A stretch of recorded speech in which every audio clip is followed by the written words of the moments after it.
go live. Sorry, I'm organised and just slightly half asleep.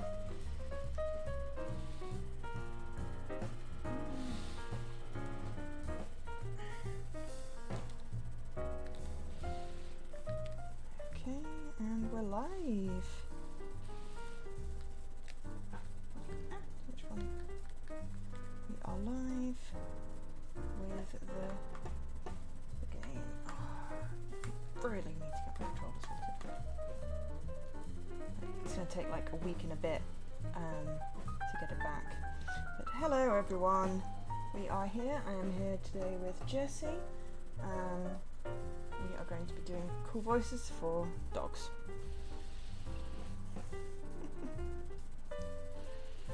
Yeah, that's what I got. It just barked at me. That was slightly disturbing. Yeah, it's loud when it happens. Yeah, well, my game's not particularly I had the volume up because Red Dead Redemption 2 was so quiet. So when I normally have the TV at like a 7 or 8 for games, and then I had it at like a 18, the Bork was quite loud. Alright, so hello everyone and welcome to our streams. We are back today with a summer with the Shiba Inu, which is it's like a visual novel released on the 24th of June this year, so a month ago. This is the second stream Jesse and I have done of this, because we wanted to finish the story because it was looking so cool. So yeah, should be good. Should be fun and yeah, things should happen.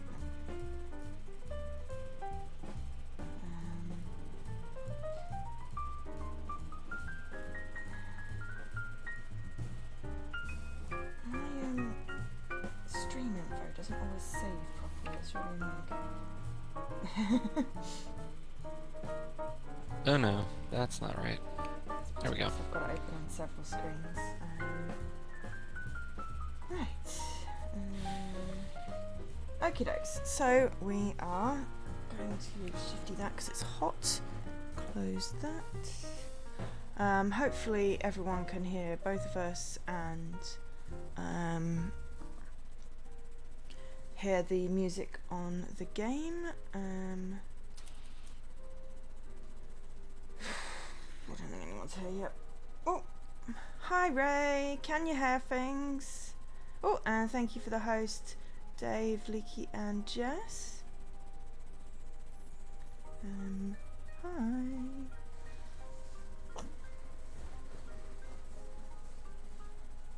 Ah, dear. So, right. Start, load, because we saved it, didn't we? Yes. Yeah, I'm gonna go with load because we saved it 23:53 on the 2nd. So we can load up the right thing. It says later that night. Oh. You hear all? Thanks, Dan. So we should have cheesy game music. I didn't think the music was cheesy, was it? Yeah, some cheesy game music. So it was cheesy game music. And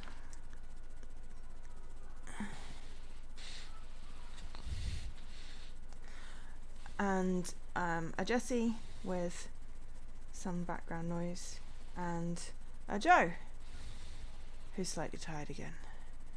So, later that night. Oh, I've got to remember what accent I was doing. Okay, why have I suddenly got history? I hit the wrong button.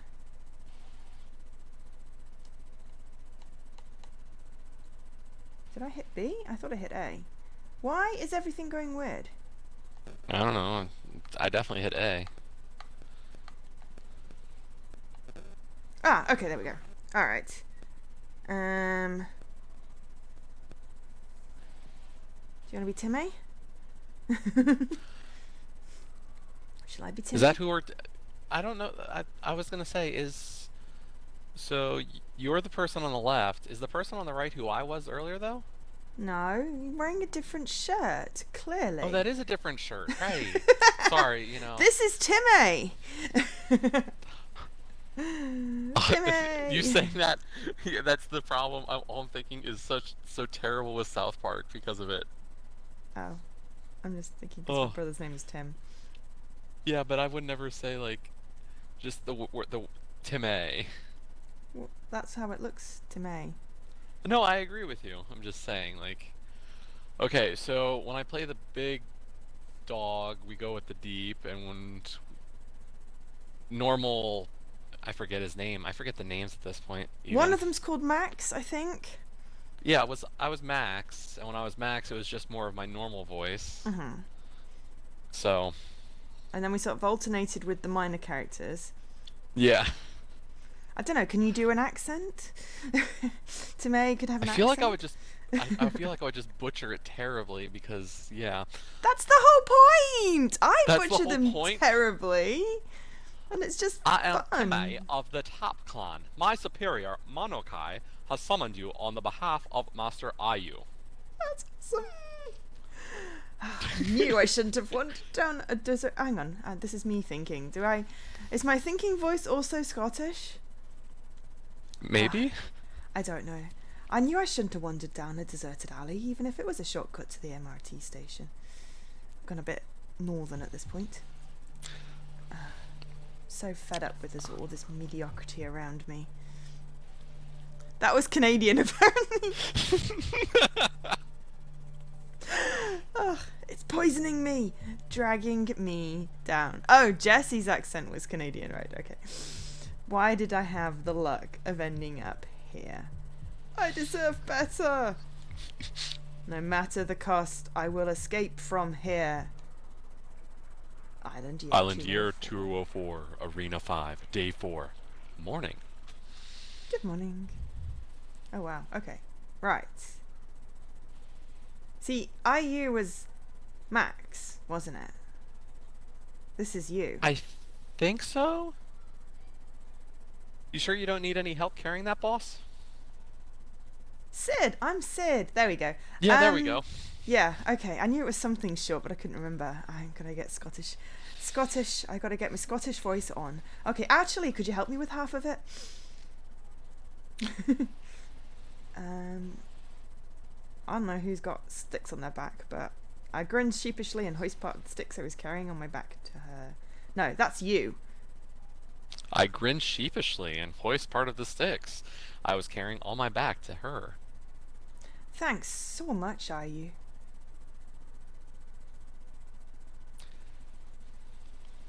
We continue on in comfortable silence, back to what we had dubbed the beach house. You missed saying no problem. Oh.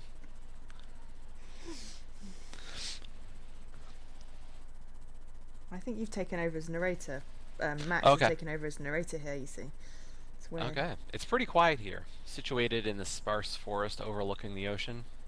Short palm trees dot the island, which is actually quite vast. Orange is Sid. So we picked this location because it's relatively secluded from both sides by a half basin. I have to get my accent back. Strangely, it doesn't seem like all the dogs come to our side of the island often, but when we go further north along the coast, we can usually find them. And of course, eliminate them. We've had pretty good luck with that so far. Back in the beach house, we set down the fruits and sticks that we had foraged. Sticks go in a pile next to the door, while fruits go on the plates, which are really just wooden planks. What do you do with the pile of sticks? I mean, is that what you brought back? Are they like... For fire? Sorry, dogs. Oh, I see. Ha ha ha. Yeah, okay, sorry. I took you literally there. Going through the motions of foraging and eating, it doesn't seem like we're hunting each other in a race to the top. Ah, After all, a dog doesn't need to be in first place. Making it to the top 5 will be good enough to proceed in a competitive bracket. Oh, thanks to the host, Mr. Cornhouse. However, I doubt these prod dogs are really thinking that far. What's a prod dog? Oh. I don't remember. Oh. Why did my parents have to move here? Ayu and I eat the fruits in silence. My ears are alert in case any intruders decide to pay a visit. The next part of our routine is to take a walk east around the coast.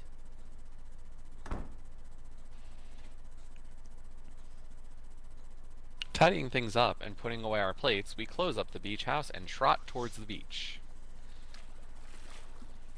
Oh, they look happy! The sand flows and shifts pleasantly under my paws, making a soothing trickling sound. They're playing in the water.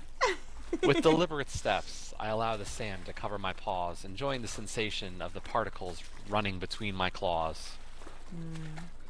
In a shallow area of the water, there sit rocks covered with sea lichen? Lichen. With interesting cavities from erosion by the waves.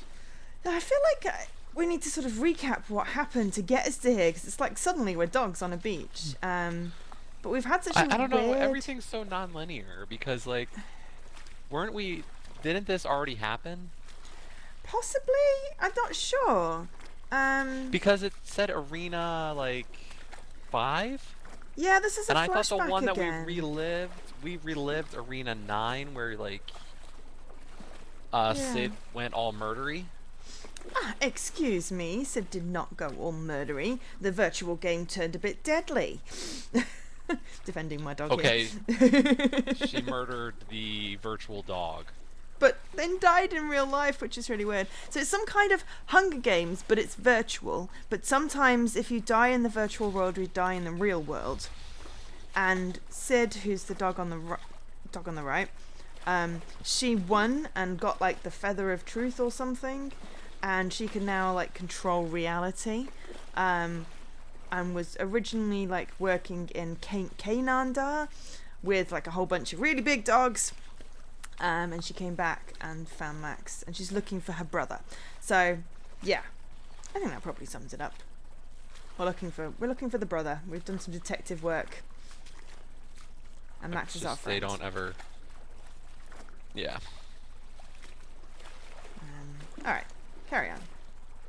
Ayu hops around on them, and I follow. The waves lapping at my feet. Hang on a minute. I thought Ayu was Max is a girl?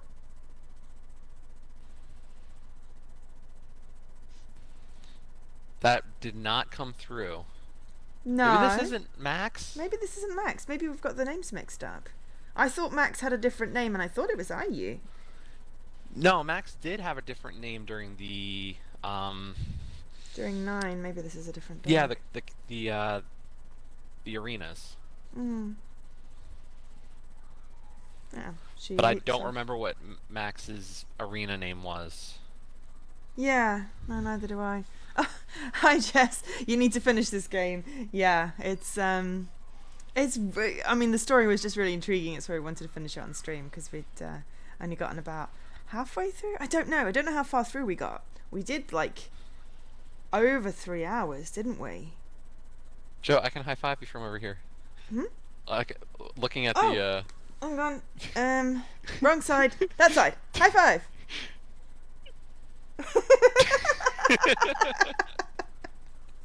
Sorry, I had to wait for the lag to catch up and then figure out which side of my camera I was on.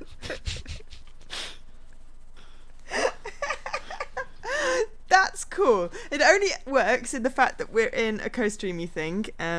Yep. So if you're doing that, then like that is like high five. Usually I just high five the camera for high fiving everyone. Right. But yeah. I still need to fix. So the she width of leaps that off chat. one of the rocks. Yeah. So she leaps off one of the rocks, submerging herself fully in the water before bobbing up and down and yanking me down with her. I yap in surprise, but quickly shut my mouth as I am plunged into the water. Bubbles burst all around me, and I flail my limbs to float upwards. The light shimmers under the water and I see seaweed and coral painting a colourful backdrop in the ocean before I emerge with a gasp of air. Ah, it's deeper in here than it looks. I splash Ayu with water and she sticks a tongue out playfully at me before she treads away, paddling with her front limbs. I'm gonna get you back for this. We proceed to have a lengthy water fight before we head back to shore, or back on shore. Alright, time to get serious. Reach up to my face and pretend to adjust imaginary sunglasses. A gesture which she returns. It's a ritual of sorts, which just naturally came into place. Channeling that guy from CSI Miami. A sign of teamwork and camaraderie, mutually acknowledging the good work we've done over the last 2 days. I love the words in this. It always uses such nice words. Oh god, 2 days ago from when? 2 days ago from when? Oh, 2 days, no, 2 days ago from Arena 5. There we go. Nice and confusing. Why is your video doing a spinny thing? There What? No, so sorry. The Khadgar thing was spinning your video and you'd blurred out. Right, yes. Island year 204, Arena 5, day 2. Ugh. Pin the yapping dog down on the sand. I don't further attack her though, simply holding her in place. Call it a respite before the real pain begins. Ayu, who had been hiding just in the line of palm trees, comes bounding out. She joins me above the pinned victim, taking a huge swipe at her neck. Ooh! Kill the dog! Oh dear. The body I had been pinning down slowly dissolves into ashes, its particles floating into the air. Because this is virtual. Ayu and I watch it disappear. It's as if a living being wasn't here just seconds ago. I hold out a paw towards Ayu, and she meets it with a high five. High five. You're not high-fiving. Leave me hanging here, Oh, mate. sorry.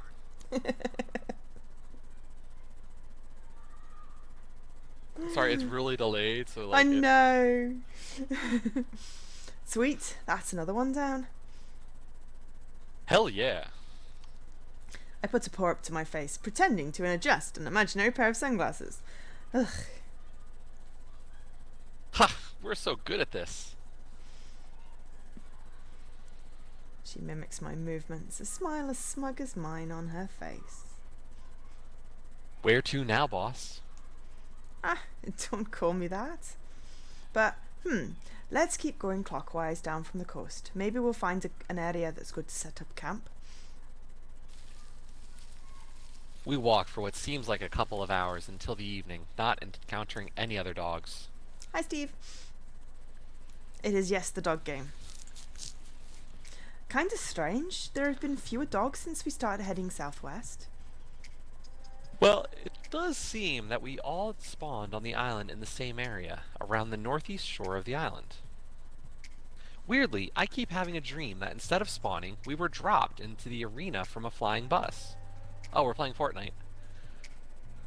What? We're playing Fortnite, obviously. Oh, right. Sorry. It's just because I was reading Jess's conversation about, I think, this game. Yeah, I mean, Jess, if you basically hit auto, go really fast and just skip through, you can finish the entire game and all the endings in like less than an hour. But if you actually play it through and read the text, it does take longer. All the visual novels do.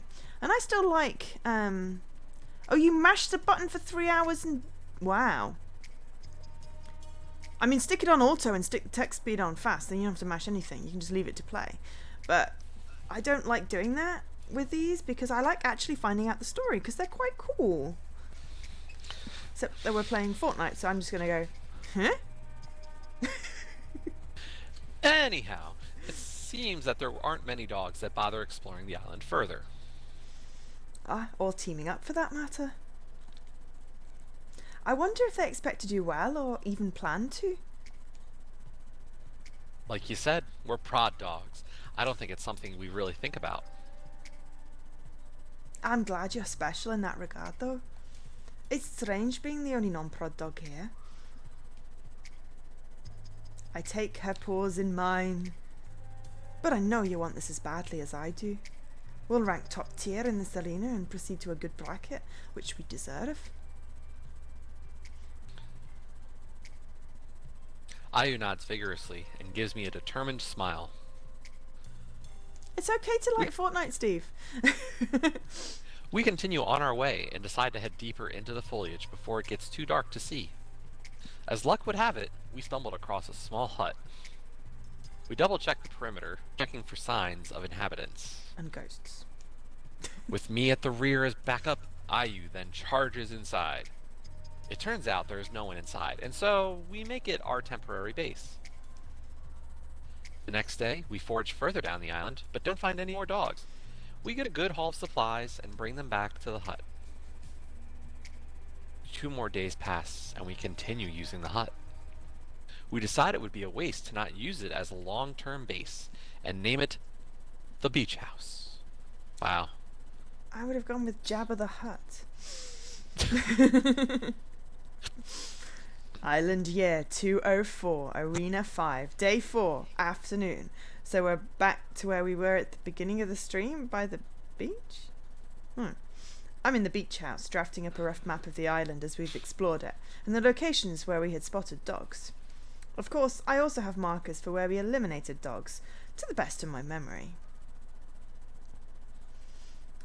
It seems like they don't care that much and are treating this like some kind of resort or playground brawl at most. I didn't want to believe it, but it seems prod dogs only have brawn on their side. As any good dog will know, that has never been enough to go in for historical arenas. I take a final look at my map, proud of my work. My thoughts are interrupted by a knocking on the door. I need something to knock on. Jesse, have you got anything to knock on? Oh, there we go. Tap, tap, tap. It's the knocking pattern I agreed upon with Ayu to verify our identity whenever we enter the beach Tap, house. tap, to tap, tap. Tap, tap.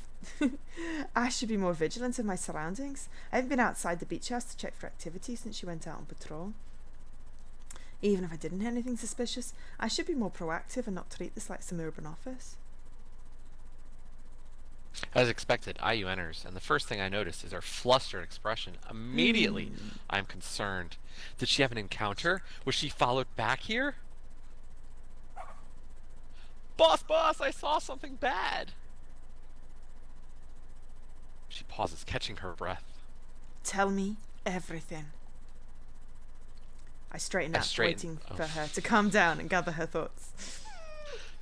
I saw 2 dogs team up and eliminate another. They were actively on the hunt and seemed very strong. I'm worried. Oh, poor puppy. Got it. Thank dog, I thought it must be something worse. Did they notice you? I don't think so, but I think they could track me down if they want to. They had a pretty elaborate system set up, just like us. Alright then, as long as they didn't spot you, there's nothing to worry about. But like I said, they're definitely a threat. It's the first time I've seen any other coordinated teamwork on this island. Look, I know it's surprising to see some intelligent behaviour for once, but don't sweat it. If we run into them, we deal with it just like we planned. The same way we eliminated those individual dogs? Yeah, that's right. But I tell you, it's different. Like you said, I'm the boss, am I not? You know, it's really weird. She goes back and forth from saying, don't call me the boss, to, I'm the boss. Yeah. Oh, yeah, just do as you're told then. Huh? Sit. Yes, boss. Oh. The expression on Sid's face is just like,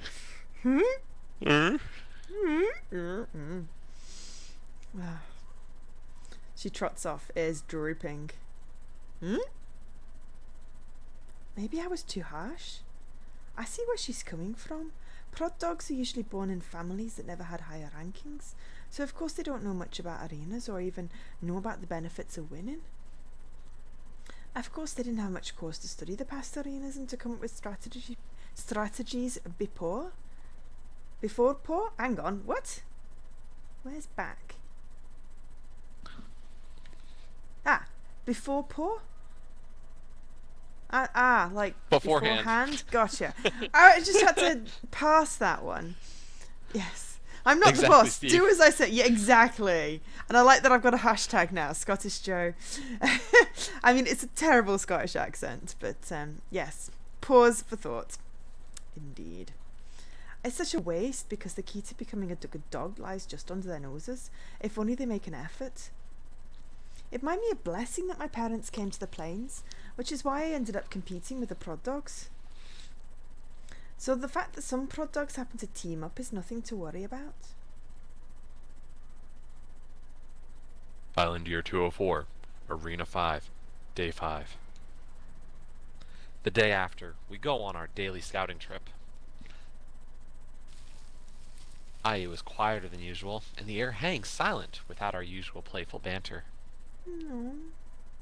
She's still worried about what she saw yesterday. I'll let her worry. I guess it doesn't seem like there's much I can say to persuade her otherwise. I have to make the best of what I have, and that's currently Ayu. Plus, there are fewer dogs left now. It makes sense that the remaining opponents will be more of a threat.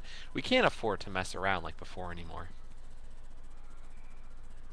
Maybe there will finally be an actual challenge. We round a bend in the shoreline to our usual relaxing spot on the ocean rocks, and I try to cheer Ayu up. I hop on the rocks, reaching to her with a paw. Hey, you want to take a break? Sure, if you say so, boss. Gee, I feel bad that you call me boss when you say it with such low spirits. Oh, sorry, the smile made me think we were in higher spirits. Yeah, I know. Good, she seems to have lightened up a bit. We hop around, splashing in the water just like any other day. Splish, splash, splish, splash, splish, splash. Say, boss. Yeah, are you? I know you said not to worry about the other dogs, but I'm kind of scared. Oh, I guessed you had that on your mind. But what exactly is it that you're afraid of? What makes them a threat? Can you list all your reasons to me? I try to be patient, understanding. I mimic the slow, professional cadence that my mum uses when she speaks on the phone. Sounds pretty soothing to me. I don't know. They're just so scary, and why do we have to do this? She plops down on a rock, not minding that it's lightly submerged in water. I believe what you said about this being the key to having the life that a good dog deserves. I know there's more for me to experience beyond what I currently have. But is this really for me? I'm just a prod dog. And with that, she covers her face in her paws. I can hear her sniffling. Oh, she's a good doggy. Good papa. My patience is being tested, but I wait for her crying to subside a little before addressing her concerns.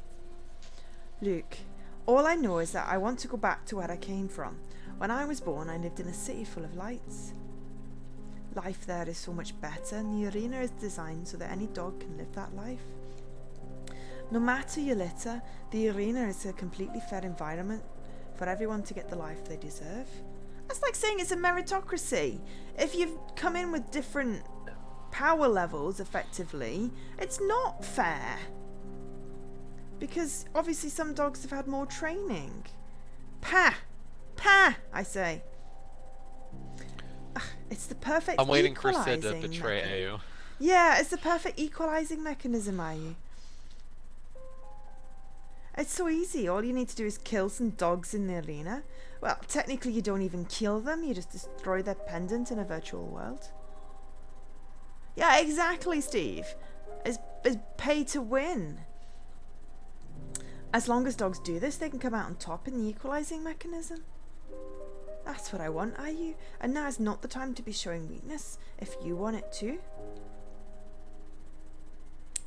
I pat her shoulder. Patronizing me. Look, I know that you still want this, and in return I want you to trust that I can get us through the arena, no matter what. We're a team. Patronizing, by the way. Good point. Sorry, I missed that pun.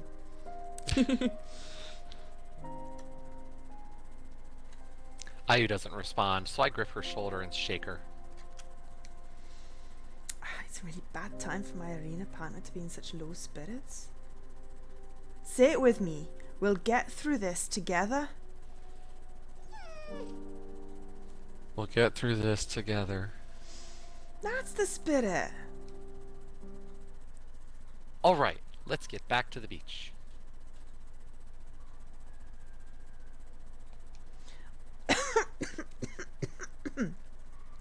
Yeah, just inhaled dust. We can chill some more. Take your time. I'll go in the water. Come, join me. I don't really feel like it. It's fine, you don't have to. I'll be back in a bit. Yeah. Leaving her to mope, I dive into the water. The water is clear, shimmering in the light. I dive deeper, following the rock outward and away from the shore. Ooh! Okay, so we've got underwater doggy paddle, left paw, right paw, both paws. Cool. Underwater doggy paddle? Yeah, definitely. Underwater doggy paddle. That felt great. Ooh, okay. We gotta pick again.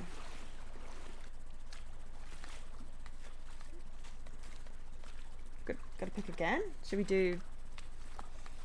I don't know. Both paws. Steve says both paws. Okay. Both paws. That stroke was perfect. Oh, okay. Oh no. I'm not getting the same dialogue afterwards. What? Oh. I'm doing... I did one underwater doggy paddle, and then one both paws. Okay. What should we do next? You put your left paw in, you put your left paw out, you put your left paw in, and Okay, you shake it left all paw. about. Water, water, water, lee. Ooh. Okay. I guess we do right paw now? Sure. I'm feeling boundless. Alright, how do we stop swimming? We seem to be stuck in a loop. I don't know. What do we do? We've done all of them now. Just do it again. Just do doggy paddle again. Or Yeah. yeah. Okay, underwater doggy paddle. That throat was perfect. Then both paws. We'll just do the same order. Oh, hello. Did you get... Force slams me from above. Yes, yes. Oh, thank God you got the same thing. Thank you for the follow. Toronto TV. Thank you very much. Much appreciated. Right, force slams you from above. Wow. The air is knocked out of me, and I reel under the pain, my side throbbing. This looks I like feel a police paws doggy. scuffling and grabbing me and inching around my neck. My mind barely pieces together the fact that this is the same dog that dived on top of me. We've got I music, struggle and ominous kick music. the water, twisting my torso. The dog, who I can see now is larger than me, scrabbles around my neck and torso with his paws. I know exactly what he's trying to find. I draw up my hind legs and kick into him, propelling myself away. However, there's a splash and another dog dives into the water from above. This one misses me by some distance, though, since it failed to knock into me with the dive, like the first dog did. Where on earth did they come from? I didn't see any dogs on the rocks when you and I were still there. I take the chance to propel myself up to the surface, breaking it with a small splash. Ayu! I waste no time barking for Ayu. The smaller dog bursts out of the water as well, just a few paws reach away. Is it really the theme from Knight Rider? I'm just thinking ominous music. Ah, okay, fair enough. Yeah. Well, hey, the music's working at least. We both make a beeline for each other, and I take a huge swipe at her chest. She twists away, but there's a small movement I wanted to see, lured out with my feint. Her paw reaching up to shield an area of her clothes. It's where her pendant is. Ah, ha ha. Big mistake. She swipes at me as well, but like my first swipe has no real target to pinpoint. Of course, I had hidden my pendant well within my clothes. I know not to shield it and reveal its location unless it is a real risk of being hit. In response, I lunge in for the kill. I have you. My paws connect with something hard under her shirt. Dink. Bingo. Boss, boss! Just in time, I see Ayu up on the ledge, looking down at us. When I was fighting the smaller Shiba Inu, the larger dog that I initially escaped from seemed to have retreated. I see no sign of him. Probably a good choice, as he obviously saw that his companion has been eliminated. I wave up to Ayu. Hey, how's it going? Are you alright? Yeah, I'm good. I just had a little water fight with some new friends. I'll be right up. Ayu, watch out! Figure knocks into Ayu, and I can see that it's the first larger dog that had ambushed me. How did he even get back up there? The rocks are so steep. Ayu is scuffling with the dog. He's trying to pin her down, but she's putting up a good fight. Ayu, jump into the water now!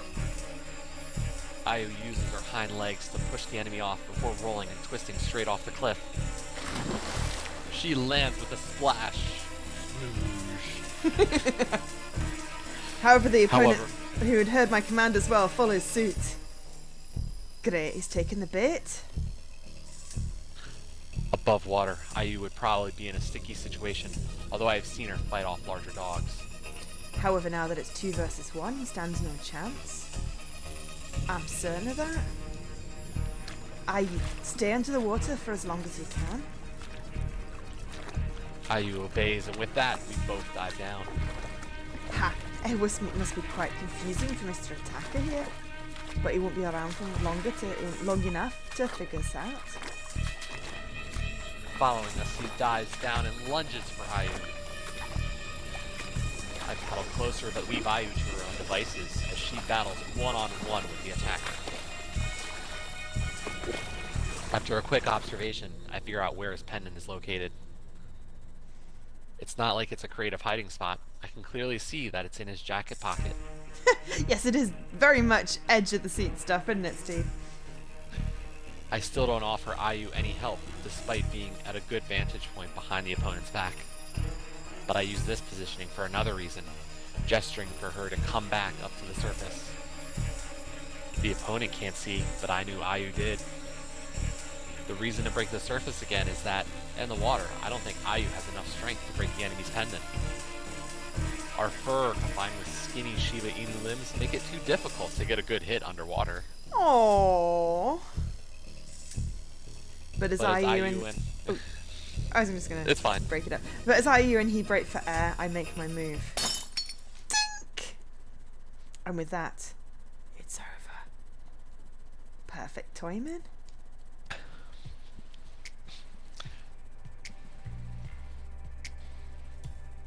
Ayu is as cheerful as ever. The source of her previous anxiety over the arena proved completely wrong. At least that's what I hope. It was the first time we defeated 2 dogs at once, boss. Pow! Just like that, and they were eliminated. Pow! Right in the kisser. Yeah, though I have to admit their strategy was pretty sound. Can't believe they found that little cave in the rocks that was just slightly above water. Also, they must have been tracking us for a while, and waiting for us. Yeah, they totally figured out our routine. It was amazing that you held them off for so long. Ha, it was thanks to you that we managed to get them both. I would have lost in a fair fight. You just somehow knew exactly what to do. In the moment, I had no idea why you told me to dive under the water. But I'm glad it worked out, boss. Yeah, if you took the time to question anything, nothing would have gone well this entire arena.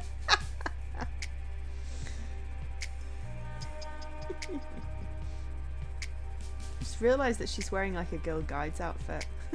Sort of fits in with the personality, I guess. And with that, we head back to the beach house. We silently agreed to stop patrolling the shore for the day. Island Year 204, Arena 5, Day 7. As the days pass, IU and I explore other parts of the arena. We eliminate some dogs on the way, but eventually we encounter no more. After another couple days, it seems like there are only 2 more dogs left on the island. We had spotted the 2 from afar at what we guess is their base of operations. It's further north in the arena, closer to the original spawn point than the beach house. They have bow ties. I know, right? While they don't seem to have a structure like the beach house, we've observed them often circling a set area. It's like their domain. But the one on the left doesn't seem to have much of a neck. Which is weird. I mean, clothes for dogs seems probably the problem here. Yeah. But it's the one on the right. You and I decide not to venture closer until we have a sounder strategy. We refer to them as the second duo, as they are the second organised pair in the entire arena that we've seen. That is, apart from IU and myself. What about the team that we just beat? So the second one. Okay. So there's 3. Yeah. That would explain why the arena's emulated reality hasn't been terminated yet. But this darn island is too vast to force us into an encounter. That would mean either those 2 or the first duo had been picking off dogs. IU and I had eliminated a fair amount, but judging by the numbers, we could only take credit for eliminating around a third of the actual cohort. But if there's only the 4 of them left, then top 5 wins, right? I don't know. I gotta think there might be more prize for the top, but... Yeah. Tippity tough. IU and I set up some traps and sound makers near our base. After all, the first duo had our shoreside hangout figured out, so it's fair that anyone could have found the beach house as well. Of course, it's not like me to only plan a defense. IU and I set out making an offensive plan too. We don't want to be caught off guard like last time. But it's good that IU is in higher spirits and as loyal as ever, doing anything I say without question. It's often a pair that's IU's getting betrayed. determined to make it to the end together that do well in the early arenas. Well, not necessarily, because... Ow. If they pair up and then get paired in, that they get into the same arenas, they're going to be, a team. And it's just like at the very end. I don't know. I'm hoping that not betrayed. Doesn't seem like Sid to do betrayal. Maybe modern Sid, but this past Sid, she's got a streak. Ooh, also, hang on. Did something just get... Oh, hey, Valbo. Also, hey, Valbo. Hang on. Pause for a moment. Yay! I uploaded one new emote. I now have boom!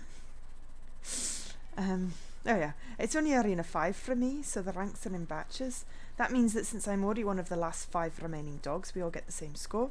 There we go, that answers that question. But of course I still aim to survive till the end of this arena, and I am very, very excited for the upcoming arenas. From my understanding, starting from Arena 6, it's individual rankings that matter, meaning each dog you outlive counts. Island Year 204, Arena 5, Day 8.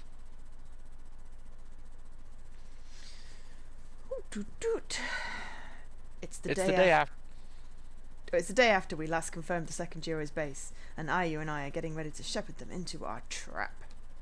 I'm really excited to execute our plan, I can finally test out my mind in this arena. It's too risky to set up a trap right by their camp, as we could be discovered at any time. So we set it up somewhere further, which is the direction we'll herd them to. Once preparations are done, Ayu and I split up. She is the decoy, and I will wait for her signal to proceed on my part of the strategy. I hope everything works out as planned. Not that I don't have some contingency plans up at my collar, but a number of situations could happen. Oh, god damn it. Sorry, it just went into history again. Like, what if they just gave birth to 2 puppies who are now their minions? It would be 2 against 4. What? That's a contingency, I guess. Anything could happen. I mean, I did have 1 cat and now I have 4, so I mean that does happen. But isn't this like a virtual arena? It's very unlikely they just had puppies. Come on, Sid. I wouldn't have accounted for that. They've been hiding an army. Yeah, and a million other scenarios. So my thoughts keep racing, without rhyme or reason. Exactly. It seems like the stress of the last few days is getting to me. Really, I just want to get this over with. Though, if I don't have the discipline to be patient until the end, do I really deserve to survive? A few moments later. I'm lying behind some shrubs, waiting. Finally, I hear some commotion. About time.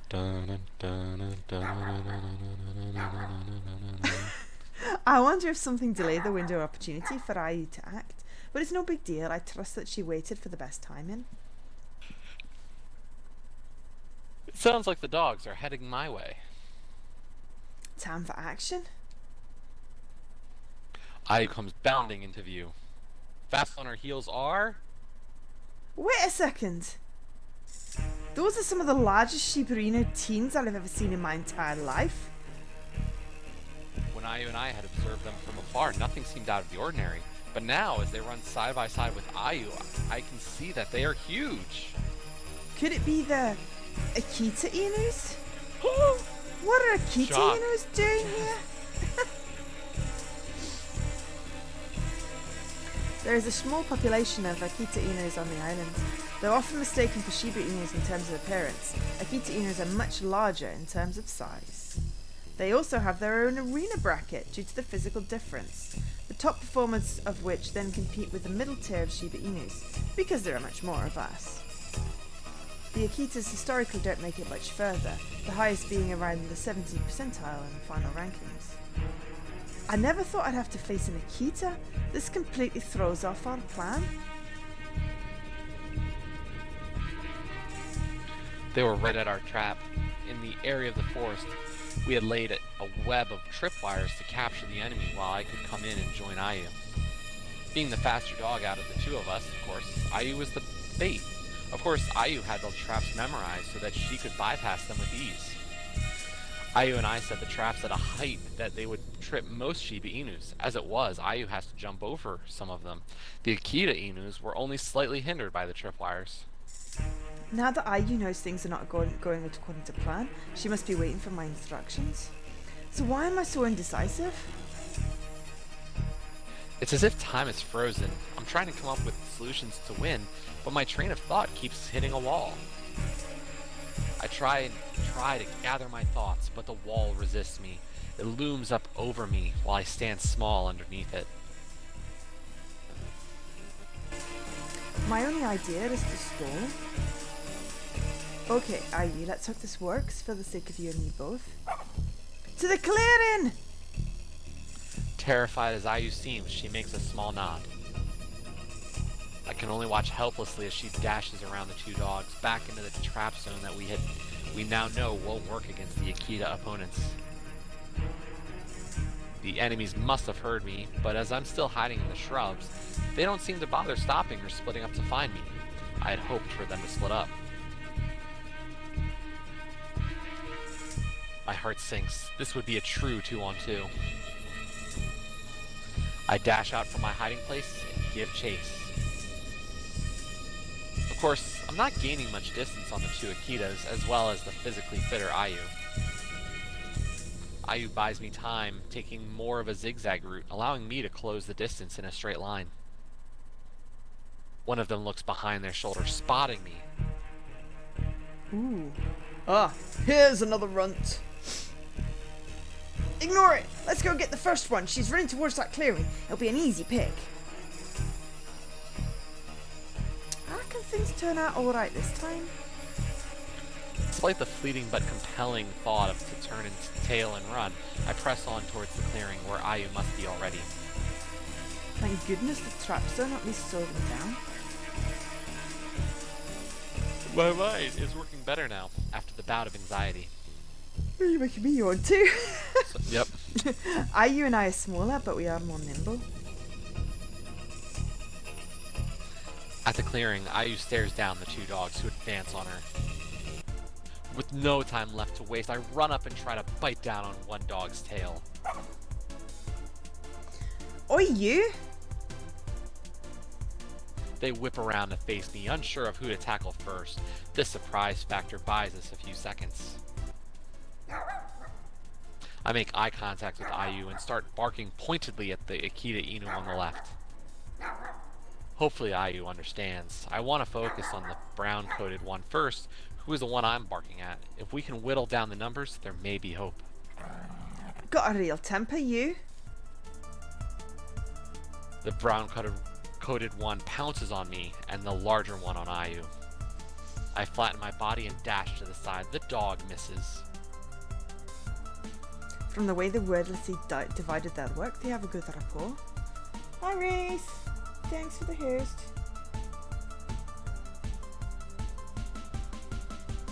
And the raid. Take that, you! She takes another swipe at me, which I dodge again. This goes on for several times. Occasionally glancing at Ayu, I see she is dodging the attacks, but the size of the enemy makes it difficult for her to find an opening to join me. Yeah, we're doing a co-stream, Reese, if you want to watch us both. Hi, Reese. How are they so bad at this? Maybe Yeah, it's just not as smooth co-streaming. I know. Maybe they're trying to tire us out.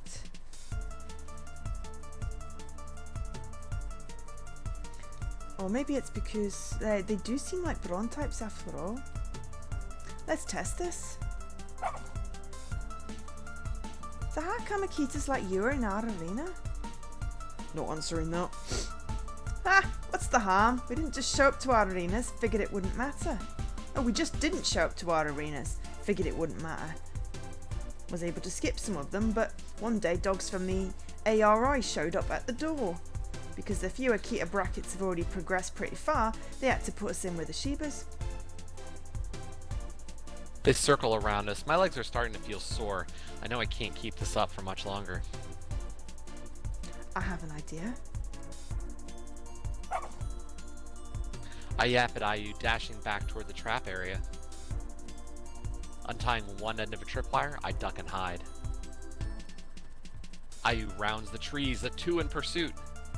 The white one lags slightly behind. I take the chance. I run out, quickly circling around the dog and pulling the wire around her. She yaps, but falls on her side, her limbs all tangled up. I jump on her and attack her torso. I claw and scrape her body as if I'm digging a hole on the ground. Ouch. Echo, echo, echo. Yeah, the chat's broken on that side. That's just just refresh the CAD card thing. And digging a hole in the ground. There we go. I just grazed something solid. I hope it's our pendant. What could have been a clean hit only missed because she twisted her body in the other direction. Haha, you missed! Well, now I know I've been aiming at the correct spot. Hi, Wiggly Shrimp! She didn't have to announce that I would have hit her pendant.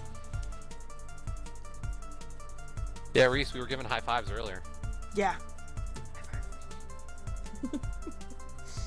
I'm not doing it. You're gonna do it as well. Yay!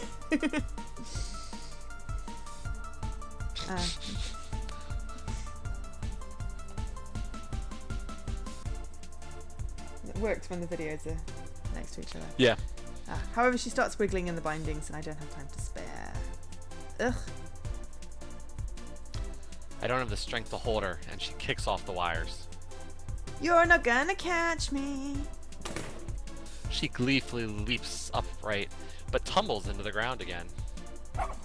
Ayu had circled back and is biting the enemy's tail with all her might, holding her briefly in place.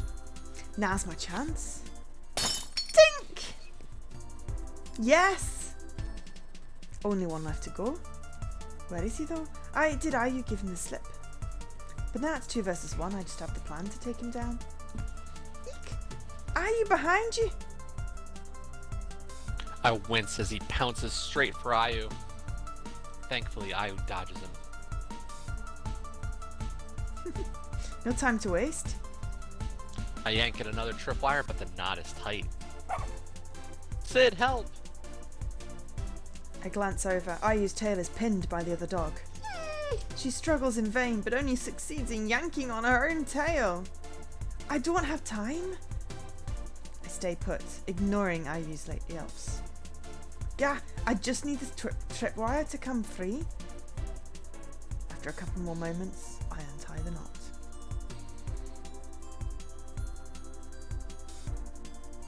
Oh no, I run towards the dog just as he takes a fatal swipe at Ayu.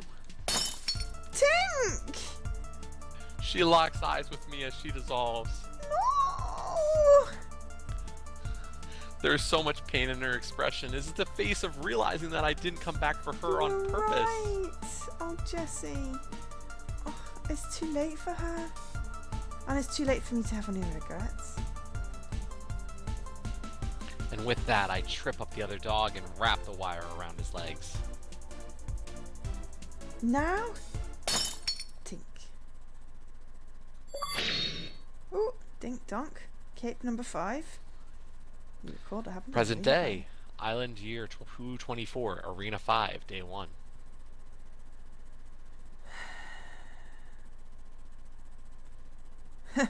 I knew I shouldn't have wandered down a deserted alley, even if it was a shortcut to the MRT station. The island denizens are so unkind to me, one of their own. Will I be able to survive this arena again? I feel ashamed to face Ayu. I don't go by the beach house. Like the re-challenge of Arena 9, I bide my time. What I observed from Hei Fen's re-challenge is that the dogs, other than me and her, only act like how they would in the past, unless told otherwise. I know that ahead of Ayu, but I'm sure she could also figure that out. Hei Fen figured it out quickly, since it was obvious that the fan shoe in the re-challenge couldn't be the real one.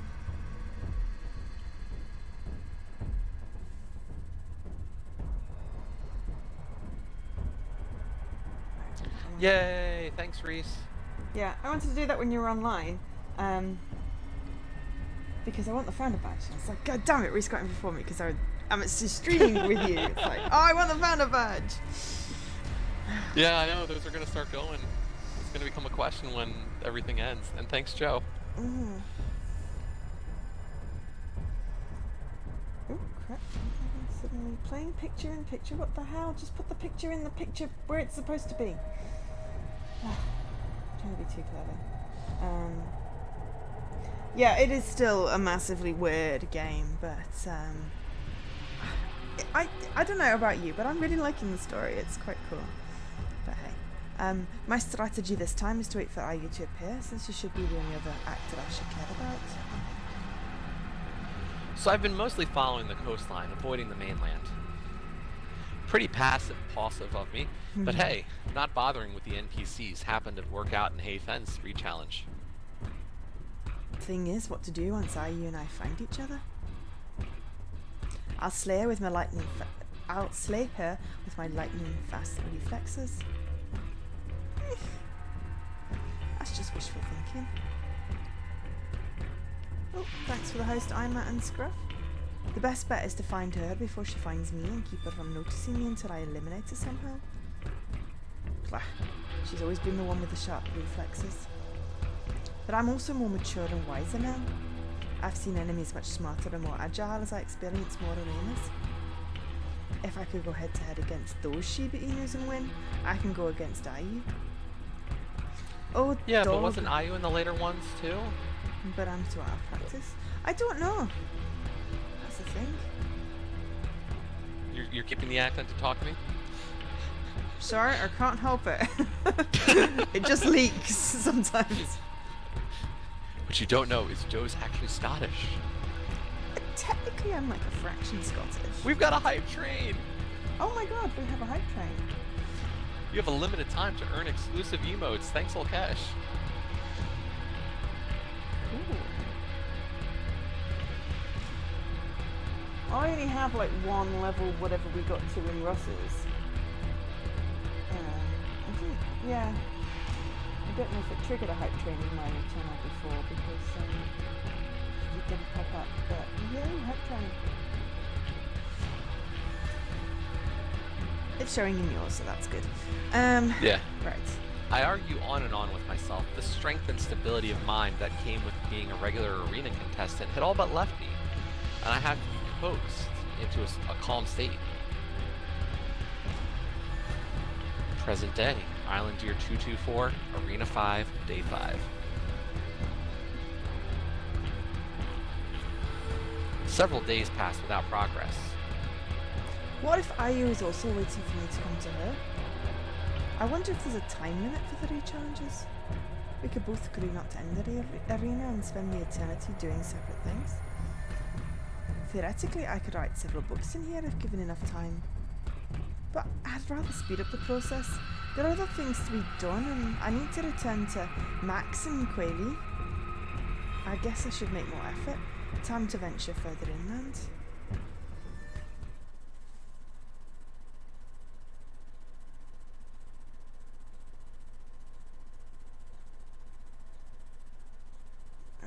Ooh, with that, I decided I head into the palm forest. Sometime later. What emote is that, Olkesh? That is... It's happening? It's a limited time emote. I don't know where it's from though. Neither do I. So I've got the extension that sort of tells me what it is, but I'm assuming it was from some limited time event before. Yeah. I can see that, but... We came to Twitch, I guess. Oh, so I should have it? No, if you weren't there for whatever limited time event, then you won't have it. I watched the event. Which event? Oh. This is... oh! Okay, then yeah, I should have that too. Hang on. Too many emotes now.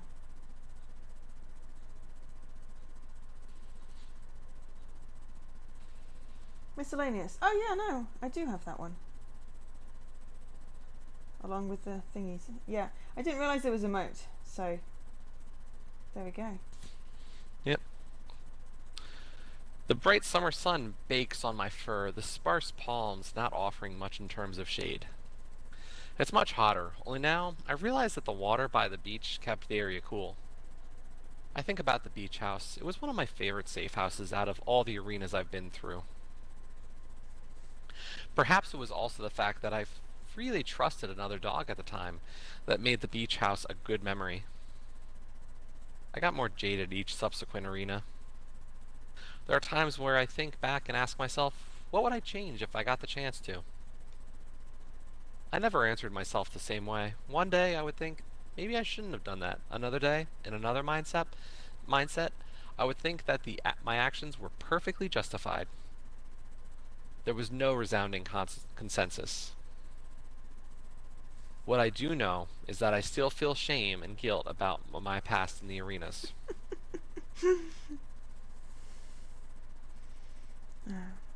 But because the results I got from my behaviour are coveted by others, it was easy to trick myself that everything was but a necessary sacrifice. From the corner of my eye, I glimpsed a blur of movement. Ah, that's Ayu! This can't be good. I wasn't prepared. I need to buy some time. A run back onto the beach. I just noticed that the rocks in the water that look like puppies. Yeah. one front left. Looks like a puppy. Same with the one behind it. Yeah, that looks a little bit more like an emu though. Maybe this was a bad idea with the rocks and the sand. As I slow down, IU is catching up with me. I throw myself sideways to avoid her lunge. I quickly turn to face her, so I'm not caught off guard from the side. Again from the side.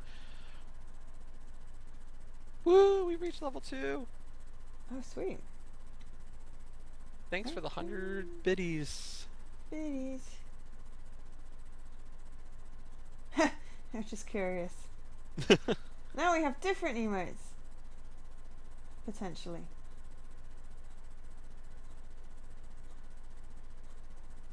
Yeah, it happens when like 3, well, it depends what limit you've got set. 3 or more actions happen in a stream, like subs and bits and gifts and things. Which is why it's weird that mine didn't trigger it, but maybe it was split. I don't know. Maybe it did, and I don't know. No, I should have got an emote if it did. It might be within like a 5-minute range. Yeah, might be a time. I think I was just too stunned. And I was just too tired, to be fair. And we got one in Scruff's stream.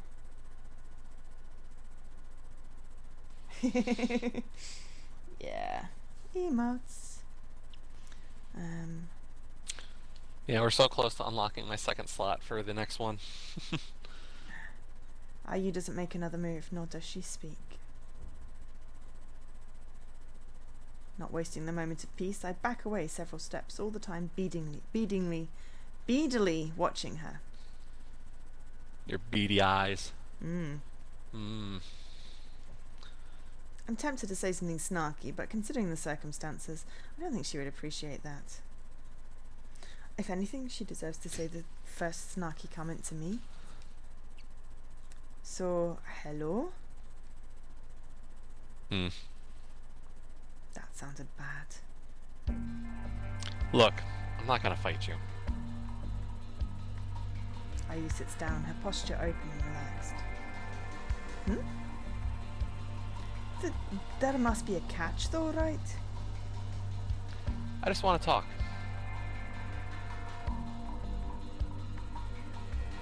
Yeah. Well, what do you want to talk about? I just wanted to say, you're a horrible dog. You re-challenged me just to say that?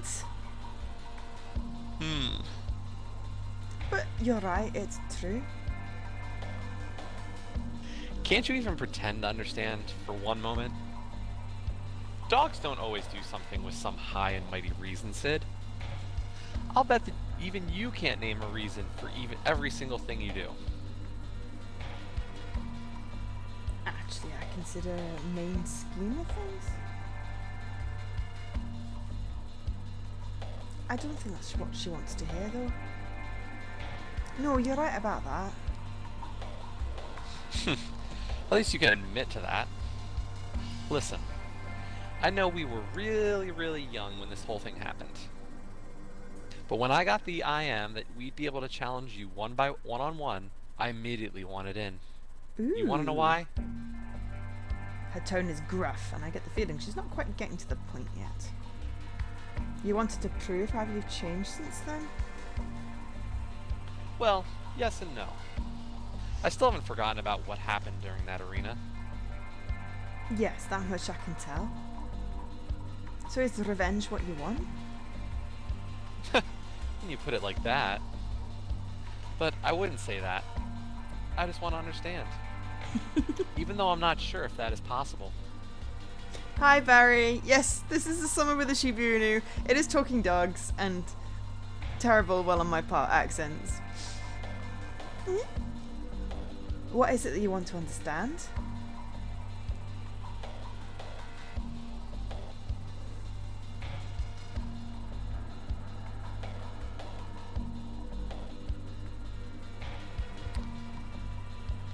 Uh-oh. What's wrong?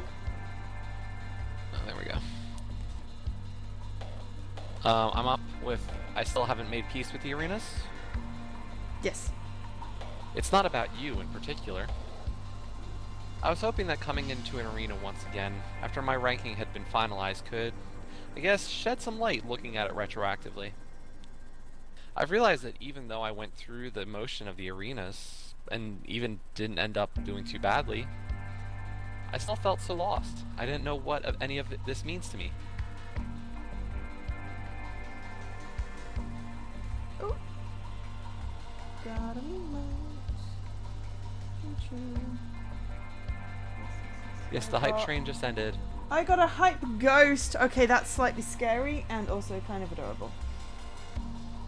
Yeah, I got a few different hype ones, it looks like. Oh, they're being delivered to my supporters. Hype Frog, Hype Cherry, Hype Chimp, Hype Ghost, and Hype Chest. Woo for hype! Yeah, I got Ghost, and the previous one I got was Racer.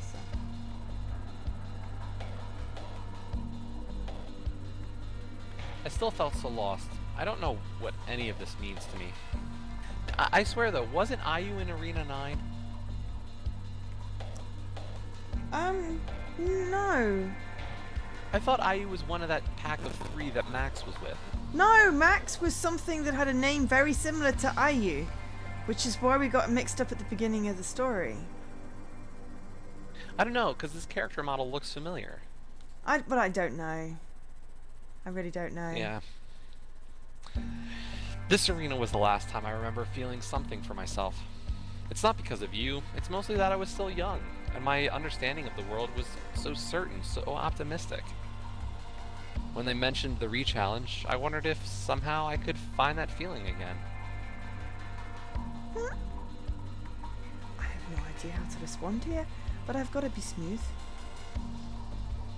Not to mention it's pretty jarring. We haven't spoken in years, yet she's pouring her heart out all of a sudden.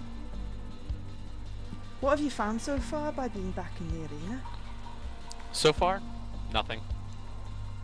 You see, my plan was to come to terms with what happened between us. But that couldn't happen until you and I met again, no? Oh yeah, that makes sense. This is so awkward. Like, did you want to talk more about it? Are you suggesting that we talk more about it? Yeah, if you want to. To be honest, I hadn't thought about that. My plan was... Oh! A force slams into me from behind, winding me. The attacker and I fall into the water. I reel under the pain, my side throbbing. I feel paws scuffling and grabbing me, inching around my neck.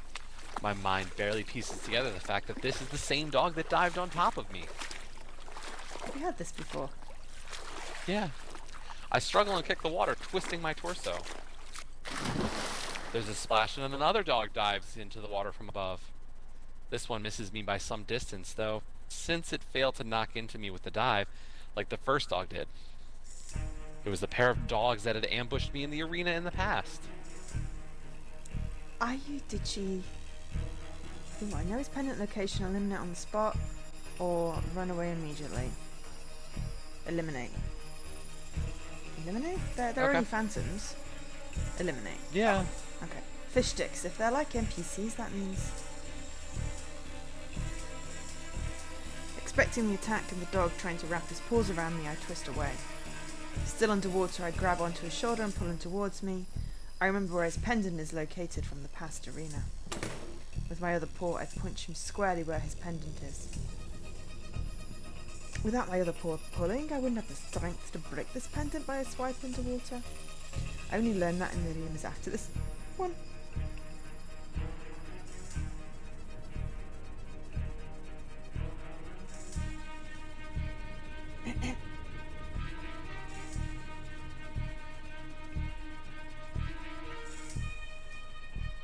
The pendant doesn't break.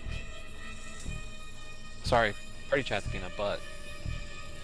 It's somehow lost its background and it's just sort of floating over the right hand side of your screen. I just realized that I never turned off always show messages. Yeah. I have to, like, Yeah. I don't change it for Bean Dive or for Link to the Past stuff.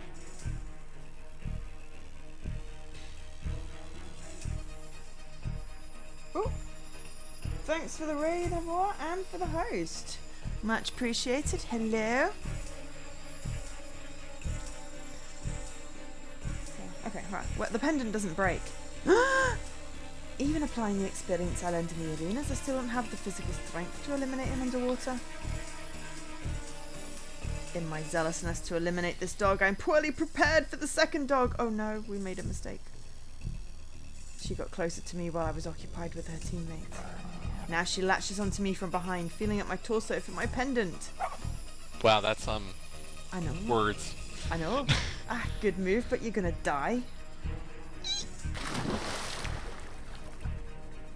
Ayu lands in front of me, white bubbles partially obscuring my vision.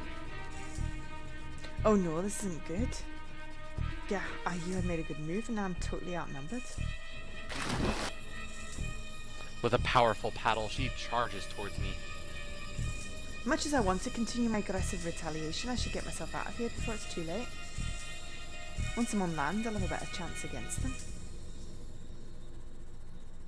I twist my torso and kick, putting distance between me and both opponents so they...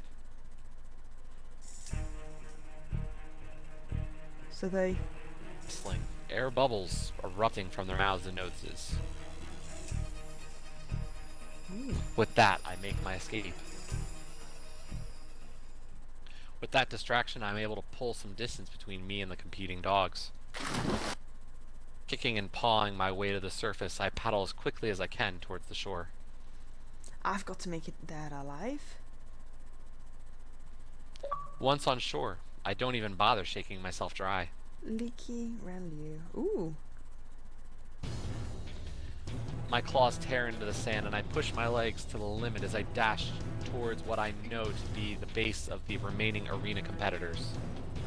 The second duo, Ayu and I had called them the Akita Inus. Yeah, there's a leaky achievement. Entering the sparse palm forest, I can't afford to slow down. Twisting and turning my way around the palm trunks, I almost slipped several times with my velocity.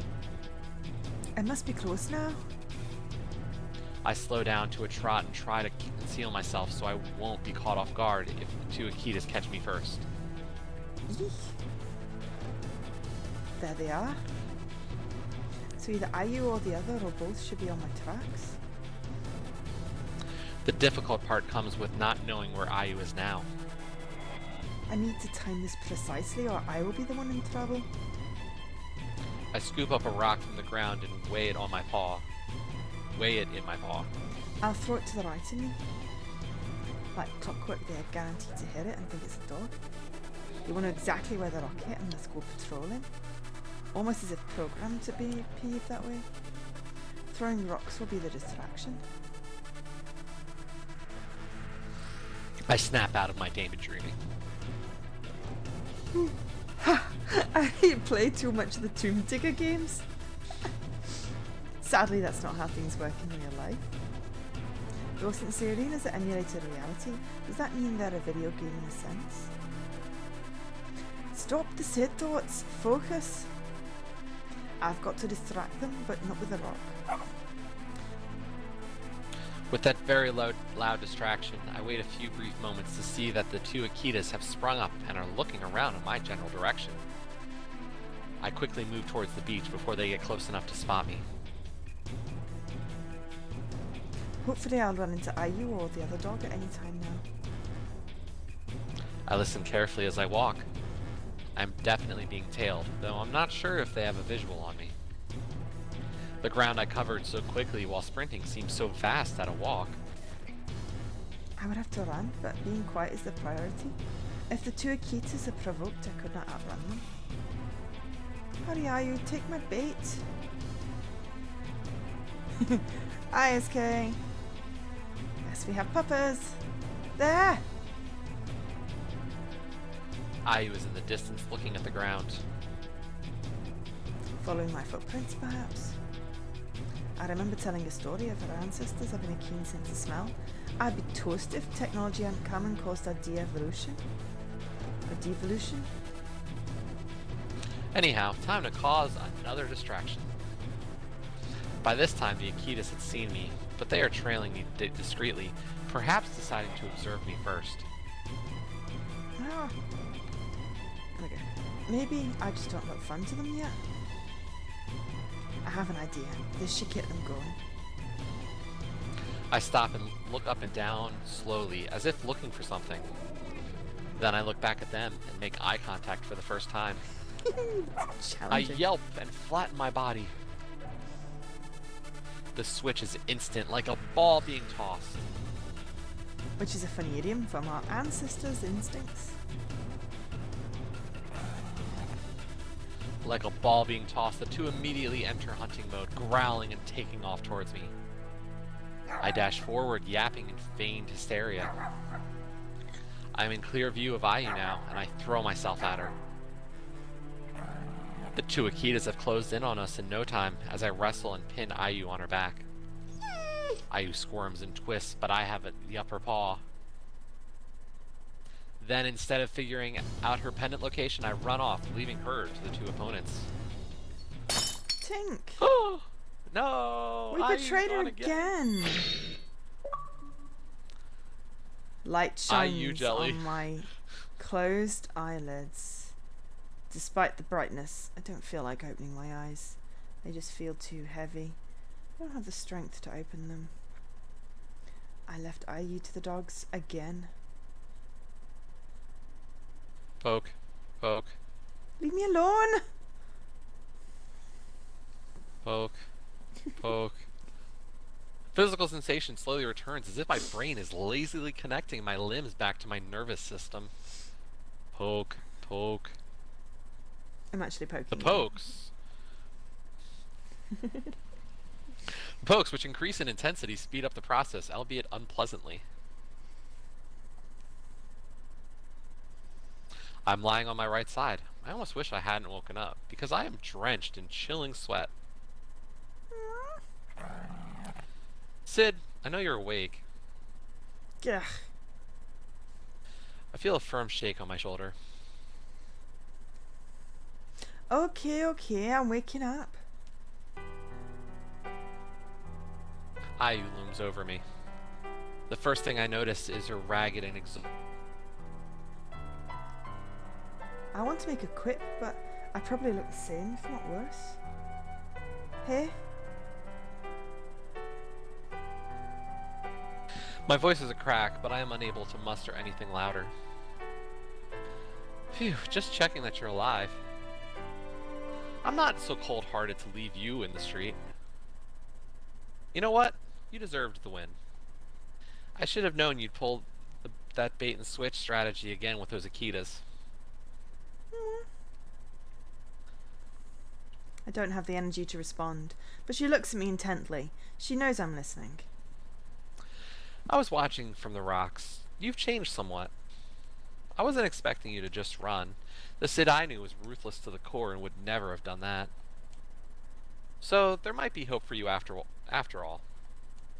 She gives me one more poke on the shoulder. More like a kick than anything, though. By the way... She turns away and raises a paw in farewell. I forgive you. Yay! With that, she makes her exit. Ugh, I knew I shouldn't have wandered off looking for a shortcut. Whatever the Tap clan is, I hope they don't cause me any more trouble. If Ayu is one of their bosses and she has no more quarrel with me, they should leave me alone. I watch her head out the alleyway, her footsteps heavy, her shadows stretch with the light. Then she's gone. I lie there, my eyes not really focusing on anything. I feel left for dead. I whisper, but there's no one to respond. It's a while before I finally am able to gather the strength to stagger upright. The world teeters. Alright, Sid, time to go home. I want to do more detective work and find the brother. The next day. Where's Quay Lee? I gingerly open the gate that leads to the building. Obsidian Rock Industries is what we're looking for. Yay! Quayle Quayle. and I cut through the huge grounds. It seems lovingly maintained, but I get the feeling that not many dogs use the space for enjoyment. There was no one checking for visitors at the gate, nor was there security on the grounds. The building looms over us as we approach. It's an older style building, much like the retro tea shop and restaurant that Max took me to. Red brick gives the building a distinct look, with arches lining the balcony. We pass under the entrance arch. Wow, if your brother owns a space here, he must have really pulled some strings, eh? Nah, probably. Although we don't know, the clerk could be in someone else's office. Tall wooden doors block our way, which I pull on. They swing open. I guess the grounds are technically open to the public, but I doubt any dog would dare step inside. The atmosphere is intimidating, to say the least. Hello, esteemed dogs. Oh, hi. There's a wooden booth with only a window opening that we could see through. It reminds me of a box office stand. A dog peers out. My apologies for the interruption, but it's my duty to check the authorization of dogs that come through here. Right? Don't worry, I got this. Quayle trots up to the window, pulling out her pendant. She's a spy. I believe you will find this sufficient. She shows it to the dog, and he nods. Thank you and welcome. The elevators are ahead and to the left. Please enjoy your stay. Thanks. We head to the elevator. Oh wait, we're not in the elevator yet. No. I don't know if I should bother asking Quayle if she uses her rank rights often. There's no point being upset about it. Like I told Max yesterday, I shouldn't be imposing my beliefs on others. What to say? Okay.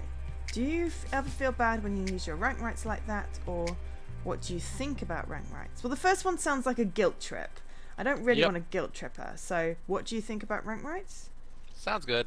We're trying to be a better Sid. We are. There we go. Strange, it took me 15.28 seconds. Slacker. Interesting, it took me 19.76 seconds. Slacker. Hey Q, Yeah? what do you think about rank rights? Let me guess. You have some opinion on what I did just now, right? Yes, you've read me like an open book. Man, Quayle's really quick always about these things. Yeah, sometimes I wonder what using rank rights means to me. I usually end up feeling regretful, even if the results are what I wanted. Well, sometimes you just have to use it. I do take into account what outcome I am aiming for. What if we could have entered the building another way? You didn't even try anything else? If what you're trying to get at is that I went straight to using my rank rights, you're wrong. My consideration is that, say we managed to sneak in, the possibility of getting caught later is still high. In that case, one of us might still have to resort to using rank rights to escape. So if there's a high chance of having to use rank rights down the line, it saves a lot of time to use it. That makes sense. In other words, going from a 90% probability that we'd have to use rank rights to 100% isn't a large jump. Okay, here's my thing. Mm-hmm. I would have thought Sid's rank rights were high because she did so well in the arenas. She won them, Like she got the bloody feather thing. Right, so shouldn't her rank right be, like, higher than Quayle's? Yeah, but she doesn't want to use them. That's the thing. They may be higher, Yes. but she doesn't want to use them. So, I don't know.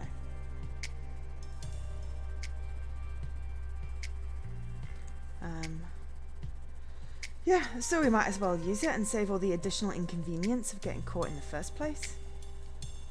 Alright, that makes sense. You don't seem fully convinced.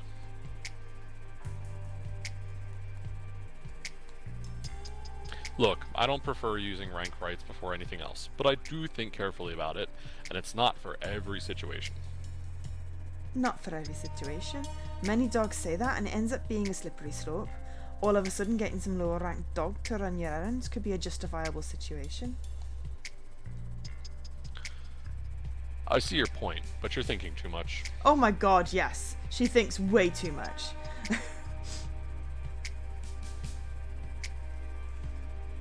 It sounds like you're really trying to demonstrate some moral high ground here. Like you're trying to make me feel guilty. I feel like whatever way you went with this discussion, this was going to happen. Yeah. I know it seems hypocritical that I'm against using rank rights, seeing as I work so hard to get my own rank. But I really just wanted to not answer to any dog, not to actively bend other dogs to my will. And that is your own choice to make, which I respect. Why do I feel like you have this conversation with many dogs?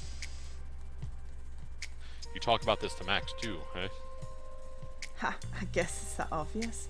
Sorry, I didn't mean to sound accusatory or anything. I'll stop now. That would be nice. Oh god, we got the teeth. That's just creepy. Her voice is curt. The first time I've heard it like that. I gulp. I have to contain myself.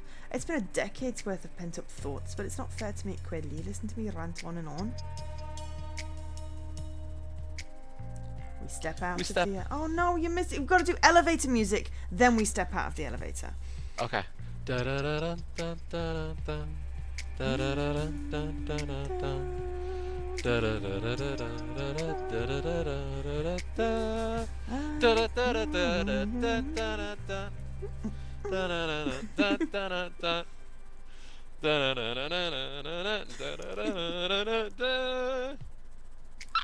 That was awesome. We step out of the elevator. Obsidian rock. What will I find, I wonder? There's a simple door and a nondescript sign that says Obsidian Rock. I wiggle the doorknob. It's locked. Well, that's it. Go home. ugh. Did he leave you any secret key? Some last parting gift? I don't think so. I guess it won't be that easy. But if it's his space, I could get away with breaking in. Now, Miss Featherbearer. Are you sure we don't have any other options? The feather alters reality? I mean, come on, make a key. Like, maybe I can use my rank rights on the dog downstairs and get the keys. She's being passive aggressive. No, we don't have to do that. I'll claim that my brother shares his property with me. If there's any trouble and we do involve the dog downstairs, he'll be blamed because of his lower rank. That's mean. Yeah. Like any of these I options. think with either method, you'd be the one in trouble. Getting another dog to take the blame could give you a way out of it. Can you not use your bloody feather to make a key, goddammit? Seems like the easiest way out of it. Ugh. Look, I just really try not to use the dogs now, be it with rank rights or any other methods. Yeah, I can tell.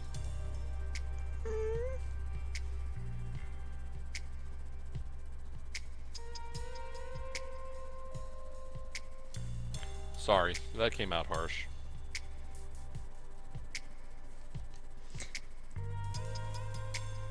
Sorry.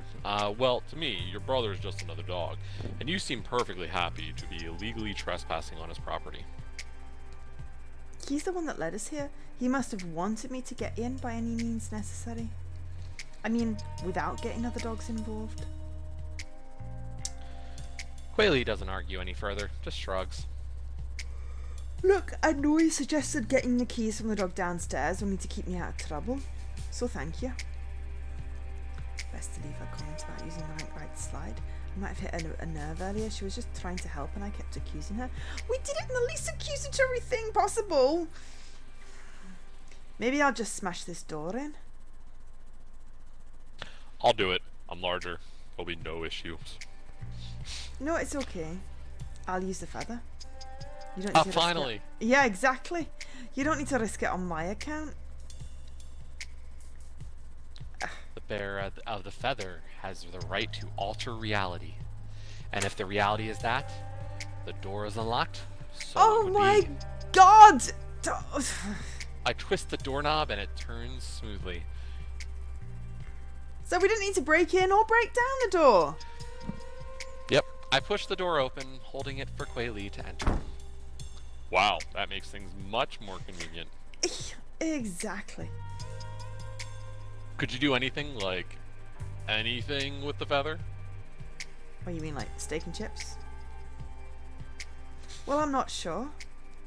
For simpler things, I'm sure I could change all sorts of reality. But say for huge events, I'd need to plan out all the components. For example, if I wanted the world to end, I'd have to plan out exactly how. By food shortage, a fire. And how would the fire not be put out? Maybe something happened to the fire department's pipe infrastructure. I'd have to break everything down to the smallest components. But I can make it work. Wait. So, I'm cool with up to this point.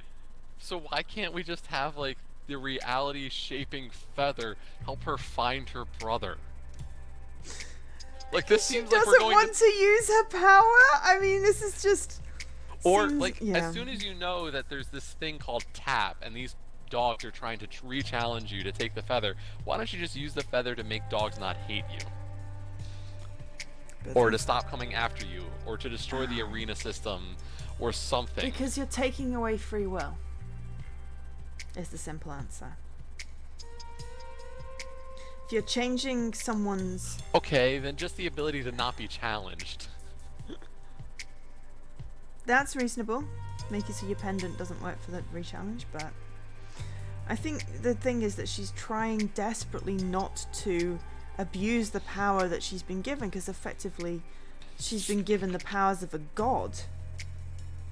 And if you start using it for one little thing, like, oh, I don't want to get up in the morning, you know, I'll just, you know, make it so that work is closed because a leaky pipe, then, you know, you sort of, it ends up snowballing.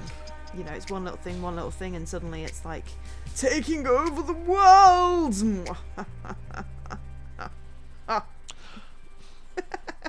Well, it looks like I might not be able to sign up for this race. Oh, yeah, this game is very long. Yeah, I was kind of hoping we were closer to the end, because I figured we did like 4 hours that first time. We did indeed. But as Jess said, she spent like 3 hours mashing A. We've spent... How long have we been going? Another 2 almost? Like 5.5. Actually reading it. So yeah, I did say that this. Well, actually, I didn't think we were that. Yeah, I didn't know how close we were to the end. It's a good thing we didn't try and finish it on the 2nd. Yeah. Because that could have been like 4 in the morning. We'll Right. see where we're at in like another hour. But yeah, I think you're probably gonna miss the race. Sorry. Yeah, I've got 10 minutes to sign up. I somehow don't think we're gonna find our brother and resolve it in the next 10 minutes. Well, that's just the sign up. I then have to get ready for the next 10. Yeah. Or I'd have 10 minutes to get ready after that. There will be other races. Yeah, but it's just there was casual boots. Casual boots. Oh, And no, right? We can run the whole time. Nah, it's not a crowd pleaser. We want you to have no boots and struggle. Apparently. I don't know, there's a command for it. But yeah. But I can make it work. Ah! My controller is so broken, it's gotta go in for a replacement. Wow. You see why I don't like using it though? It's way too much responsibility. Yet you chose to use it over a simple solution such as me shouldering the door. it would have given way immediately. I just didn't want you to get your paws dirty. Using the feather for something small is the least I could do. There's a hallway further along with doors lining it. We check them one by one, but they are all empty. Oh, We'll proceed along the empty. hallway. It leads to a large open room. In the center of the room sits a single desk. You're awake to find yourself in a dark room. Sorry. This must be it. I hope so. You think your brother would just leave something like this? It does look suspiciously easy. My arena senses are tingling. But we did get this far. It's not gonna stop me. I march up to the desk and forcefully start opening the drawers. Aha! There's a thick leather-bound book tied closed with a piece of twine. I tug on the twine to unravel it, and the book bursts open. And there are spiders! Oh, okay, maybe not. Here, take a look. I flip to the first page. It's a journal? Ooh. This is Chun... Is this the brother? Possibly? Okay. I imagine there are many worlds. In theory, I might like to visit them. However, my biggest desire is merely to avoid complicated things. Drama, maintenance of status. It's so troublesome to me. Chun Wen? Is it really okay to be leaving your thoughts sitting out here in the open? Well, to be fair, a random dog would be very hard-pressed to even try to break into this place. The building itself reeks of high ranking. I didn't really mean it as a serious question. Oops, maybe you're rubbing off on me, Sid. So, any other clues we have here? I quickly check the other drawers in the desk. Empty. I check underneath just to see if there's some hidden compartment. Doesn't seem to be. I knock on the desk and its sides, trying to listen for hollowed sounds. There doesn't seem to be anything odd. A short while later. I guess the journal was the only thing to find at Assyrian Rock Industries. I'll take a look at it when we get back home and see if I can figure out what clues Chenwei left. Sounds good. Keep me posted.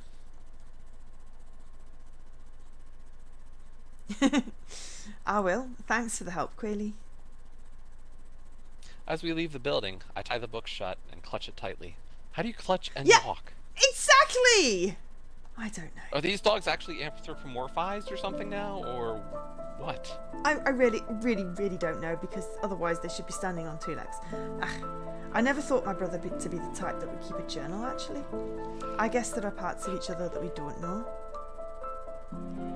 Were you too close? Yes. I consider him to be the dog most like me.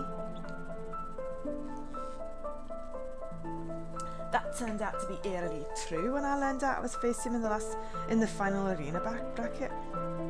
Oh. Oh, we had a great time in the plains as puppies. I think that was the last time I saw him almost. After that, we had to live apart from each other. We didn't speak regularly, but I'd see him during the break between an arena bracket or two. You know, how after you leave a dog, it's like your life goes on separate branches. I always felt that, no matter how far away our branches grew, they would eventually come back and meet. You'll see if your branches meet again after you figure out that journal. Yep, they have paws they can... I'm wondering, would you say that this is the furthest your branches have ever been apart? They have paws, but they've got to walk on their paws, so how can they grasp the book and walk? That's the problem we were having, Steve. Yeah. You literally left the island, and it's been so many years. Yeah, I've long known that we will go our separate ways. Excuse me. But I never expected there would be such separate ways. Well, actually, yeah, Scooby-Doo can manage it. There were some days when I doubted my decisions, that I wondered if my departure from the island divided our branches irredeemably. But I still have the hope that we'll come together again, like I said. Anyway, I'll go read through this. Ooh, can we get her to join us? Can we get her to join us? Sure, we can ask. Yay! Say, do you want to join me? Like, not to read the journal, I feel my brother would want me to do it alone. But just to keep me company. Hi, Steve.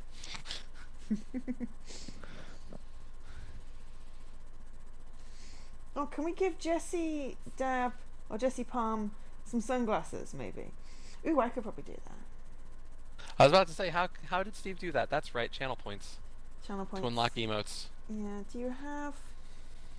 Oh, you don't have I didn't change modify. the defaults. You don't have modify, though. I don't? No. You have highlight, unlock, choose, and then hat achievement, game to compare, choose type 20 questions, but you don't have modify. Game to compare? What? Game to compare? I wrote it as game to compare. Game to complete. Okay, just making sure I didn't... No, you didn't muck it up. I just read it wrong because my eyes are tired. And the text is tiny. I disabled the modify. Re-enabled. Okay, I'm not refreshing to get it back, so I'll do it another time. I made a rainbow out of mine, so I picked the ones I wanted. Did you do that? Sure, why not? Or hey, sure, why not? I had not. okay. Thanks, Steve. Yeah, we usually have a bit more. We're a little bit more high energy for my streams. Yes. So this is like a very different vibe. Yeah, I need to do a more frantic stream, but I need a controller that's not broken, so I need to pull out my other one and charge it, and then send this one back because the apparently the A button keeps on pressing the B button, and the left stick is broken. So that's just great. Yeah, and Steve, you missed the days of the sexy Jessie stream. Yes, he sprawled on the bed. It was quite but interesting. But the new layout of the room, sprawled out, is not as it's more creepy than sexy now. You could just move the camera for one stream. We could have a throwback. But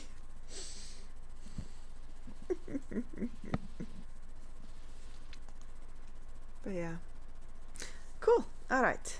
Come on, let's roll. Let's roll then. This environment isn't very comfortable. The next day. I stayed up late reading the journal. I have read roughly 1/3 of it, but so far nothing stands out as a clue. Hi, Paul! Max left breakfast for me once again. After devouring the egg crepes, I sit in the armchair and pick up the journal again. Sometime later. I'm hungry. It's still a while since Max gets home from work. I could probably go get something. What's nearby? I remembered seeing a fried sweet potato stall near here. Or should I get IU jelly? It's never not weird that IU happened to be the name of the dog, and it's also the name of my favourite drink. Okay. Hi, Paul. Humming a tune, I check for my pendant and turn on Max's alarm system before stepping out the door. I double check that the door is locked and take the elevator down. Okay, that's really weird. So, Paul is green on my chat on my PC, a weird sort of pink-red colour in the Khadgar chat, green on Jessie's channel, a different green on Jessie's channel out of the Khadgar chat, and yellow on my channel out of the Khadgar chat.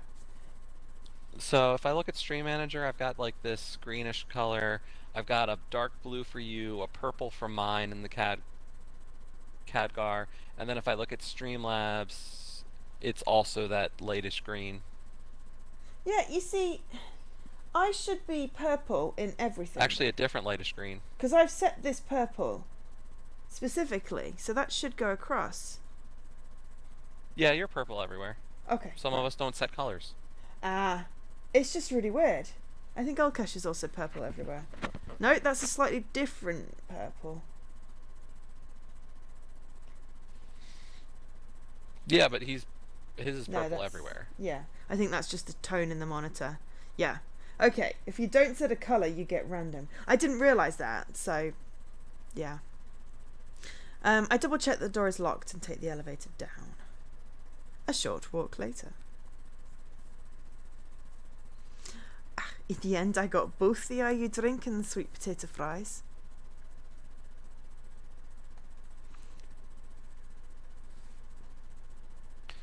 On the way back, I can't help but reach into the paper bag for a sweet potato fry. Ugh, sweet potato. Alright, I should use the stick. My paws aren't clean. I take the thin bamboo skewer and stick it into the fry. Delicious hot steam comes through from the hole I just poked in the thick, freshly fried potato. Food porn. Delicately, I bring the stick up to my mouth.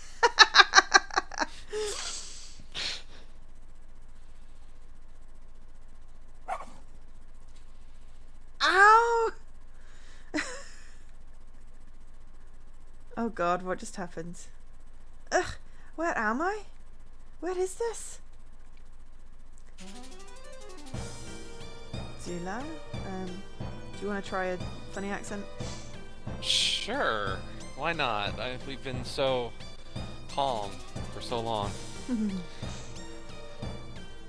Hello, hello! Huh? Why are you... Ooh. The dog takes out her pendant and I feel mine yanking at my jacket as it is drawn like a magnet to the other pendant. Is that supposed to be an if? As if it is drawn? Yes, I as don't if know. this is drawn like a magnet. Yeah, but it doesn't say that. She is much more deserving Oh, of the title as than me. it is drawn like a magnet to the other pendant. Oh, I don't Yeah. know. Yeah. What confidence I have built up over the years has been shattered by this encounter. No matter what I do, I will never be as good as her. Is this what other dogs felt like when they went against me in the arenas? By pure luck, I prevailed against her. To have to rely on luck, I used to feel I was in control of my fate. Now I understand it's just a dice roll. What is the use of trying? Even though the end result was good, I feel like are many dogs that are much more deserving. They were so skilled. What did they do wrong? I grin as I strap myself down. Arena by arena, I'm closer to fulfilling my destiny. I'm going to hold the power of all reality and dogs will bow down before me. No one will dare stand in the way of my freedom. I've worked so hard since the last arena and I've come out on top, and so have the dogs in this bracket. Finally, dogs worthy of going head to head with me. The familiar sensation of the consciousness fading, yet still being aware and sentient. Like emerging from sleep, waking into a world that is real, yet completely parallel to real life. The emulated reality in which arenas are set. Yeah, I really want chips now. God damn it! I really want chips. Ugh, I have to get chips tomorrow. I'm buzzing with anticipation. I am so ready to eliminate these dogs. They've devolved arena, since then. They don't do crafts. It doesn't matter that all of us were the top dog in our past brackets. Here, only one of us can be the winner. And the rest, losers. Losers. These are going to be the most challenging opponents I've ever met. What if they outwit me? No, stop. Take a deep breath, Sid. You're a little nervous and that is natural. I'm sure everyone is wired up. Island year 211, Arena Ooh. 12. So that's 7 Day years 1. after the 204 we kept having. Interesting. So we've got The yet world another comes into arena to get through. focus. Yeah. The world comes into focus again and I can feel it. The exhilaration when an arena begins. I have no idea who said that second place is just the winning loser. Yeah.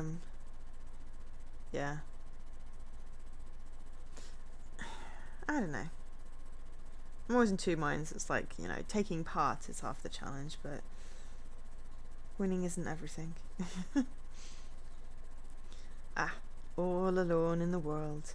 So quiet, but no time to enjoy it. Are they having an arena in a bloody shopping centre?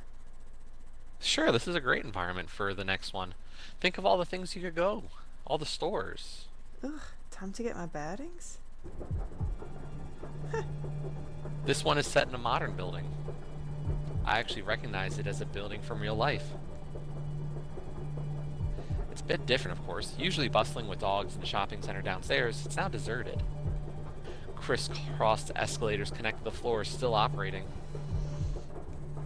The trouble is that it's visible from several floors above if you take them. I'd have to be desperate to use these. I'll still hop on the escalators if I have to escape from a tight situation, but let's hope it doesn't come to that. There are 20 of us, so I wonder how we spawned. From what I can tell, I'm on one of the lower floors. Or at least, if this is true to the real-world building layout. Assuming we are evenly distributed, that would mean there's only one dog for every 5 floors or so. These 5 floors could be each dog's de facto territory. Since 5 floors is pretty vast for one dog to guard, it wouldn't be difficult for an opponent to slip into the territory. On the other paw, it would be also risky to attack someone else's territory earlier on, because that would leave one's own territory vulnerable. Such are the inconveniences of going solo. Contrary to early... Oh, your voice cut out. This far, these... Oh, did it? Yeah, I got contrary to and then it went disappeared. Earlier arenas, it isn't common to group up immediately. To have gotten this far, these dogs can take care of themselves. But I prefer this. Never rely on anybody if you want to be able to alter reality. That's what I tell myself. No need to trust anyone. But it's great if dogs trust me. That strategy has worked for me thus far. Right? Isn't Sid a jerk sometimes? Oh god, the biggest. I'm not sure if we're supposed to like her. I don't know, but I need a break. Very briefly, I've run out of tea. So shall we pause on the walk around the floor? Sure. I'm going to hit save if I can find the save button just to... There we go, save. Alright, I'll be back momentarily. Tea break. I'll be back soon.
is a disaster if I run out of tea.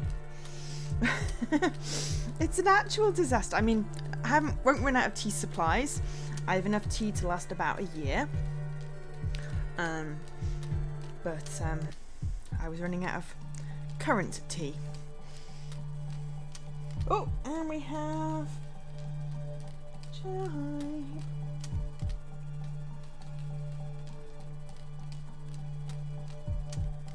It obviously also went to make tea. I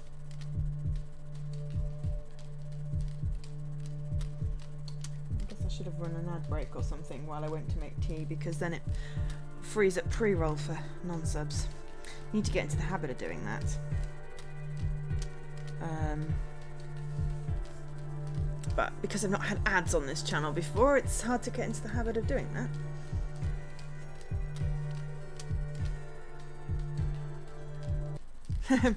Hi, Mr. Corners. We are doing okay. Very tired, but we are soldiering through with cheesy accents and talking dogs. This game is a little bit longer than we thought. We are in yet another arena, playing some kind of weird Fortnite / Hunger Games hybrid. This time it's in some kind of department store, which is just weird. Oh, I have... Vortex of Doom is doing the casual boots. Casual boots. Boots!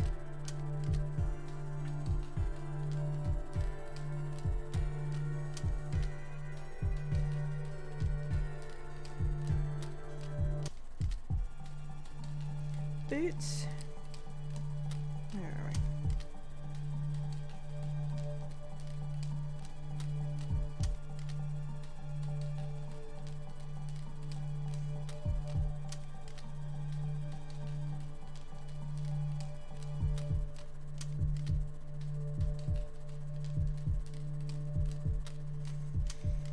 And the world is falling apart. So.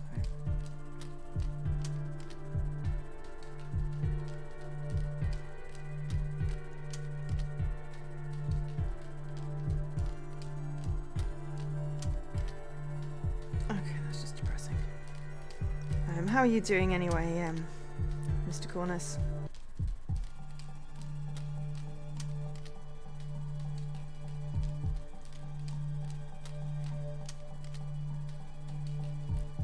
So we've got a wee bit of a headache starting, so hopefully that will go away soon. Not any of that nonsense. Nonsense headache.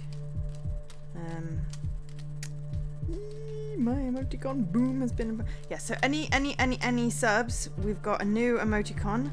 We have a Joe Boom. I haven't decided what's going in the third slot yet, and then I might just upload the other two in like the tier 2 and tier 3. Not expecting anyone to sub at that level, just so they're there, and then we can do a cycle of the emotes. But I do have... What did I call it? I guess I want to type in my own chat. Is that what it is? No. Forgotten what my command was.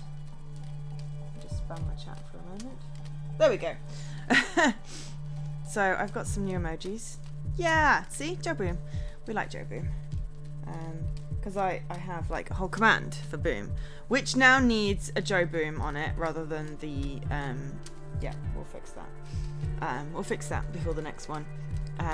But yeah, so if people want to vote, or just let me know in message which one. So I've got one more slot open at the moment. We are about 9 subs away from another slot, but that's not a hint. That was just more of a comment. But yeah, we've got 3 slots available, plus the 2 tier 2 and tier 3 ones. But yeah, I'm tempted to just like rotate the emotes, see what people like. Did Jesse say how long he'd be gone for? I thought I was gone for a while. I had to make tea and get a piece of cake. Because tea and cake is important.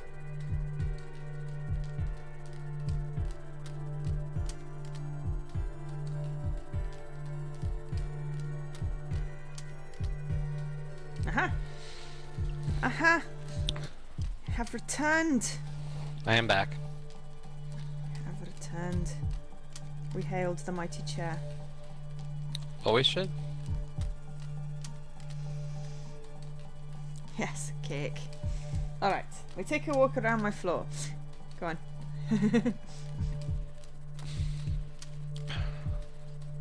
Storefronts are lined up along the sides with mannequins and glass showcases. Creepy. Their interiors seem true to real life. The storefronts I see so far have clothes racks set up neatly. This is an important observation, as some arenas seem more like set pieces, vaster and emptier. I enter a store and stalk through the aisles, noting that they would be good hiding places, or like trees in the wild, good for breaking up line of sight. I wonder if there's food.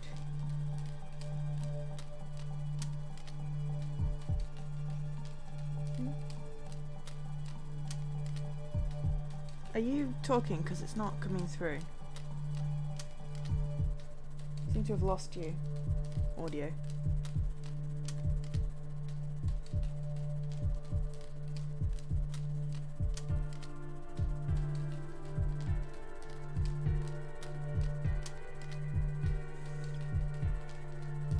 I don't know if the... Ah, there we go. I can hear you again.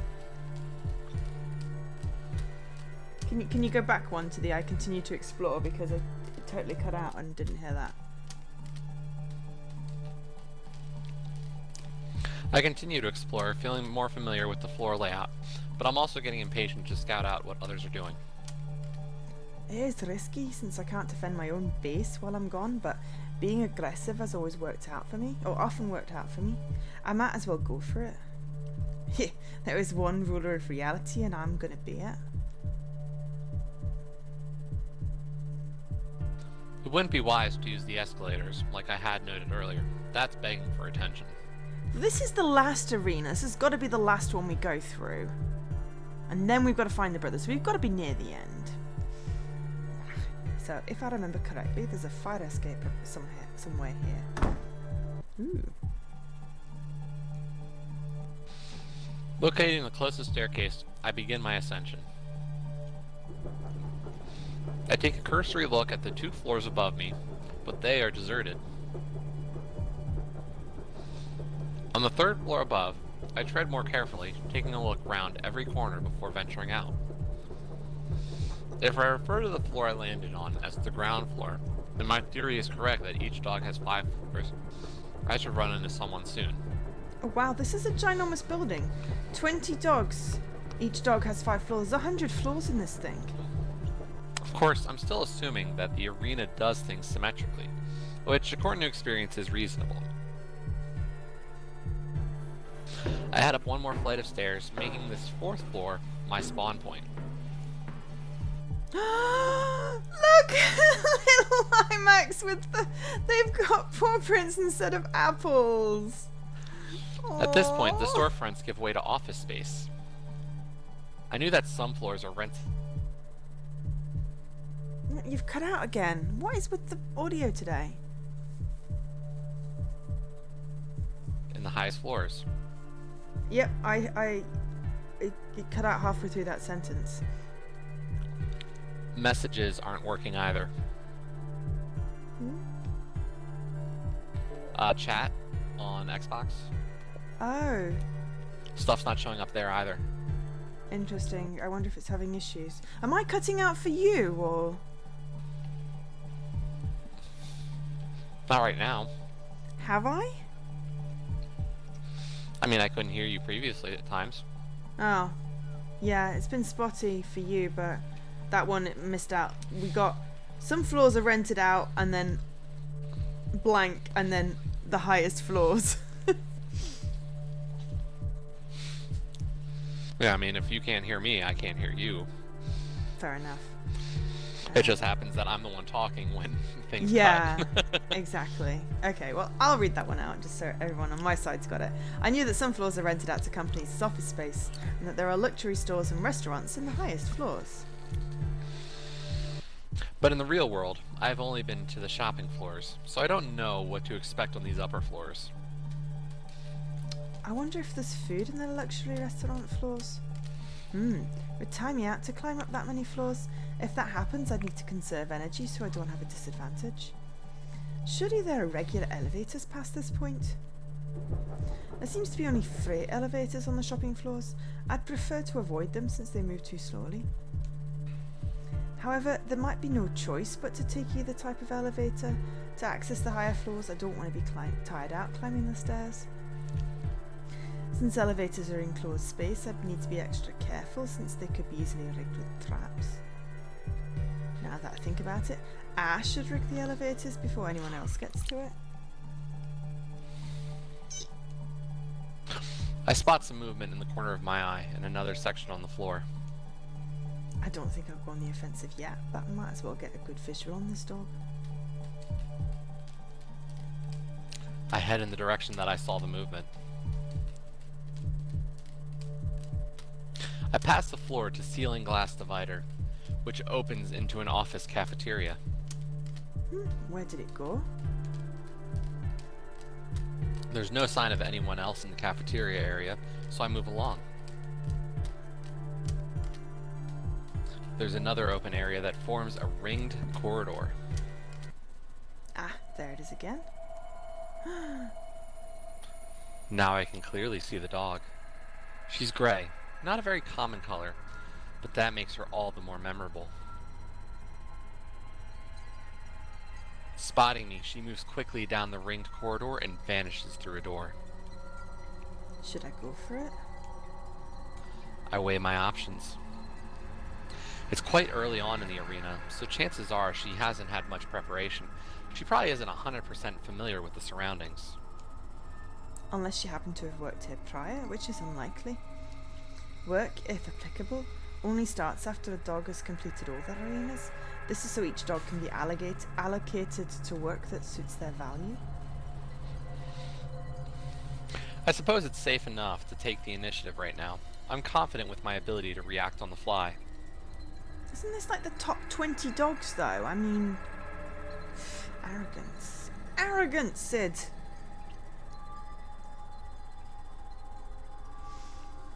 I head for the door she escaped into. Yeah. Oh. It's another cafeteria area. The mirror image of the area I had just left. She must have gone into the offices. I walk through the seating area, but suddenly a vending machine topples down, blocking the way behind me. How?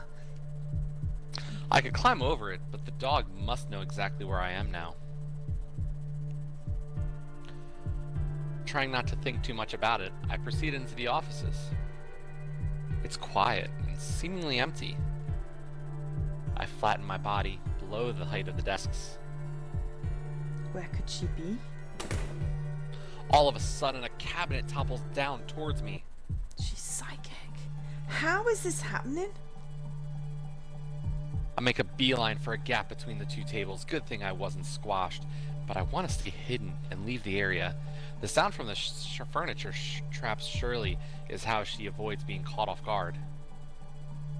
The further in I go, the more apparent it is that the desks have been rearranged.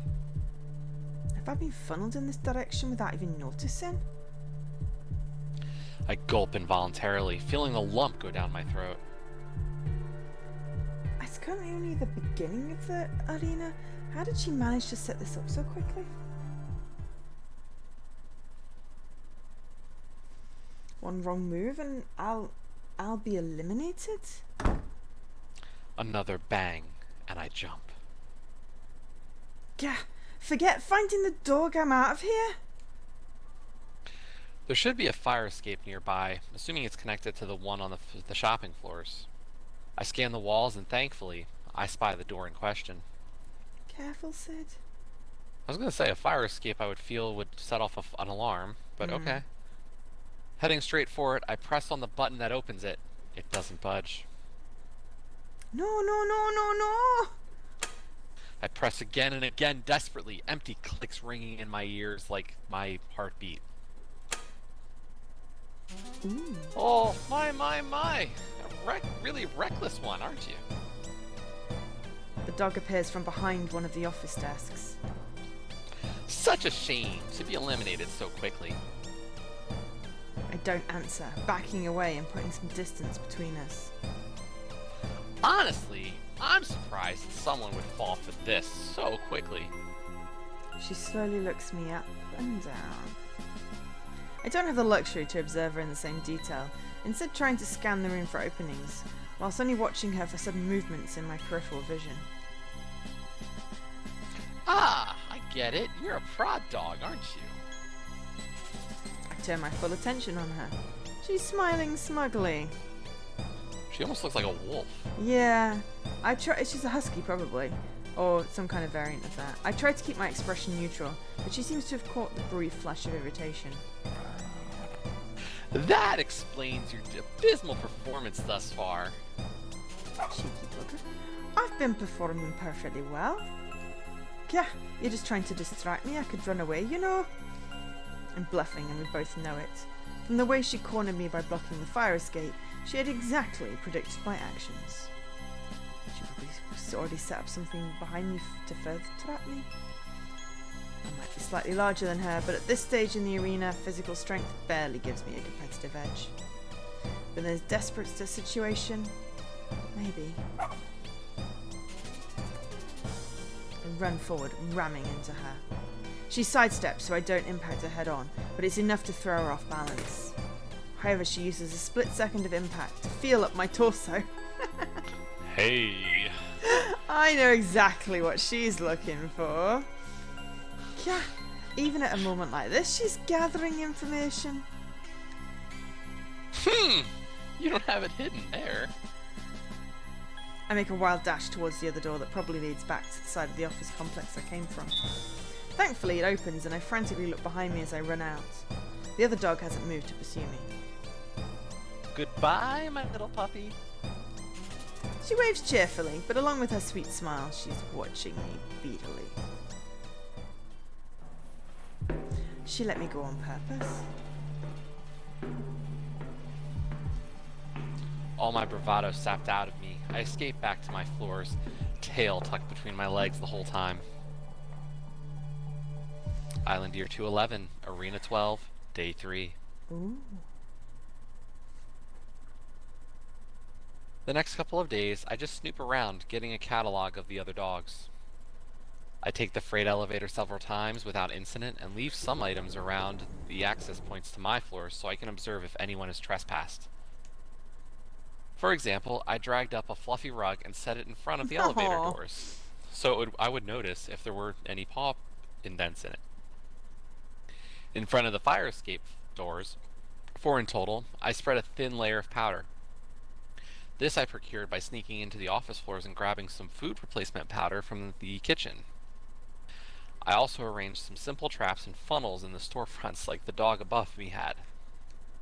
However, since most of my props are clothes racks instead of something sturdy and heavy like office desks, there are obvious vulnerabilities in my funnels. Despite the preparations, my floor remains relatively quiet. I wonder if it's because I'm on the lowest floors. To get here, dogs would have to get past that absolutely brutal trapper above me. If anyone is the best position to eliminate me, it would be her. Thankfully, she seems to prefer to lure dogs in. Which reminds me. Some time ago. I step out of the freight elevator to a floor that's above the trapper's levels. Trapper is a code name I've taken to calling the dog above me. Alright, coast clear. I scan all around me, including the ceiling, before venturing out. Suddenly, I hear yapping coming from a distance, and I cautiously move along the wall towards the sound. As I near the circular corridor overlooking the escalators, I can tell that the sound is coming from a floor or two below. I creep up to the railing and peer down. Oh, fish sticks.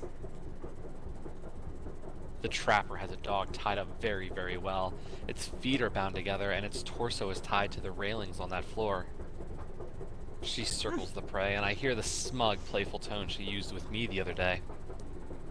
She moves closer to the trapped dog and lowers her voice. I can't make out what she's saying.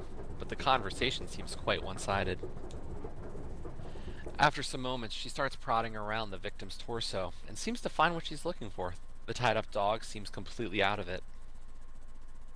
However, instead of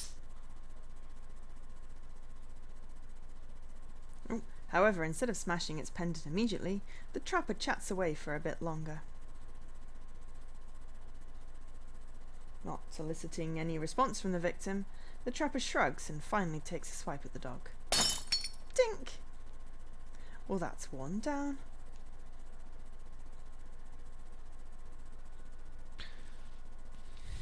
We got you back. Okay. Your voice disappeared again, so I just did some voiceover. Okay. The trapper watches the dog dissolve before sauntering away. Ooh. Sauntering. Ah. Island year 211, arena 12, day 4. Anyhow, today I'm going to try and scout out a higher up floor. My freight elevator doesn't go up past the 40th floor, so I can either take the customer elevators from the 10th floor or the separate freight elevators from the 20th. Compared to typical arenas set in the open, this level design complicates traveling since there are bottlenecks at each floor's access points. Perfect for dogs that operate like the trapper. Anyway, I want to get a better idea of the state of the competition. So far, I've seen a larger black Shiba in the luxury restaurant floors. The dog eliminated by the trapper had occupied the floors above the trapper, from my guess. I arrive at the next series of floors, the amenities, basically luxury hotel rooms. There are some tripwires near the elevator, but luckily I spot them in time and avoid them. These wires are pretty thick. No wonder I didn't fall for them. Before I go any deeper inside, I need to plan an escape route. Circling the perimeter, I find a fire escape stairwell and triple check that it opens and closes properly. Can't take any chances after that narrow escape from the trapper. I memorize the route and head back to the elevator area. Alright, I hope this works out. I'll pretend to be caught and lure out the dog on this floor. I purposely pull on one of the tripwires, but instead of a trap, there's a strong jolt of electricity. What the? I let out an involuntary yap. Well, not a lethal shock, it is quite enough to numb me. Sheesh, now I see why those wires are so thick. I limp away and hunker behind a potted plant to recover. Surprisingly, no dog comes, so once the feeling returns to my limbs, I emerge from cover. I pick a branch off the potted plant and use it to prod some of the remaining lines. I was hoping to get its attention, whoever it is. It might be busy, or perhaps it didn't bother to actually set up the wires to notify when tripped. I wanted to explore inside of the hotel rooms, but if there's more of these traps, it's too dangerous. The scene of being at the trapper's mercy keeps replaying, sapping all my courage to go further. I went from being so confident to such a wimp. Just then, someone steps out of the elevator. I follow my instincts and run. Down the corridor and to the lift. There's the fire escape. Just before I can round the corner, it calls after me. I can't catch you there, so listen for a second. That voice? It's her! I glance back. She's still standing in front of the elevator, so it doesn't sound like a trap. I pause, but only turn partially towards her, my body language making it clear that I intend to bolt if she makes any sudden movement. You see, I have a proposition for you. Oh. The voice cut out. I'm interested in making these floors part of my trapper floors. Even she uses that term, trapper? What's in it for me? My voice is barely a squeak. No, Sid, get it together. You can't show her any weakness. See, I'm interested in partnering up with someone. Though, maybe partnering is the wrong word. I need a helper that I can be comfortable around. Of course, in return, you'll be getting a much higher ranking than you really deserve. Right. Under normal circumstances, I would have challenged her on her assumptions. I should tell her I should get whatever ranking I want without her. She wants someone who she can be comfortable around. She means someone she can eliminate at any time. Never in my life has anyone talked down to me like that. But I can't even justify getting offended. Even someone as prideful as I am cannot deny the truth of what she's implying. She even had the decency to say it in an indirect way. She really could eliminate me at any time. I have to agree so I can survive for a bit longer. What to say? I'll do it. I'll do it, but you're going to regret this. I hope you change your mind, but I'll do it. So we're gonna do it, but it's what kind of attitude we get back. Okay, well, I hope you change your mind, but I'll do it. I'll do it, but you're going to regret it. That's very aggressive. But it feels it feels like that's a confident Sid. Yeah, I suppose. But, Or are we trying to play coy? I think we need to play coy. We've gone from hero to wimp. So... Okay. Just I'll do it? I'll do it. Yeah, let's just go for the top one and see what happens. I don't need to be the best, right? I just need to survive for another day. I'll do it. She nods in response. Ooh, hello. Alternating least Shibas. We agreed to a collaborative filtering process. Okay. This sounds like science! Now, it's going to be hard to work together if you're standing that far away, but I understand why you're keeping your distance. So, see here. Ooh. She reaches into her shirt and pulls out her pendant. Huh? Slowly and deliberately, she puts it back into her shirt, but makes the exact location of it clear. Don't worry, I don't need to see yours. Not right now, anyway. So, you want to come here and discuss a way to make these floors ours? Shakily, I nod. We head down the fire escape to the trapper's base, the office floors. Oh, her name is actually Zula, but I still think of her as a trapper though. I'm glum. We just agreed to a deal that completely undermines my own ability and independence. Got you, Jesse. Sorry. I wondered if this is what you felt, being in a partnership where the other dog has the upper paw. The trapper lays out her plan. I pitch some suggestions, some of which she agrees with and includes in the final strategy. She also tells me to get a grip, because if I perform poorly, she'll eliminate me on the spot. Pearly. Yeah, pearly. I don't doubt she'll make good on that threat. Sometime later. Isn't her brother here somewhere as well? Yes, that's a good point. We split up to our respective floors to gather supplies for the offensive plan. We need rope, wire, and hooks. Ooh, kinky. I also rip up some clothes into wide strips, which I wrap around my legs. With all that set, we head up. Me by elevator and the trapper by fire escape. Once I hide, you trip the wires. Got it? I nod and wait until she vanishes into one of the hotel rooms. Here goes. Ah! Caressing me. I prod the tripwires, though this time my legs are wrapped in layers of cloth to insulate against the electric shocks. Time to put my acting to the test. I quickly unwrap the cloths and hide them in the potted plant nearby. Then, continuing to yap, I fall to the ground, pretending to be in pain. Yes, she fell for it. That was fast. I wonder why she didn't appear last time.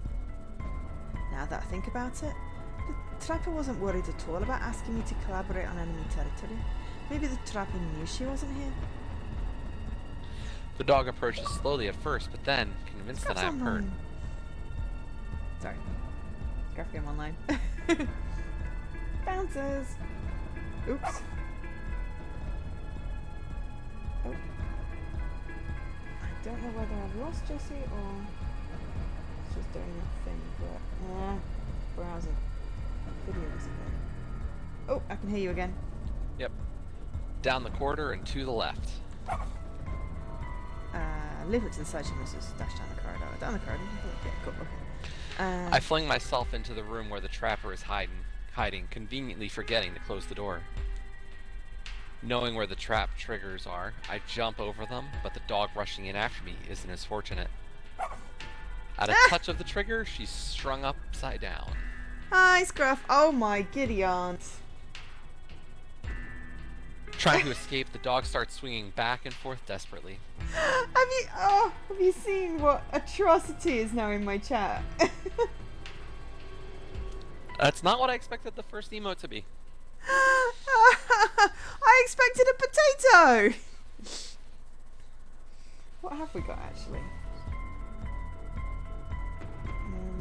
They're in order, so hang on, no? Order. There we are. Yes, that is the first emote. Potato is in production. Okay, fair enough.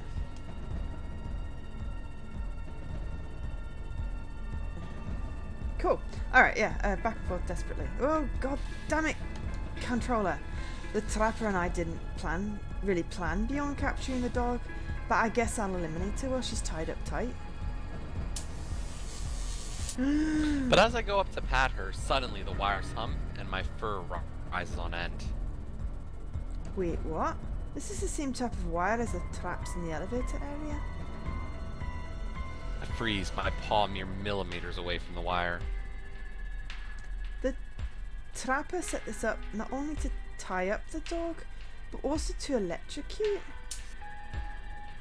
Once. Twice.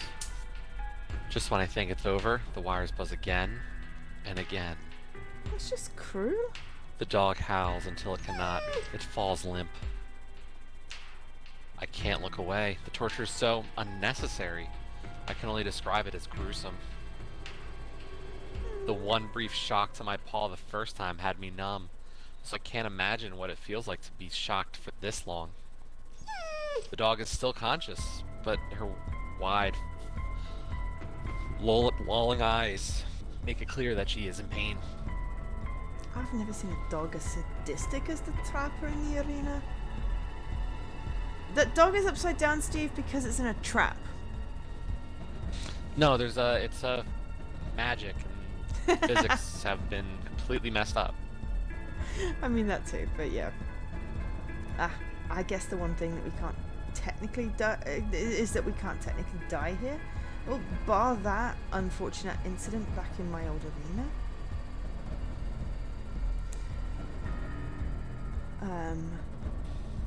Oh, no worries, SK. Be safe. We can't afford to time to torture fellow dogs. Usually we just get the elimination over with.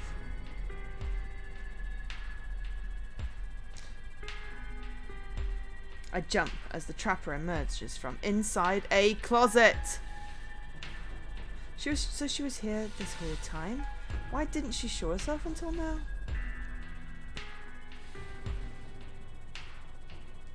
Hi there. The dog squirms, but doesn't seem to be able to answer. Not a very talkative one, are we? Is this how she treats all the dogs she traps? Talks to them until they'd rather be eliminated than listen to any longer? She's just been electrocuted. Of course she's not talkative. Fish sticks, I shouldn't have said that out loud. You're right, silly me. Just trying to ease the tension. Because it's Jesse! And, well, you know, just everything about him, you know. Her tone, she's totally enjoying it. Yeah, this is so twisted I can't stand it anymore. Why are you being so sadistic? Let's just eliminate her and get it over with.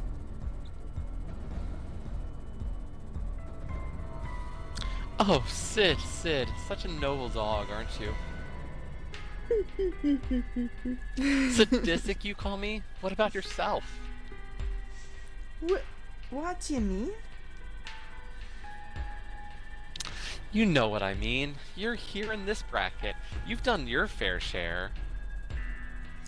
She smirks lazily, her lips curling to show her canines. I've never been like this. I saw you eliminate another dog the other day. You were just taking your time, even though it was already tied up just like this. Oh, that poor dog. I was just trying to find out his name. She suddenly stopped smirking. You know, I was kidding what I said the first time about prod dogs. Oh, that? The sudden change of topic catches me off guard.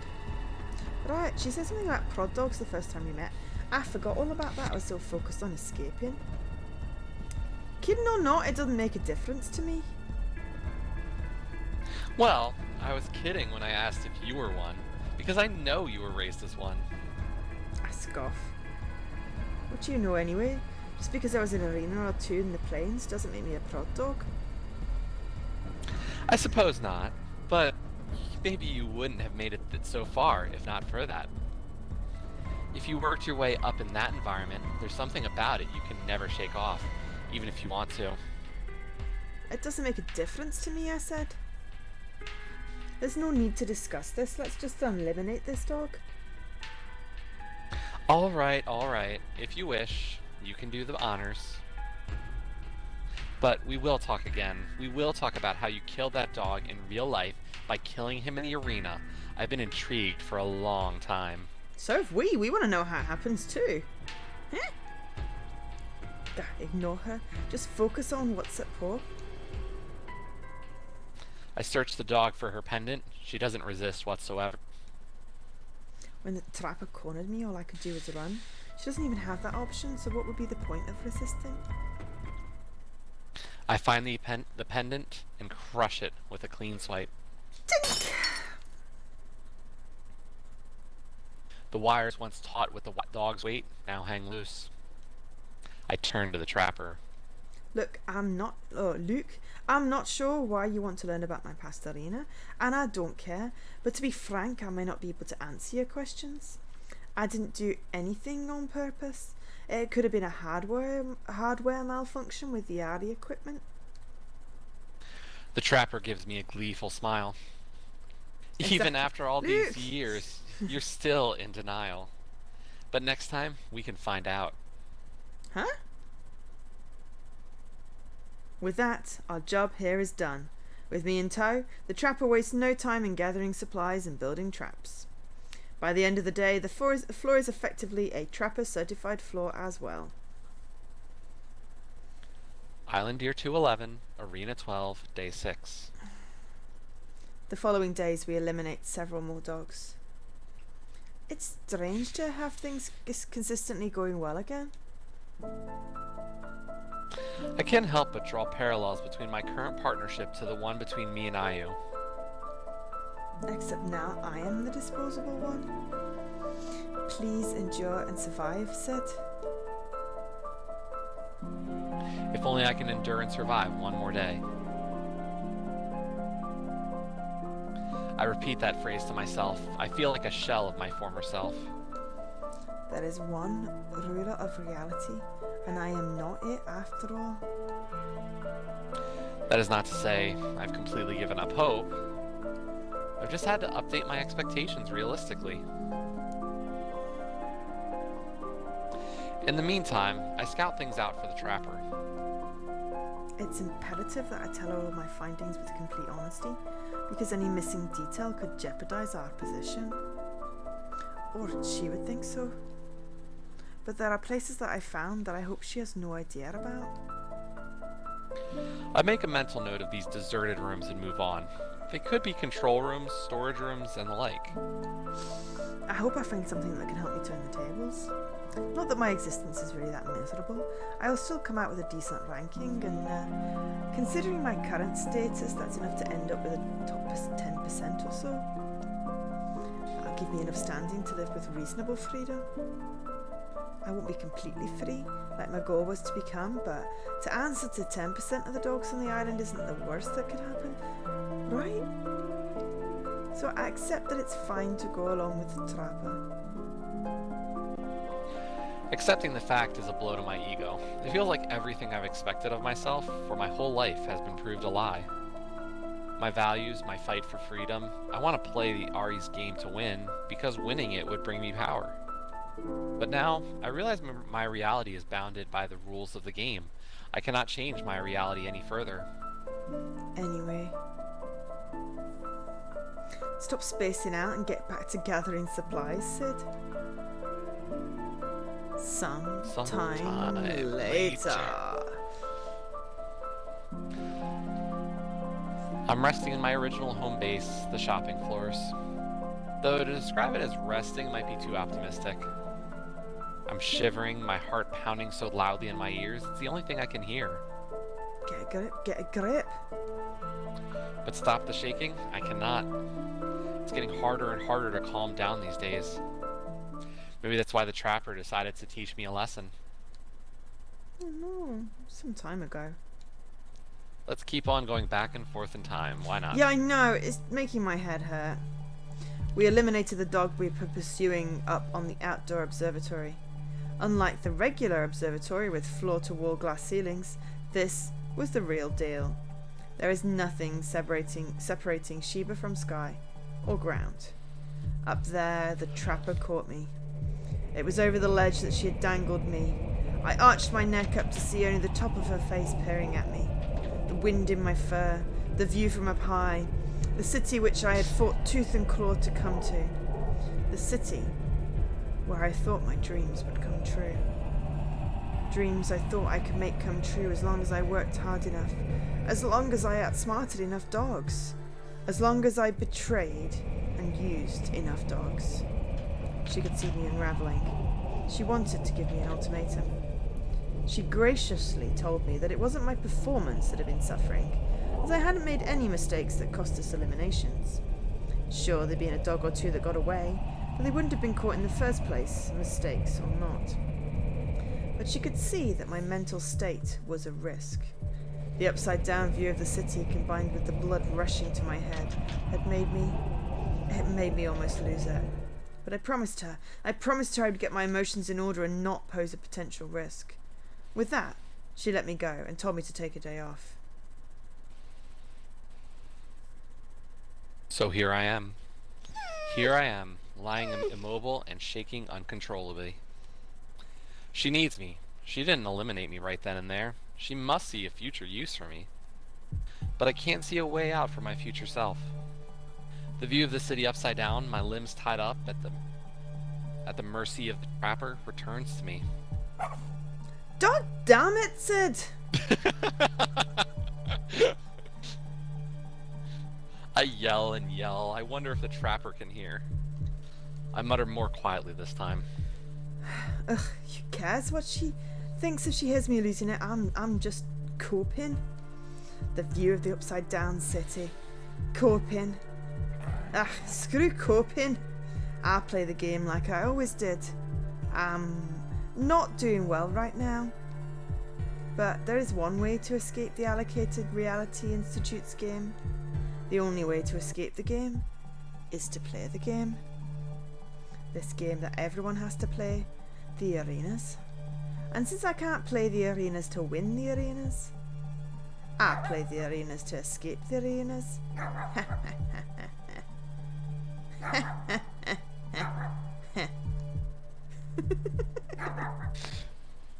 We weren't going for full on maniacal. I don't know, I don't want to hurt my voice. I can do that.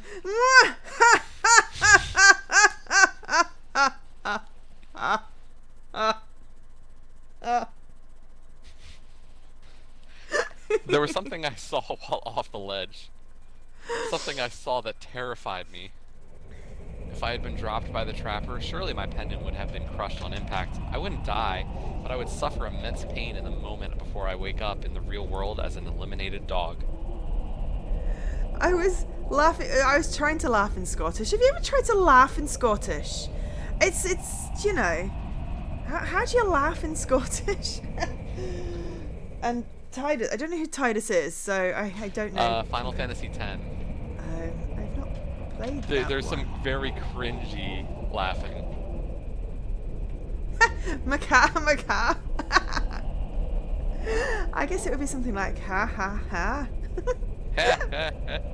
Ha ha ha. That's a Scottish laugh, right? Okay. Pain! So I'm back here on the ledge. What I saw that time was beautiful. It was beautiful and terrifying. I want to see it again. And so I leap. What? The familiar sensation of the consciousness fading, yet still being aware and sentient. Like emerging from sleep, waking into a world that is real, yet completely parallel to real life, the emulated reality in which arenas are set. Oh, hi, the news. Alright. Wow, okay. Present day, island year 224. Arena 12, day 1. The world comes into focus again, and I can feel it. The exhilaration when an arena has begun. This one is set in a modern building. I actually recognise it as a building from real... We did this already. It's a bit different, of course. Usually bustling with dogs in the shopping centre downstairs. It's now deserted. Crisscrossed escalators connect the floors. Still operating. Although I think I read these the first time. You did. I remember this place well. Almost too well. This arena was one of the lowest points in my life. It's surprising how fast a dog can fall. I had thought I was invincible. So what happened back then? Island year 211? I went upstairs to hunt the trapper. I went upstairs and was caught by the trapper. I mean, we went upstairs and were caught, but could we alter reality? And change that?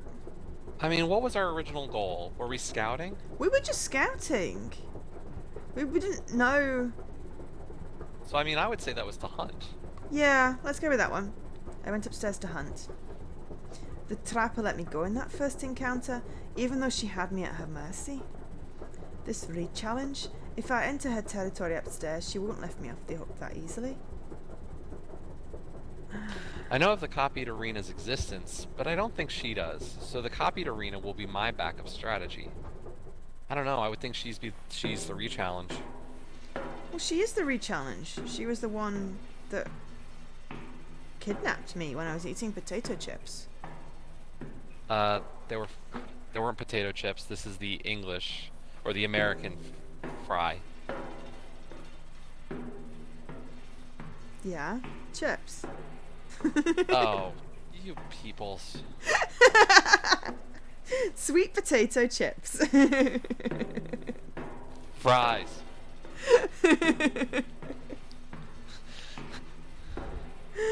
But I mean, I thought we'd won all our arenas. How did we just like eliminate ourselves from that one? This is weird. Usually the re-challenge is Right because... at that exact second, the whole building exploded, and the fact that we were so far away saved us. What? Mission Impossible dog. Huh? Sid jumped out of the building right as it blew up and eliminated every other dog. Oh, I suppose that's... Sorry, I thought you were reading it. I was like, where's this? Have I gotten behind? Yes, maybe. But... Wow, yeah. I don't see that happening. I think she re-challenged because she was pissed off that we eliminated ourselves. Possibly. I don't know. But then how did we win? But I don't know if we won. We stole the feather, maybe. I don't know if we won. Maybe that's what it is that we're just bad Sid. Yeah. Sinking around and trying to reorient myself at the once familiar shopping floor, I find the ominous fire escape. Regardless what she plans to do, I should go find her. I'll be more prepared. I just don't want to be passive and caught off guard. I wonder if she'll even bother rigging up her floors this time around. Nevertheless, I've learned from my experiences. This time, I won't let her make me her slave. The climb is so much longer than I remembered. Ugh. These re-challenges are making me remember how alone I felt back then in the years of participating in the arenas. Hey, please, thank you. In the real world, I can chat and eat all I want with Max and Quayle. I can create and maintain friendships and enjoy the sunny days. In the arenas back then, everything was so solitary. Here, I'm back to being all alone. The climb seems to stretch on forever, with just me and my thoughts. I have to tough it out. Think of it as a mission to beat in order to proceed to the main story, to find Chen Wen. I mean, this is exactly what it is. Can we just end it in 2 days? Because that would be so much easier. The scene of me being cornered by the trapper flashes through my mind again. With no other survivors to save me from the basement. Never mind, I'm thinking about a game from Kenan Dar, aren't I? Funny that the nickname I gave Zula still holds true. Even as one dog acting independently, she inspires that fear.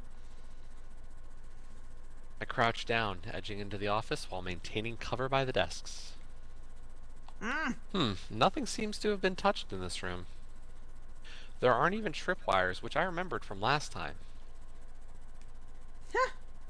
I was half kidding when I thought she wouldn't bother rigging up this floor. So she's doing things completely differently this time. I'll keep looking around.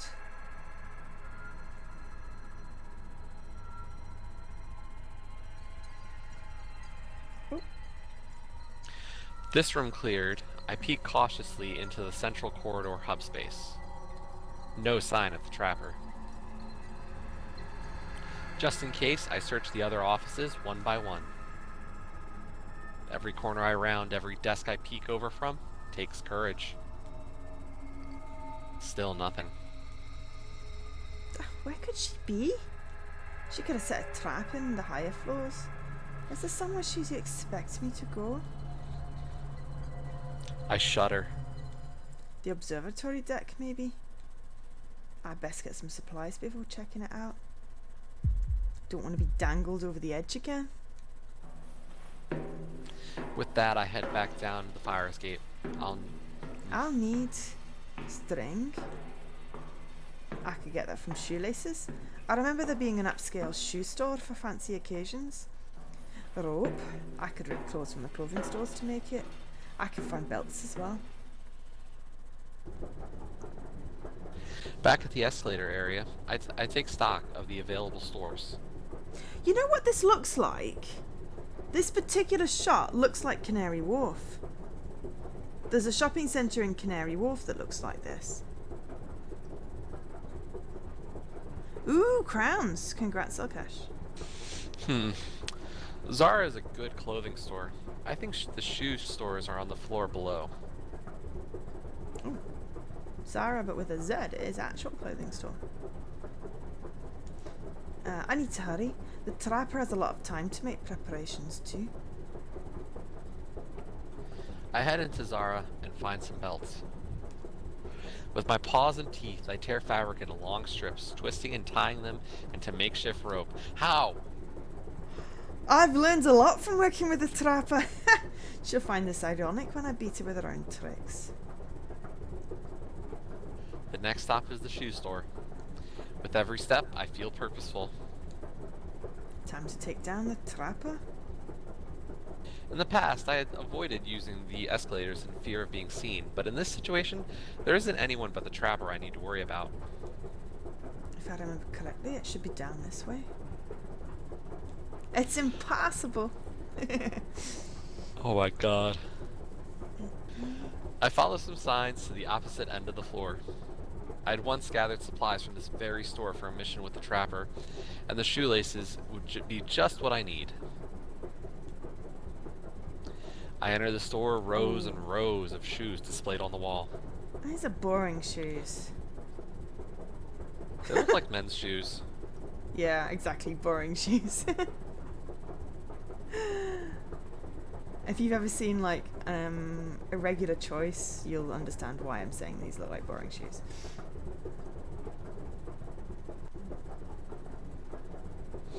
Dogs only wear shoes on special occasions, so while it makes sense to have a shoe store in a fancy shopping center like this, they are rare on the island. The worst part is they all look like human shoes, so it's not even like... I know. I'm Like, if upside you were gonna- down. I crane my neck to see that I'm dangled by my soundly tied limbs to the ceiling. I didn't realise it then, but now I remember when exactly I grazed the tripwire. I'm glad my hunch paid off. Gah, I remember this voice. The trapper's tone reserved for prey. Oh, hi, Zula. My heart is pounding and I'm starting to get dizzy. I struggle and pull with my legs, which only results in me swinging back and forth. The trapper calmly watches me, not saying a word. Alright, I give up. It's hopeless. Even after all these years, you still have the upper paw. I was naive to think I could surpass you. Just eliminate me already. But then she gets the feather. The trapper stands still as if contemplating it. It's humiliating she read me like an open book. Gah, just do it. I've been puzzling about this ever since that time. How did you do it? It's like deja vu.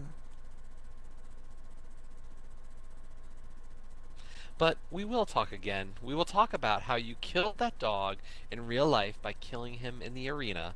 I've been intrigued for a long time. First she was curious about the fan shoe incident in Arena 9. Of course she's also curious about how I eliminated her in Arena 12? What? If I were her with such lethal skills, I'd be curious too. I'd be curious about how Sid, a weak minion, turned the tables on her. Maybe you're right, Jesse. I said it just to be like completely ridiculous. I know you did, but this game is completely ridiculous. Ugh. I'd kept it a secret for many years, of course. I didn't want to let it become public knowledge. If other dogs started trying what I did, it could bring down the entire structure of the arenas. At the time, I had thought about revealing my cheat. The island could break free of the Ari's grip. In my dream, Shiba Inus would no longer be separated as good and bad dogs. There are no bad dogs. I know. We would never have to prove that we are better than another Shiba Inu ever again. Shiba Inu Island would be a place where Shibas could just grow up as themselves. The thought of a future like that was beautiful. It was like sunlight. But it was only fleeting warmth I felt. I chose not to act on that thought. I wanted to guarantee my own freedom and power, and freeing the entire island would be detrimental to my goal. And anyway, it was a no-go. I haven't told a single soul about what happened in Arena 12, and I'm not going to tell her the truth now. You underestimated me, that's what happened. That's the only reason I beat you. I consider the possibility that I underestimated you. The trapper The trapper speaks. No, go ahead. Slowly, as if really dwelling on her words. I've never seen her being this deliberative before. Everything just seemed to work in her mind instantly with a claw click. I thought very carefully about your skills before asking you to come on board with me. I don't make mistakes. I really thought I had the upper paw, but never has a dog proved me so wrong. I really wish she wasn't upside down. It's freaking me out. Have you ever had minions in the arenas, Sid? Yes, I have. So I knew what you were doing. I knew both the risks and the benefits to having that kind of power over another dog. Honestly, when you spared me, I finally understood what my minions must have felt. The visceral understanding that you could eliminate me whenever you wished, however you wished. For self-preservation, any dog would obey. God damn it, controller. You were correct that you had the upper paw over me on all fronts. Maybe you made a mistake. Maybe you didn't. I got lucky, that's all. I'm just trying to understand. So, you have been on the other side of a manipulative strategic partnership.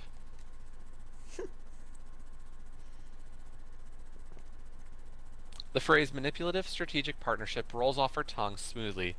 It is a term she has a clear definition for, a term that she frequently uses. Maybe you gained some perspective by being the minion, whereas I had never been in that position before, which allowed you to blindside me. That's a real stretch. I'm sorry, but I really don't have the answers you're looking for. The trapper shakes her head. That is unfortunate. It's your turn for an evil laugh now. But this is still what you wanted, right?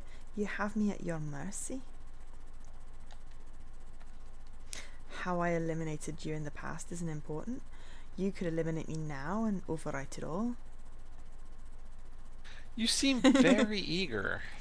Yeah, Scruff, exactly. Your answers are in another castle. I just wanted to get this over with. I've half a mind to just leave you here and see if you escape. Your call, not mine. The trapper shrugs. Then without a word, she turns and walks off. Now I have another fighting chance. I twist, swinging back and forth. I try to lift my muzzle to the ropes, but my strength fails me. I can't reach far enough to attempt biting through the rope. I let my head fall back, letting the ropes take all my weight. It's almost relaxing, the ropes taut and gently rocking me. It's so quiet. Why does she refuse to get this over with? I don't understand her fixation on these questions. I've already told her I know nothing. Though I guess eliminating me or even winning the feather isn't as important to her as finding the answers. And the way she talked to me, it was different. She was so honest, if honest is the right word here. She seemed to genuinely treat me as an equal. That's kind of flattering, I guess. I should give up. I can't really beat her with normal means. I can't escape this trap just up by myself. I guess it's time to go to the copied arena. At least I tried here. Knowing her, she'll be monitoring this area for a while. If she witnesses me going to the copied arena, I wonder if she can follow me? I have no idea what's going on. No! That's why my voice was becoming a question mark. 15 minutes later, according to Sid's sense of time, probably inaccurate. Alright, I guess she's not coming back until I do something. Time to go. I close my eyes and relax. If Zula's watching, it must look as if I'm sleeping. Feather, let me go to the copied arena.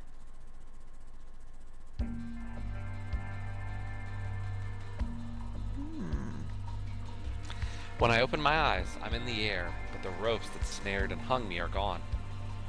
Nice. I take my pendant out from its hiding place and snap it open. The feather sits there, shimmering as if smiling in its own way at me. You're so reliable as always. Thanks for letting me harness your power. Time to spy on the trapper. I hum a tune without care, strolling around the monochrome building.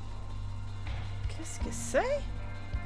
I do a tour of my shopping center floors. Nothing there. Next, a leisurely walk around the trapper's office space floors. No sign of her. I'm surprised that she's not in this area. Surely she'd have noticed that I'm gone.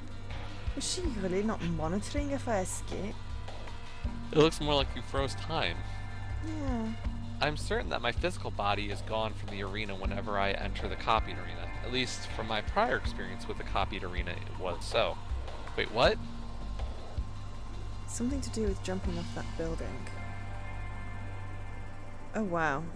Stream cord only just notified about us going live. We've been alive like 3 hours, stream cord. What did something? The bot that I set up for the Twitch streams in our channel. It's only just pinged me that we've gone live. Or Discord was having issues. No, it did that earlier. Like, right after we started. Oh, okay. My phone has only just let me know that it pinged me about us going live. I think Discord Mobile is having Discord issues. pings are bad. Yeah, it's fine. Yeah, what is going on with this copied arena thing? I do hope we find out, because if we don't find out, then I'm going to be very, very, very upset. Oh, yeah, okay, fine. It posted 3 hours ago, so my phone literally just pinged me now, so yeah. Yep. Yeah, if I were her, what would I be doing now? There are a lot of other floors to check. Check the outside observatory outside. Check the tourist observatory floor inside. I would say it would be the outside one. Yeah, I would. What did I do? I think I went backwards. Right, okay. Check the outside. Yep. So the top one. Yeah. Sorry, I hit the wrong I climbed the stairs to the outdoor observatory. It's an observatory that lacks all the safeguards the tourist one has. For good reason, it's not open to the public. Here, one is at the mercy of the whirling elements, and of course, the possibility of plummeting to death. Once up the stairs, I feel the wind whipping around me, gray clouds framing the pure white sun. I trot a bit further around the perimeter, and there, I spot the trapper. That place? It's exactly where she trapped me. There's no doubt. A chill runs down my body. Now that I know where to look, I see that she has the same trap set up. Atop one of the overhead beams, she laid ropes that would drop and ensnare a dog passing below. Due to the open walkway, it isn't activated by a tripwire, but rather a wire that is run further out and is manually pulled to trigger the trap. On that day, we had been walking almost side by side when she had suddenly reached out, pulled, and the next thing I knew, I was hung over the ledge. The trapper is still, with a small smile that seems to carry many mixed emotions. Is she waiting for me with this? She should know I won't fall for it again, though. Right now, it's the perfect chance for me to leave the copied arena and eliminate her. I creep behind her, positioning myself carefully so that she cannot see where I emerge. I can't risk her noticing me before I can land the blow. It would be even worse if she sees me fleeing back to the copied arena if I fail. Alright, Feather, let me... The trapper suddenly turns. Can she see me? But she reaches out and pulls the wire. Before my thoughts can process what I'm witnessing, she's whisked up by the ropes that had dropped and snared her limbs. She wants to see what I saw when I was upside down that made me find this solution thing. She Different dangles off the perspectives. overhead beam, nothing between her and the ground from a dizzying height. Despite this, she looks calm. What the fish sticks is she doing? I edge cautiously towards the ledge and peer over. The trapper just hangs there, the rough winds knocking her into the side of the building.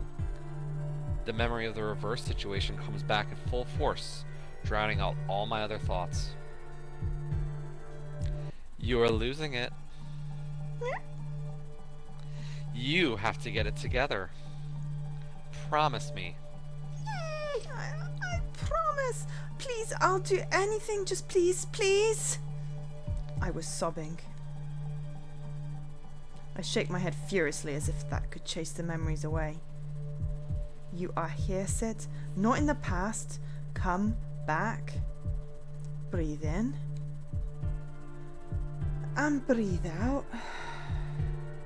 I refocus on the trapper. She closes her eyes as if sleeping. She's basically immobile.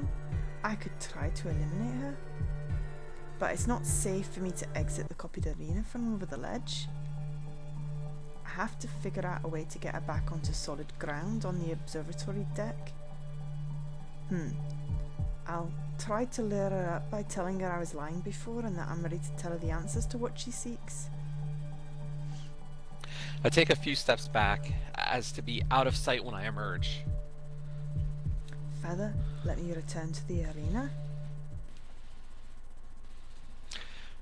With the simple thought, the color returns to the world. Now I'm in the real version of the arena where I can interact with the trapper again.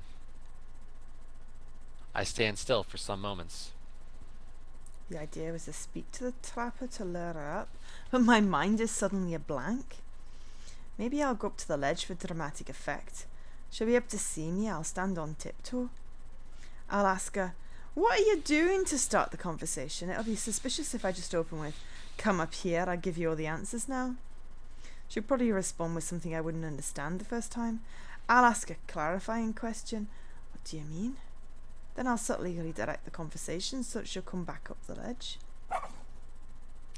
Sid, how long are you going to hide there for? Eek! Did I just make that weird sound out loud? I guess I can't pretend to not be here. How does she always know when someone's there? Did she get hearing enhancement surgery? Or are her family genes not devolved by technology so her instincts as good as our ancient ancestors? Anyway.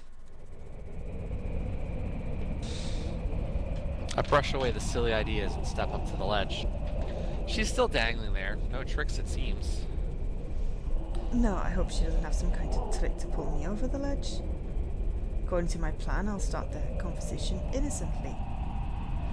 "Hi, Zula, what are you doing?" What does it look like I'm doing? I'm sure you haven't forgotten this scene. Yeah? Of course I haven't. Except our roles were the other way around. To put things simply, I want to understand how my judgment went wrong and where it went wrong. And you think you can do this by role-playing my experiences? That is what I'm hoping for, yes. I don't mean to sound dismissive, but what is the point? Your rankings are finalized. Arena 12 is over and this scenario will never happen again.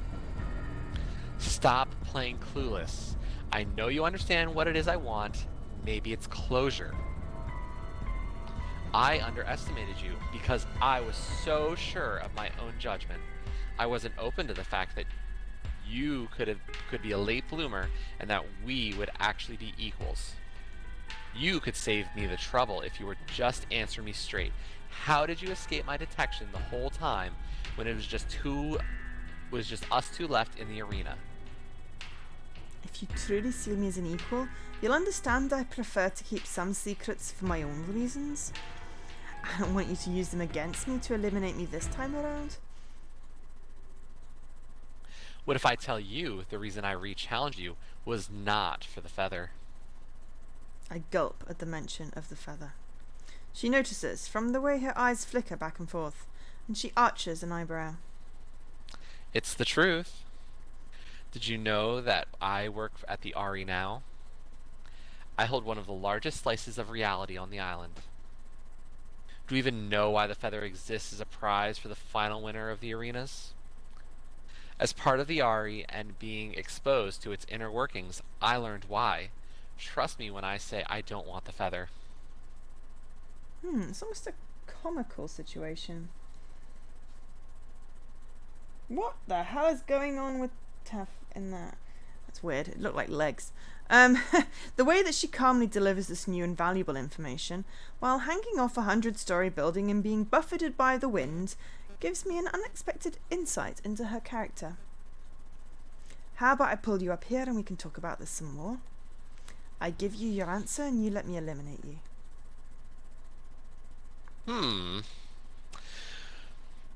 Don't you want to hear more about the Ari? It does intrigue me, the reason that the feather exists. It's not like I plan to be involved with the Ari or the island for any longer after I find my brother. But the feather is still a part of my identity. The trapper's information might give me more understanding about what I could do with it. Sure, you can tell me more about the Ari. I want to change the terms of the deal, though. You can eliminate me, but I'm not going to just let you do it without resistance. She probably thinks I don't have full confidence in my ability to eliminate her. Though my plan all along was to lure her back onto solid ground so I can use the copied arena to catch her off guard and eliminate her. Okay, my account of how I won the past arena for information about the purpose and meaning of the feather. No one is to try and eliminate anyone until the conversation is finished, but after that, everything is fair game. Deal. Now help me get up there. You don't have a way to get back up? What if I hadn't come up here? Would you just have waited until I did? The trapper shrugs. Trapper shrugs. Making an exasperated face at her, I tug on the ropes and she braces her legs on the wall and pushes herself up, little by little. Thanks. Oh, Dopey has a dopey face as well now. Everyone's faces. I have to go see what Dopey's got, because before he just had a cat. Now he's a cat and a dopey face that's weirdly cut off. Okay, oh crap. Just put me back in. There we are.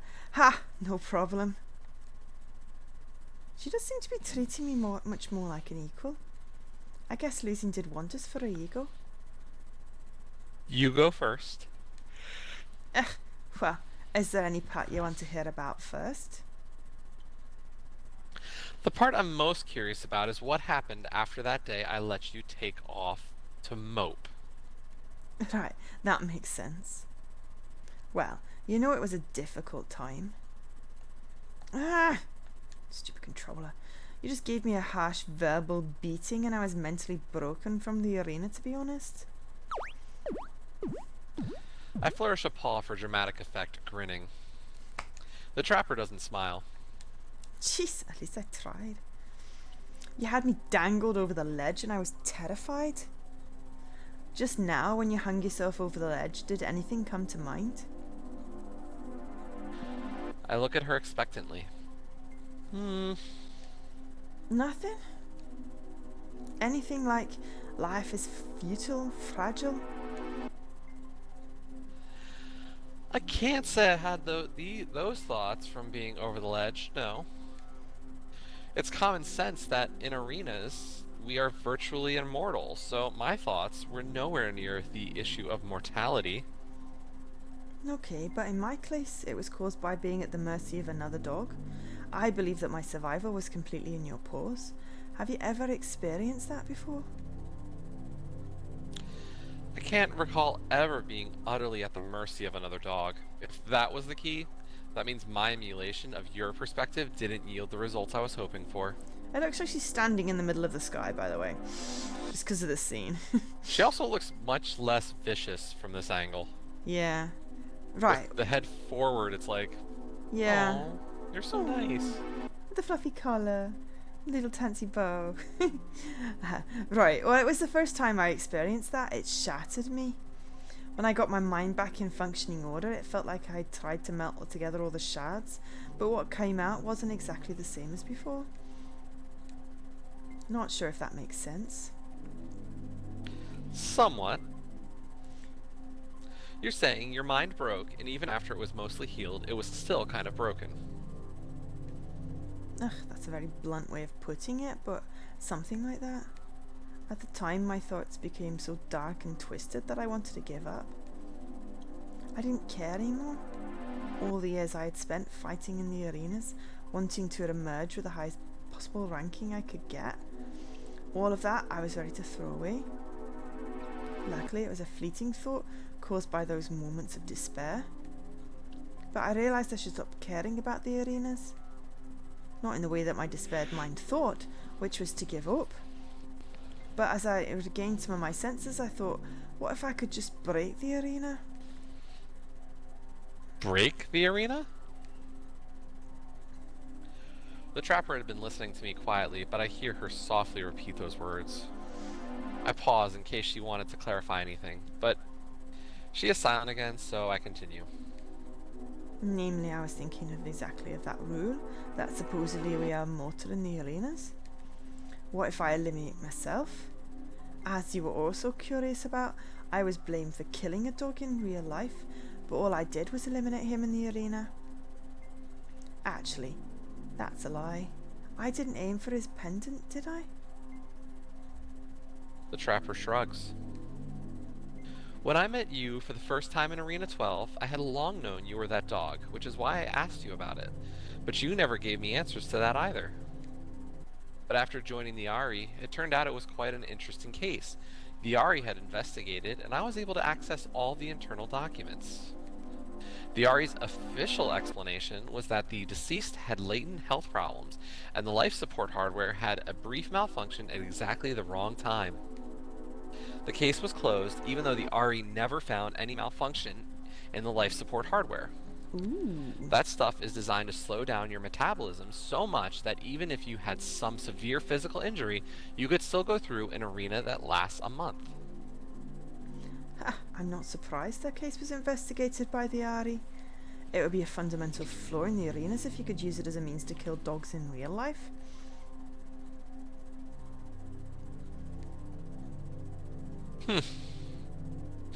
Is that what you're getting at?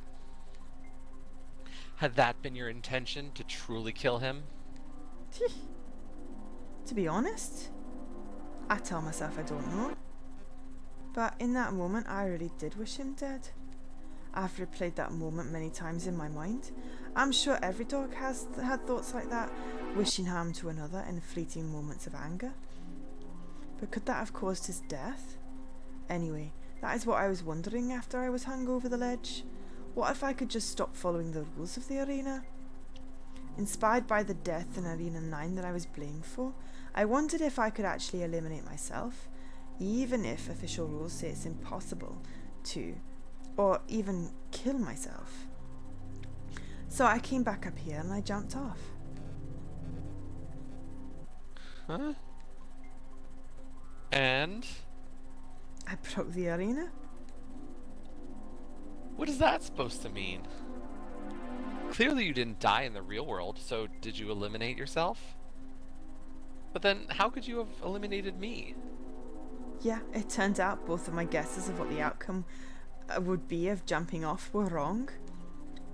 If my understanding is correct, the arenas are programmed so that we can't eliminate ourselves by destroying our own pendants. Yes, that's right. We continuously test that out, and it's never failed. If your pendant was shattered by your own paws, you would not disappear from the arena world. The next dog to just touch your pendant will be technically listed as the dog that eliminates you. True, upon impact with the ground from such a height, my pendant was completely crushed, but I didn't disappear. I guess I didn't even need to jump and suffer such a painful experience. So what I used to win is this other version of the arena I was able to break into, though I'm not sure how I triggered it. Other version of the arena? Excuse me. Ugh. In my head I call it the copied arena, but I have this weird feeling that I shouldn't tell her that exact phrase. Names have power, especially since I use that term with a feather. I'll try to describe it while giving as few clues as possible on how to replicate it. It feels like another dimension of the arena that participants aren't supposed to be able to enter. Like another layer. When I'm there, you can't see me, but I can see you. Another layer of the arena? My guess is that it's perhaps a testing layer so that the Ari used to program the rules of the arena, and somehow I managed to break into it. Does such a thing even exist? To my knowledge, no. That is impossible.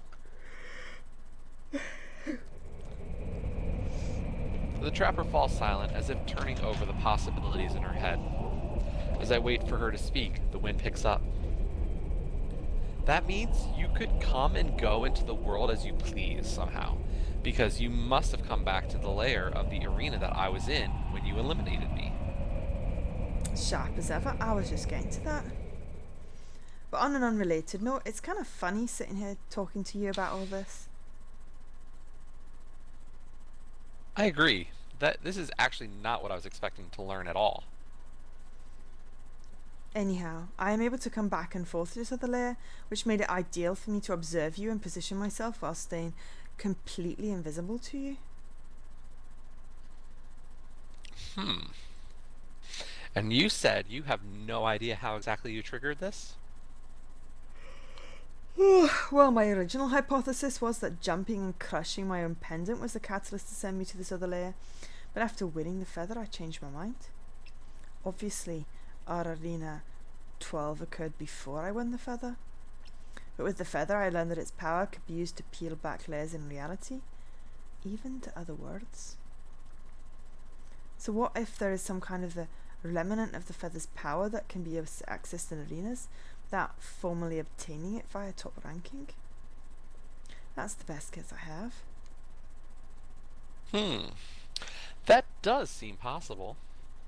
It ties in with the Ari's purpose of awarding the feather as well. She trails off, but I get the feeling she's trying to gather her thoughts to say something important. Okay. Since it's part of the conditions you set, I'll tell you the purpose of the feather. I think you'll understand then. Sure. I'll give you some background about the Allocated Reality Institute. I imagine you already know some of the Ari's history, but its internal workings will be new to you. The Ari is the highest authority on the island. We facilitate arenas, whose purpose is to determine a Shiba Inu's ranking on the island. It is mandatory for all dogs to participate. The purpose of the rankings is, in turn, to separate the good dogs from the bad. Good dogs will have a better allocation of reality, bad dogs will be allocated the opposite. Although it's ironic that we say allocate the reality, because each dog is actually the one responsible for the allocation of their own share of reality. The Ari simply facilitates. But, as you can imagine, there might be dogs that do not like this method of allocation. So the Ari added a safeguard. The Feather of Reality. In fact, the feather was an artifact of Shiba Inus. The feather holds the power to alter reality directly. In the days of the ancient Shiba Inus, a group of elite Shibas used the feather to create a virtual world in which dogs competed. These competitions were used to determine which Shiba Inus were of suitable caliber to become new members of the elite group. As centuries passed, this group became more structured and would eventually become the Allocated Reality Institute as far as we know. So they're the Illuminati. Yeah. As technology advanced, the Ari developed software to take the place of the feather's virtual worlds. That's how the arenas came about. But since the software to facilitate arenas was based on the past virtual realities created by the feather, it could be that there are some feather-like features that should have been removed, but were not. We analyzed the data collected on every single arena. There have only been 2 known anomalies for the last 50 years, the Arena 9 instance where the dog died, and the Arena 12 instance with you and I, both of which you were involved in. Which brings us to the purpose of the feather. The Ari conducts stress testing on all aspects of the arena software. 2 centuries ago, when the emulation software was just being developed, the leader of the Ari always won the playtest rounds, no matter what. In official records, the Ari just concluded that this meant the leader fully and truly deserved the title and power to lead the Ari. But the other members actually suspected something more. They suspected that the leader was able to cheat the software, but didn't report it. No harm was ever caused. Subsequent testing without the Ari leader worked fully as designed. However, just in case, the Ari wanted something to guarantee fairness of the arena software. If there really existed a loophole in the widely distributed arenas, it would become a problem for future generations. So, after they developed a stable version of the arena software, they used the Feather of Reality itself as a safeguard against the possibility that any dog could break the arenas. Of course, I was clueless to all this, just like you, when I was a participant in the arenas. So you're saying I could be that dog? Like that Pastari leader? Perhaps your involvement in the two strange arenas gave the Ari enough reason to keep an eye on you. Yeah, now that I've admitted to you I've been accessing part of the arena that isn't supposed to be accessed, aren't you going to rat me out to the Ari as a cheater? Well, no, that's not the point. Imagine the buzz on the island when our newly anointed bearer of the feather just up and left the island. That was right after I joined the Ari, since I had completed all of my arenas, finalizing my rank of 90 at 98. However, compared to the general populace of the island, dogs within the Ari seemed unsurprised, almost like your departure was to be expected. So they would prefer dogs like me to be gone and not cause trouble for the Ari? That's right. And the social order made by the arena rankings would never be broken? They had a mechanism to get rid of dogs that could cause these problems. There would be no problems. The trapper nods.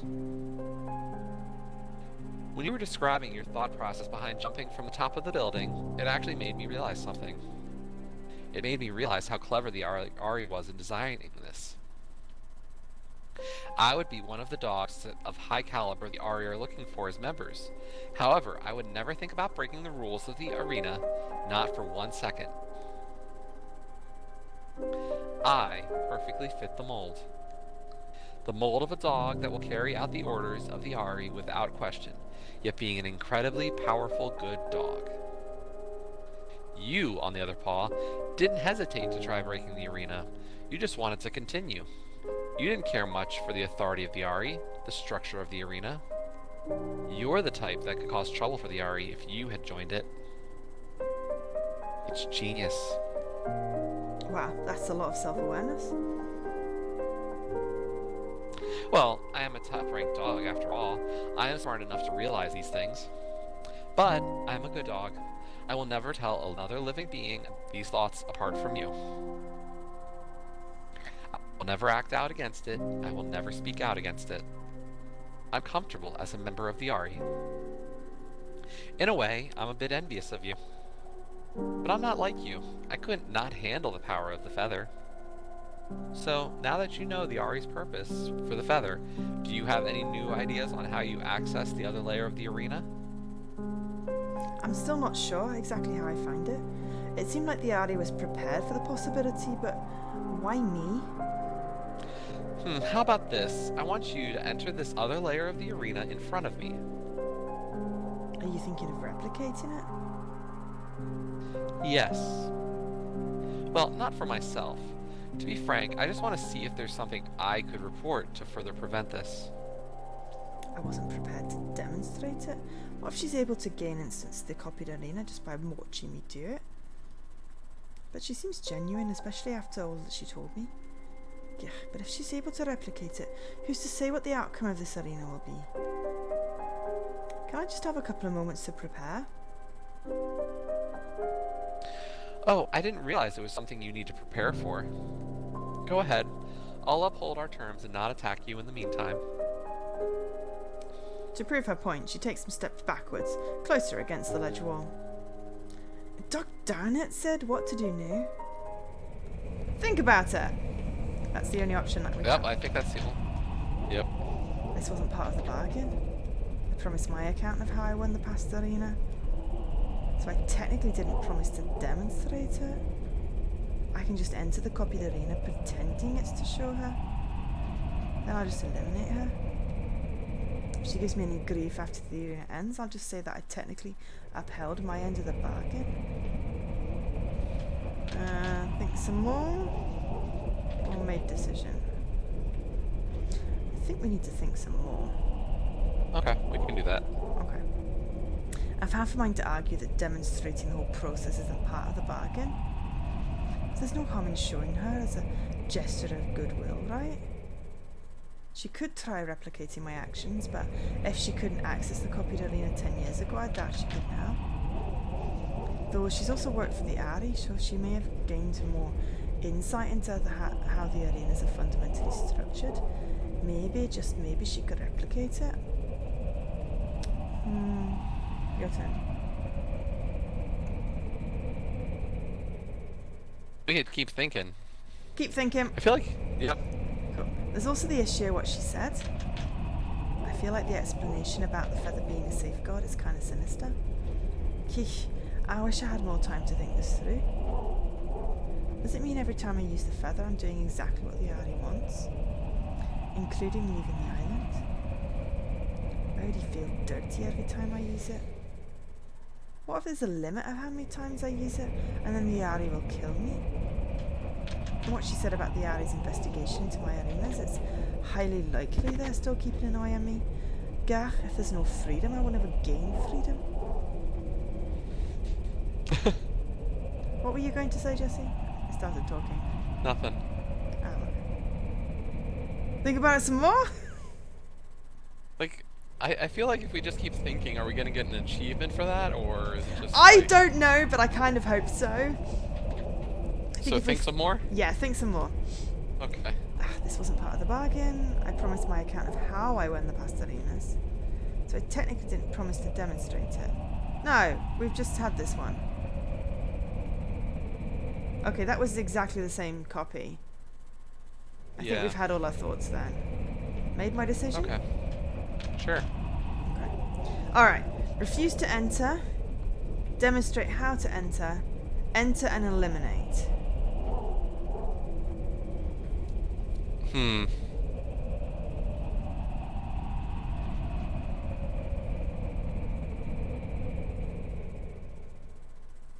See, I don't want to just do number 3, but I want to enter without telling her I'm about to enter.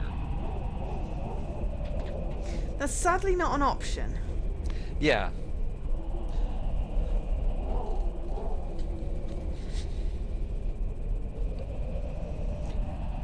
I mean, we've been trusting good intentions so far. So number 2? Yeah, so demonstrate how to enter as a sign of goodwill goes with the decisions we've been making. Okay, that's fine with me. Okay, demonstrate. Alright, I'll tell you exactly how I enter the other layer. I raise my voice since we are still far apart. I'm listening. The trapper doesn't move, which is fine by me. She's indicating that she's not going to attack. Close your eyes and think. Think these words. Take me to the copied arena. And with that, I'm in the copied arena. She stares blankly at me. Rather, she stares into the space where I was, since I haven't moved. Just to make sure I walk towards her, stopping when I'm just a paws reach away. She doesn't move, her gaze still fixated on where I was. Just like that. She closes her eyes. I can't do it. No surprise, huh?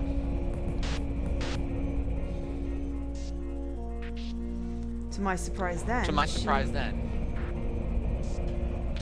She reaches into her shirt and takes out her pendant. It swings loose from her neck, on a chain. Go ahead now. I've gotten my answer. Why do dogs have to be so dramatic? Sure, if she's offering. I have no qualms about eliminating her now.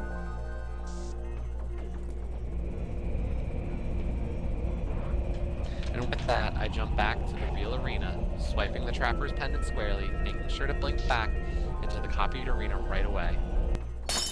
Dink! Congratulations. Oh, bleep bloop. Tu la gamsang. Survived arena 12. Kich. This is so embarrassing.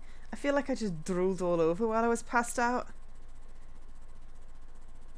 Feeling slowly returns to my limbs as I move my paws and stretch my legs, before pushing myself upright. This can't be good. This is the third arena in like 3 days. This has got to be, like, physically draining on this poor thing. Yeesh! Losing my balance, I collapsed on myself, but with the second attempt, I leaned onto the wall in a more dignified position. How is it that re-challengers are always the one that wake up faster? I get my bearings. I'm in what looks like a library. Library! The trapper, or should I say Zula, as she is no longer the terrifying trapper to me, looks impassively at me. Where is this? You're in my office. I might be too late for an apology, but I had you brought here because it was more convenient. She basically kidnapped me? A long time ago, in a galaxy far... Wait, wrong game. Ooh. I was gonna say, how much longer can... Like, we're almost at another 4 hours and we're still not done. I know, right? We've got to be near the end. This feels I like thought so, explanation but- time. I don't know. The two siblings lived in a structure Because made I'm just of nearing a point obsidian. where I'd have to stop again. I know. Let's just give it another 20 minutes and see. Okay. Is that okay? Okay. Lived in a structure made of obsidian. They playfully called it Obsidian Rock. Floating stairs led up to the two entrances, one on each side of the rock. On the west wing were the quarters of the sister. She woke late in the day and watched the sunset. Her domain was the night, for she often could not fall asleep. On the east wing were the quarters of the brother. He woke early in the day and watched the sunrise. His domain was the day. He worked hard, taking care of matters relating to the outside world. In the afternoon hours they played games together and took walks in the grounds. They collected puppies' trading cards and did battle with them, with all sorts of mythical creatures. They were displayed Oh my god, it's proudly Yu-Gi-Oh! in the bottom rooms of the rock. They collected books that told stories with illustrated panels. The sister especially loved her collection and displayed them in shelves in the high floors of the obsidian rock. The sunny and carefree days never seemed to end.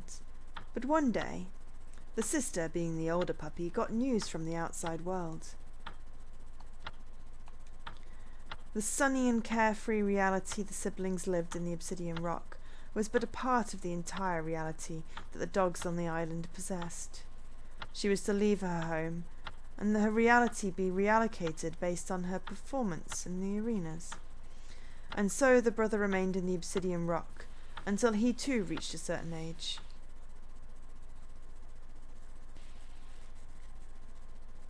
It's weird learning about my brother's life leading up to the final arena. It's a time period that feels frozen in the past, but now excavated with my return to Shiba Island. Perhaps I should have tried to get in touch with him more, but at the time, ambition and zealousness had blinded me.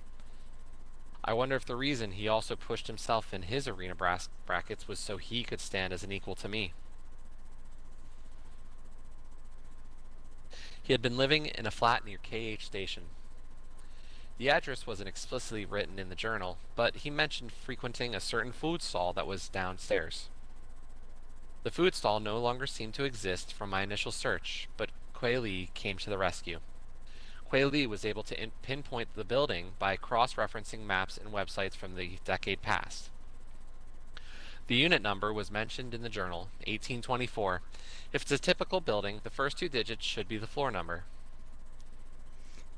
Wouldn't it be funny if he's just been living there this whole time? If only I'd bothered to get his address before, he wouldn't have even needed to go through all this trouble. Well, he clearly knows you have no idea of where he used to live. He might even have done this to really rub it in. Kuei Li smirks and her tone takes on a joking but mocking tone. By now I know she's just teasing me, so I roll with her punches.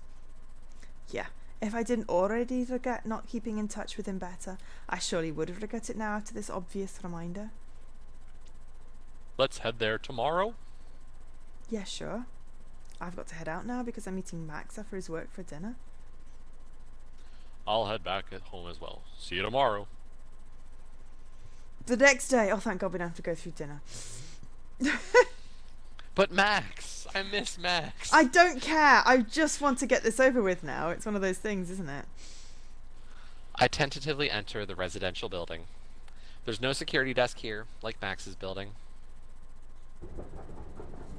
Quayle and I just take the elevator up. Say, Q, would now be a good time to tell me why you're helping me so much? Nope. Jeez, such a tough one to crack. I'll try another time.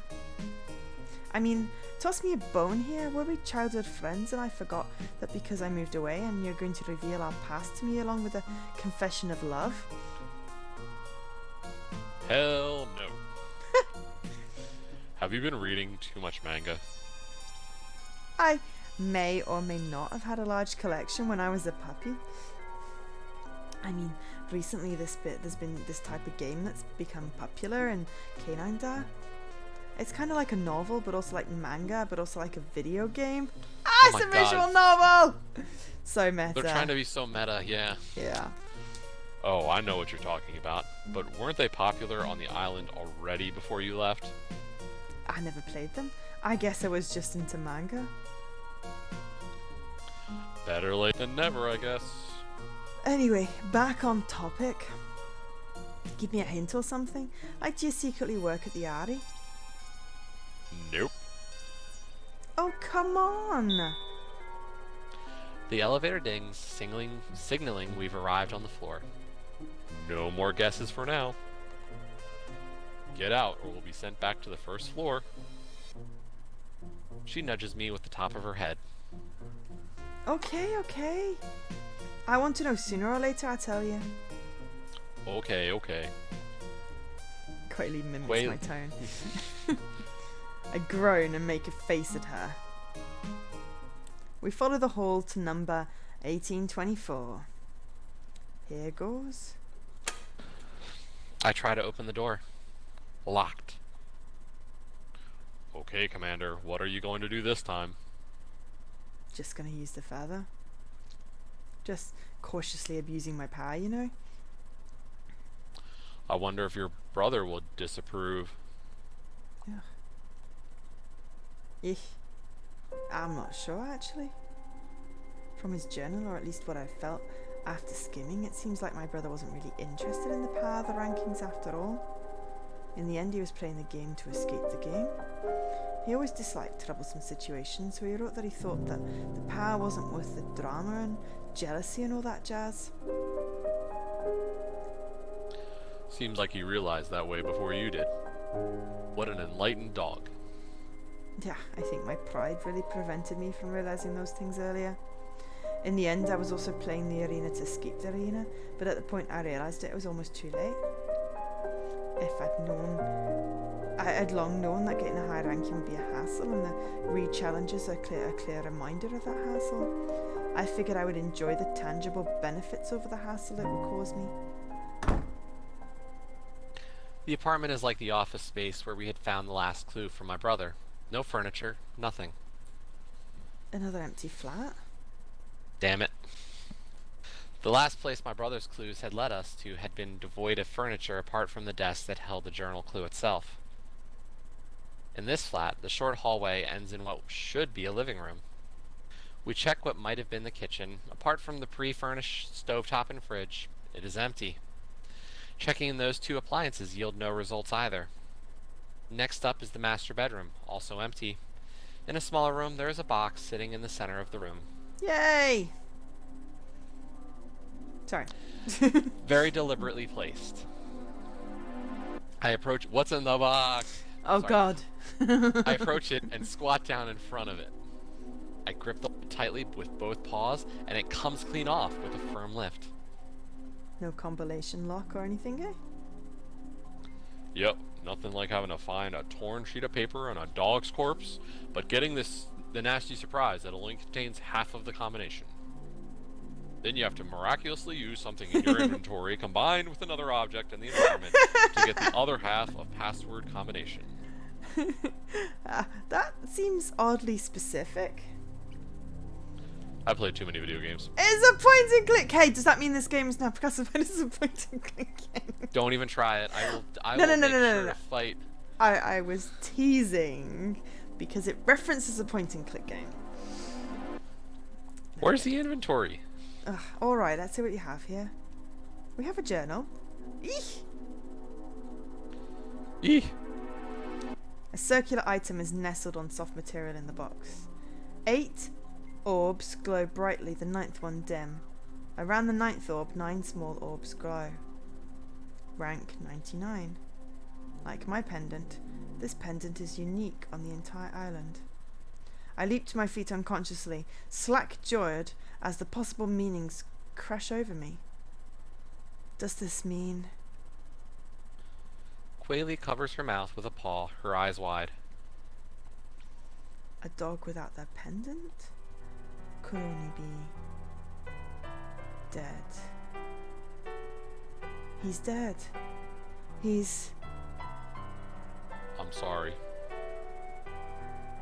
I need a minute. I walk to a corner of the room, kicking the ground. My claws scuff on the floor, but I don't care.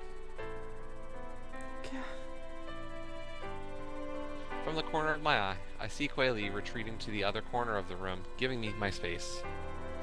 I see her pull up her wrist phone hologram, but can't even bring myself to wonder what it's for. Alright, calm down, deep breaths, just relax. Deep breaths? Yeah! And breathing. Oh, okay. Calm down? Sure. Just keep breathing. Just relax, I guess? Frankie says, I gotta keep on breathing. Keep breathing. Keep breathing. I don't know Just if that's keep actually how this breathing, one... just keep breathing, just keep breathing, just keep breathing. Which one are we going with for the fourth choice? Deep breaths Okay. and breathing. A dog without their pendant? It's fine to be without it temporarily, like 10 minutes. We've all known this since puppyhood. It's common sense. Like the purpose of the arenas, we were repeatedly told never to be separated from one's pendant. I even wore it on the whole time I was in Canada. Chun Wen left this here for a reason. Wait. I haven't even picked it up. What if it's not even real? I make a sudden dash for the box and snatch the pendant out of it. At the touch of my paws, the pendant starts glowing and humming. What is this? A hologram? A hologram is being projected from the 9th orb, originally the only dim orb. It's now lit with a teal color reminiscent of my wrist phone hologram. Ooh. Hi Sid, with this, you can find me wherever I am. I hope you haven't made this journey all alone. It's going to be a little tricky though. See ya!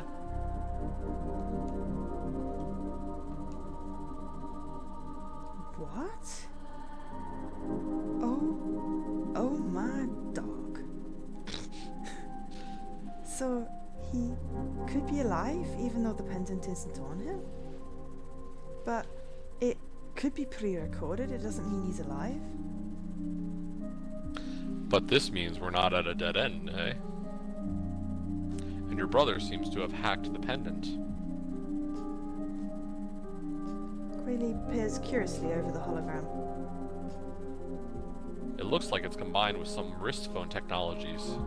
Try touching it. Okay. I hover my paw over the screen and keep trying to tap on the sides to return to the main screen. But unlike my wrist phone, it doesn't seem to register. I try some other gestures, but then remember something. I tried touching the orb where the hologram is projecting from. Alright, I'm a pro at wrist phone first time activations now. Good job. I don't think it was helpful. The main menu is blank. Do you mind if I take a look? Sure, of course. I might need to tinker with it a little. Like, I probably have to take it apart. If there's anything hidden in it, that's the only way I can get to it.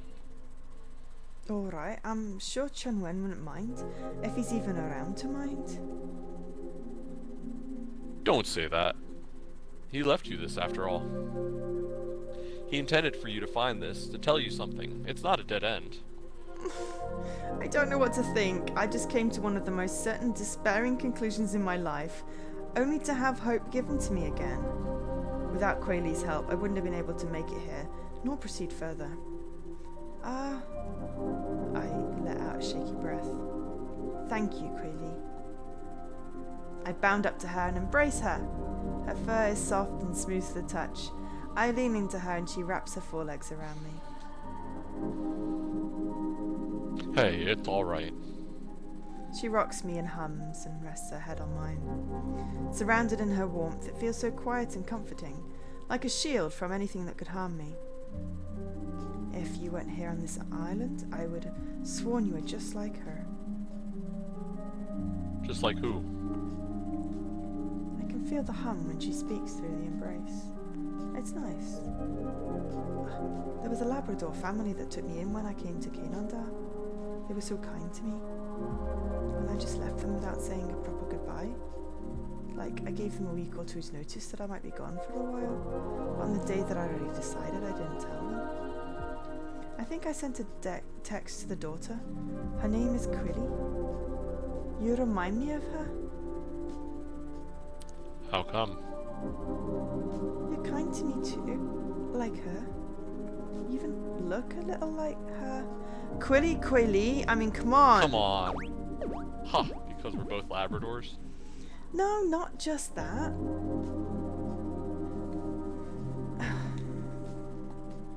I wiggle out of the embrace. I need to see her facial expression.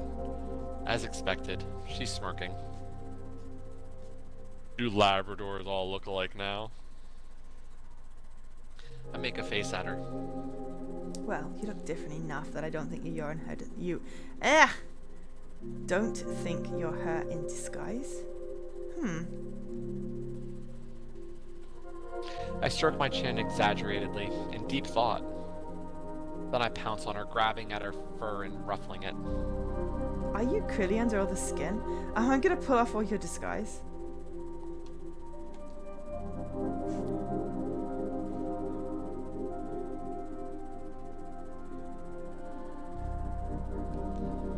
Ow, that hurts.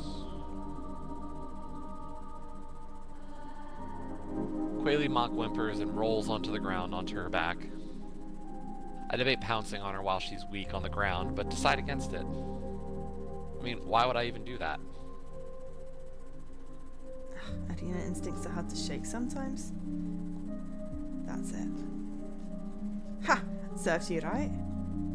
I do, however, reach out a paw to her to pull her back to her feet. Come now, let's see if there's anything in my brother Durris' pendant. The arenas.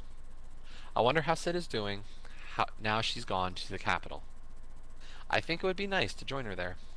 I am younger after all, so it's fine for me to progress through the arenas a bit slower than her. But I feel this pressure to be doing just as well as she is. A troublesome pressure. We have a rare opportunity to move around as we please, although we are still puppies. It's all thanks to our rankings. But I tire of this. It's so troublesome. I wonder if just to climb the arenas, what would happen.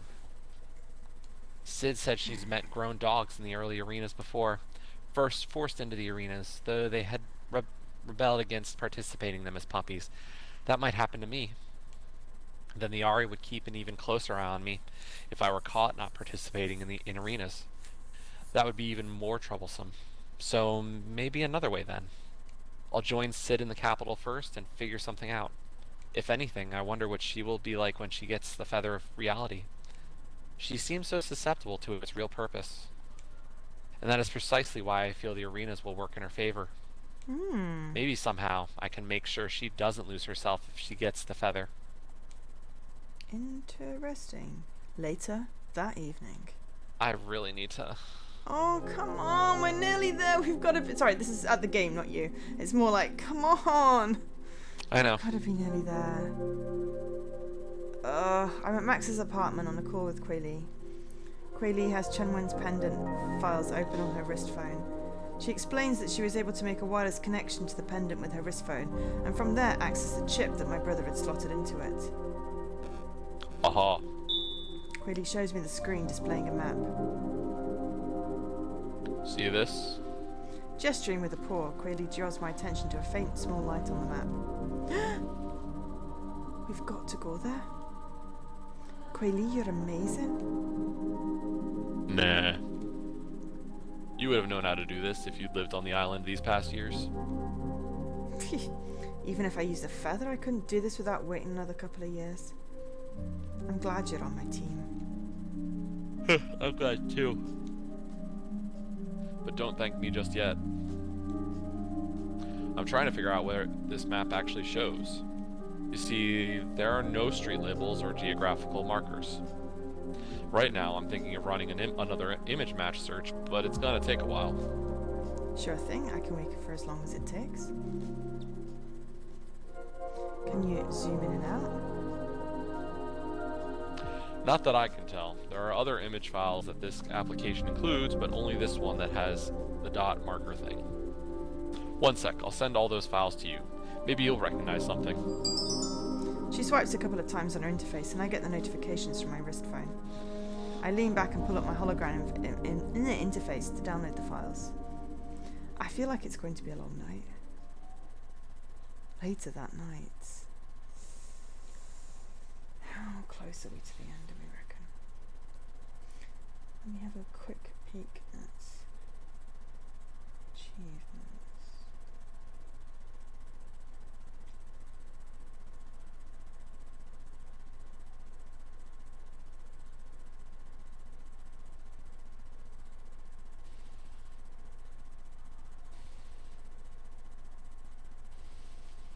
I don't know. It's hard to tell. Oh, there's a walkthrough. I'm looking at it from a distance and I'm not going to spoil anything. Hang on. Where's the first game?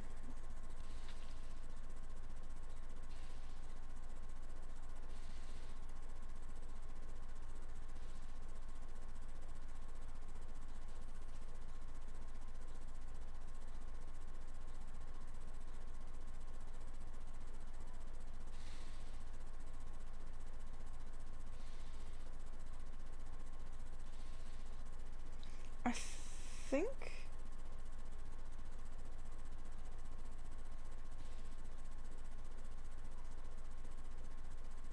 I don't know. I mean, basically what we did about the copied arenas is the last instruction before it goes. Basically, you get all the ending achievements, so Yeah, I can't tell. yeah, I didn't want to look too closely because I don't want to spoil it. I pore over the map images, trying to recognize any familiar faces. If it were from my... Oh crap, what's it trying to do? What's it trying to do? Stop, stop, stop, stop, stop. Okay, phew. I don't know what that was trying to do, but there we go. If it were my years in Taipei, I might have been able to recognize something by sight. If the maps aren't even coloured, I can't tell. It might be a park or a river, which would make the process much easier. However, there have been the odd places I've lived in and possibly my brother had lived in through the arena process. Of course I could try visiting all the places that I remember, but I feel like this clue was left behind so I could precisely pinpoint something. Could it be the obsidian rock? Though, hadn't that place been demolished ages ago? I take out the journal and try to find any clues or more references to locations and look them up on Woofle maps! Nothing seems to match. Other than the place where he lived and the place where he found his pendant, most places he mentioned in the journal are just food places or manga rentals, video game arcades he frequented and such, none of which seem to match it with the image files. Several hours later. Yeah, there doesn't seem to be anything I can find that matches. Any luck on your end? Still running the image match.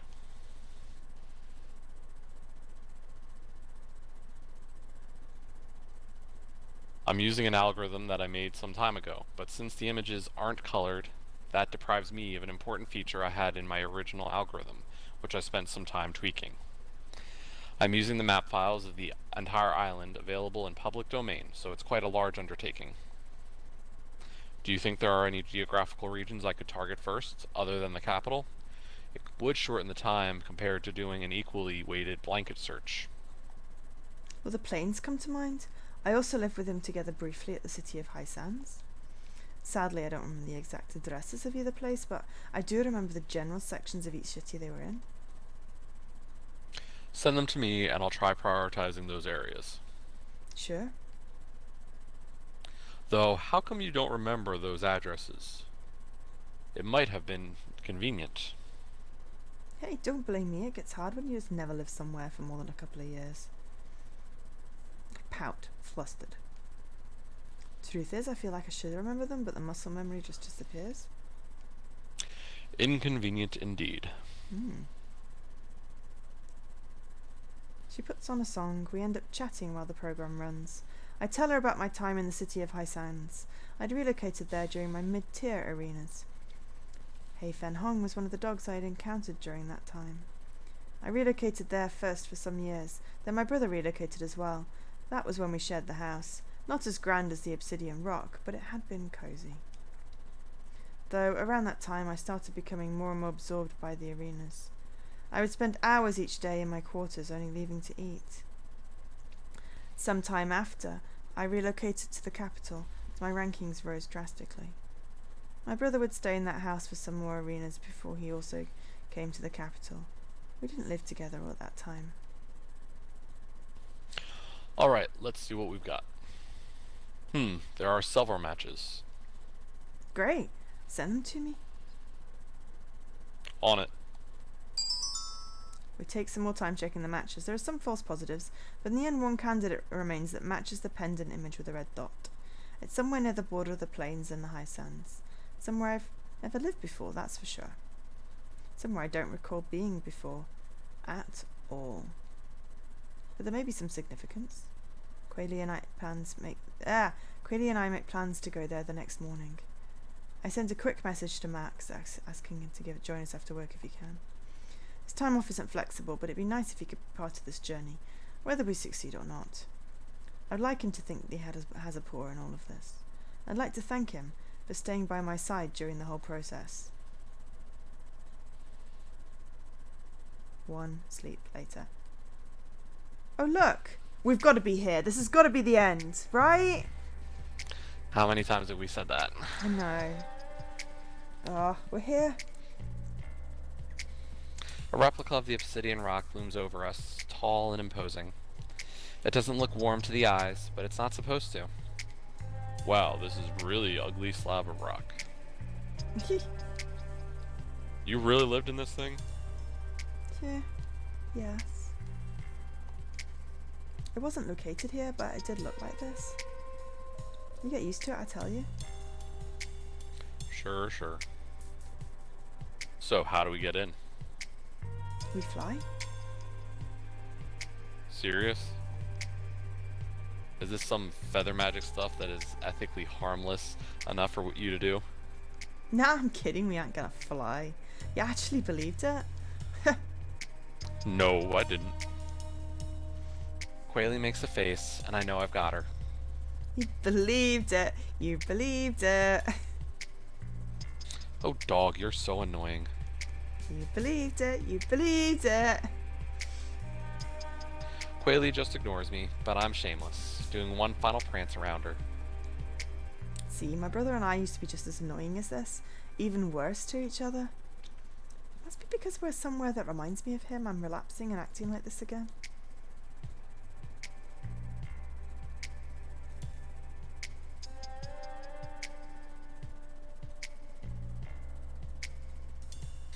Sure, Jan. Who's Jan? Oh, never mind, go on. Ahem. Allow me to demonstrate. I push back one of the hedges in the center of the grounds right before the structure. There's a little tile set in the ground. I hold my pendant to it with bated breath. Okay, that didn't work. You don't think it could be your brother's pendant? Sid the feather bearer missing something this obvious? Good point. Though I'm offended. I take out Chun Wen's pendant, which I had been keeping in my other pocket. I hold it to the tile, and as Quayle had predicted, it works. A low but audible click, and then the sound of machinery whirring, running.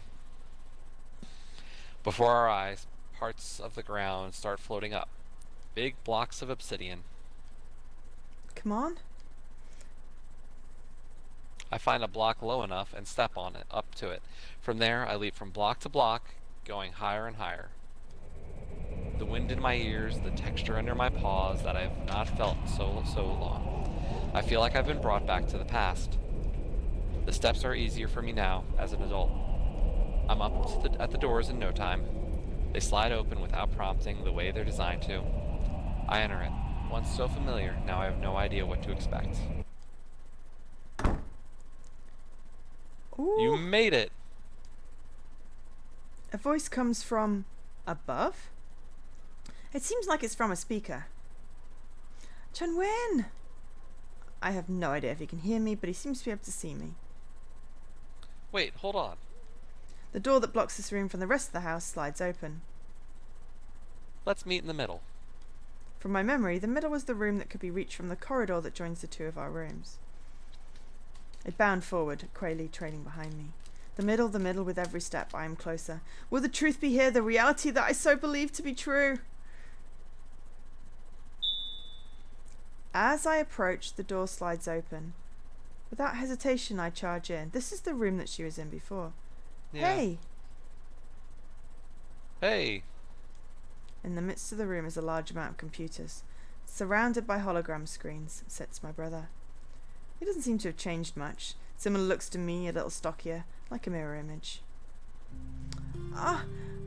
You're alive! Yes. I know you found my pendant. I'm totally alive without it. I can see that now. So what the Ari told us was a total scam, eh? I'm surprised you hadn't figured it out already. It was so easy. Jeez, why does everyone come for me like this? Quayle, you, even Max? Anyway, why don't you come with me? You can leave the island if you want. I predicted you'd propose something like that, but before that, I need to tell you some things. I'm glad that Chunwen was alive. It's been a very rocky journey to find him. I've faced off against enemies that I never thought I would be up against. I had never even imagined I would live to compete in another arena. And yet, when I thought I had reached the light at the end of the tunnel, it turns out that it was the headlights of a train.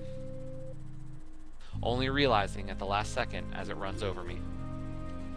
Chunwen told me he no longer wished to have any contact with me. He had observed my behavior after my return to the island and concluded that I wasn't mentally strong enough. I have no idea what his standards of being mentally strong is supposed to be, because I don't know. How was I supposed to live up to it? In the end, whatever I overcame, it wasn't enough for Chunwen.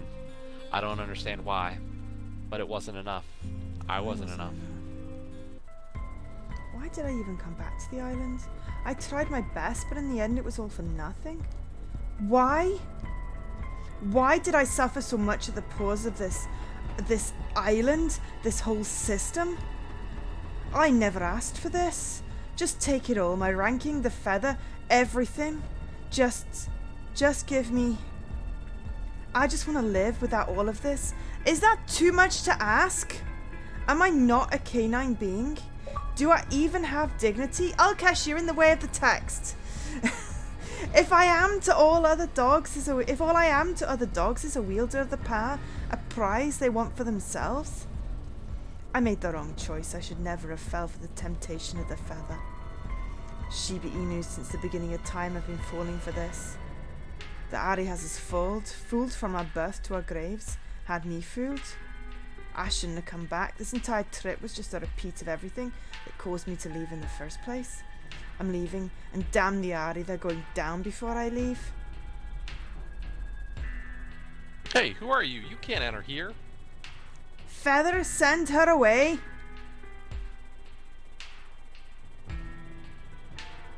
I wave my paw at her, and she fades away like pixels being erased. Oh wow, the feather can do that? In a scary way, it looked like how eliminated dogs were disintegrated in arenas. The guard out of the way, I stormed down the hallway. Feather, tell me where Zula is. Of course she would be on the highest floor of this cursed building. A monument of pain and suffering this entire building is. Eesh. The floor is vibrating. Dogs are in the vicinity. A squad of Shiba Inus rounded the corner and are charging straight for me. Instinctively, I flatten my body, ready to dart in the opposite direction. No, Sid, you will not be deterred. I raise myself to my full height and face them head on. Feather, send it away.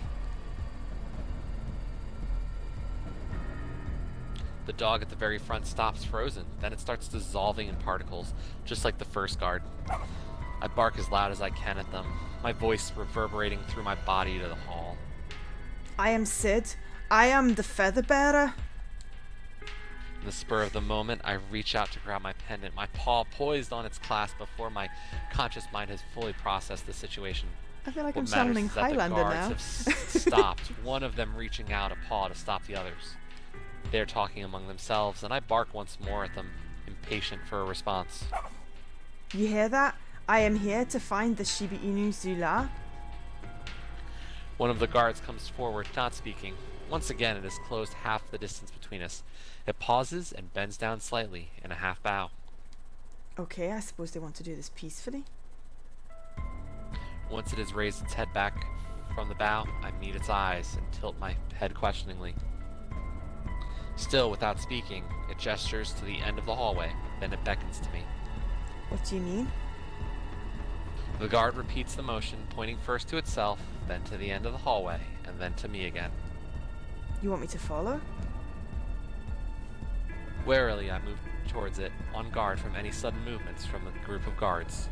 As I near them, the group members all lower their heads neatly in sync, as if choreographed. Am I getting some kind of VID treatment here? Oh god. Oh dog. It really does sound like some kind of infectious disease, though. The group then turns away from me and slowly starts trotting towards the end of the hallway. The dog that first approached me, the leader I suppose, gestures again for me to follow. We pass through halls and halls, big open areas that just connect to each other one after another. Once we reach the wing that the feather had showed me, we start heading up a tower-like structure. The dogs we pass on the way, perhaps seeing my entourage, also half bow to me. Either it's the guards, or I wonder if they are interested that I'm the feather bearer. After all, I am the top dog of this whole system that they've painstakingly created and maintained for centuries. A system that I'm going to dismantle right in front of Zula's eyes. I can't wait to see the look on her face. I feel like we've got the bad ending here. I feel like the villain right now. Yeah. The whole guard fleet enters a wide elevator. The material of the surface is so black that I would have thought I was in pitch darkness if not for the fact that I can still see the other dogs perfectly. Now used to it, I follow them inside without hesitation when the leader beckons to me. The door closes behind me, with no audible motion from the guards. Then, so smoothly I almost didn't notice it, it rises in motion. The only hint is the inertia I feel in my stomach. The doors slide open again, and I blink to adjust to the light. The guard dog points ahead and nods at me. I can go ahead. It nods once more. I step out, and as soon as my full body is out, the elevator doors close so quickly and smoothly that I almost don't see it. And just like that, I am alone. I'm in a hallway that is quite ordinary looking and not especially wide. I guess I was expecting something grand for such a high-standing member of the Ari. Even without explicit direction, I head forward. It seems like the only way to go. At the end of the hall, there is a plain-looking set of wooden doors. Around eye level, squares of frosted glass set in the wood prevent me from seeing through. Hello again, Sid. Zula's voice reaches me before I see her. I've been here before. It was where she took me after she kidnapped me for the arena re-challenge. But of course, at the time I wasn't in the state to look around. The office is filled from top to bottom with books. Not just any type of book, print books. It's an odd yet awe-inspiring sight. Zula is sitting at a desk, similarly surrounded by piles of books. She's looking at me with such a relaxed countenance. I could have been an old friend coming by to ask her to join me for lunch. Welcome. Have a seat. I glare defiantly at her as questioning why she isn't treating me as a threat. Do you know why I'm here, Sula? I think I have an idea, yes. I raised my voice. Well then, aren't you afraid? Her glance drifts off to a page in the book in front of her, before lazily looking at me again. Not particularly so, unfortunately. That's a pity. You will be. I'm going to destroy the Ari and you are going down with it. You'll regret the day you let a dog like me gain the power of the feather. You've brought about the end of yourselves. I'm practically begging for some reaction from her at this point. And what are you going to do after we, the Ari, are gone? You and the feather are forever bound. I'll do what I want with it. The Ari gave it to me. You gave it to me when you gave it your chance to take it away. Zula nods absent-mindedly, as if a mere response to her own thoughts, than a reaction to what I said. So, it has come to this. Finally, the Ari has chosen the wrong feather bearer, huh? Yes, you get it now? You made the wrong choice when you pissed off your feather bearer? Yes, this means the Ari truly has failed. As long as you admit that. Anything else you'd like to say before I destroy you all? There's no point. I may lead the Ari, but I am just a normal dog. We cannot deny or resist the reality that the feather can impose. Very stoic last words. Goodbye, Zula. Feather, let it be as if the Ari had never existed. The world is blistering around me, torn and ripping as if by an invisible tornado. Wait. If the Ari didn't exist, I wouldn't have the feather. No, wait, don't completely revert the Ari. Let me keep the feather. That's a good point. The Ari have done nothing but wrong us. Some days later. Island year. Question mark. The Ari is gone. Gone! Shiba Inus now have a new way of life. Their instincts returned. They sniff and sprint and bite like our ancestors. That we have returned to an old way of life would be a more accurate description. This is not what I intended. This will not do. I cannot accept this result, right? Right?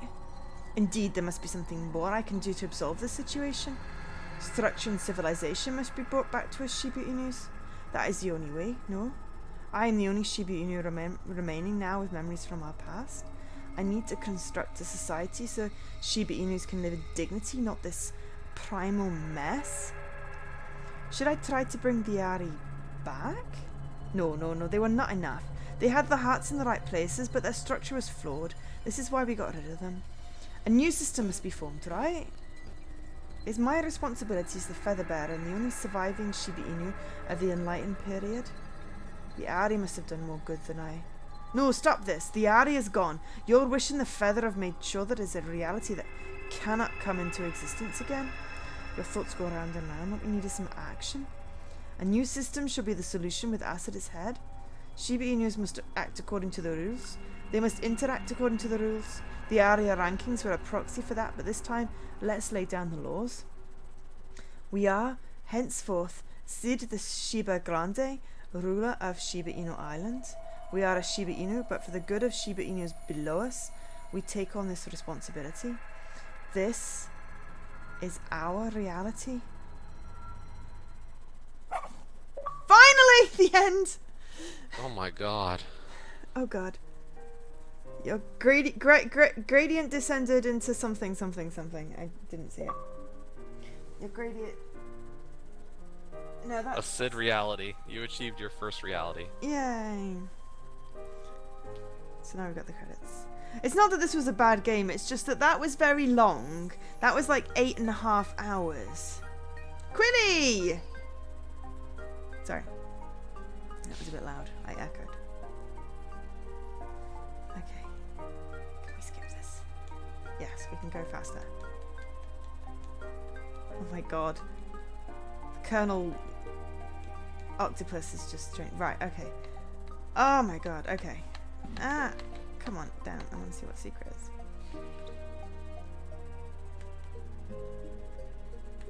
We got pictures of puppers.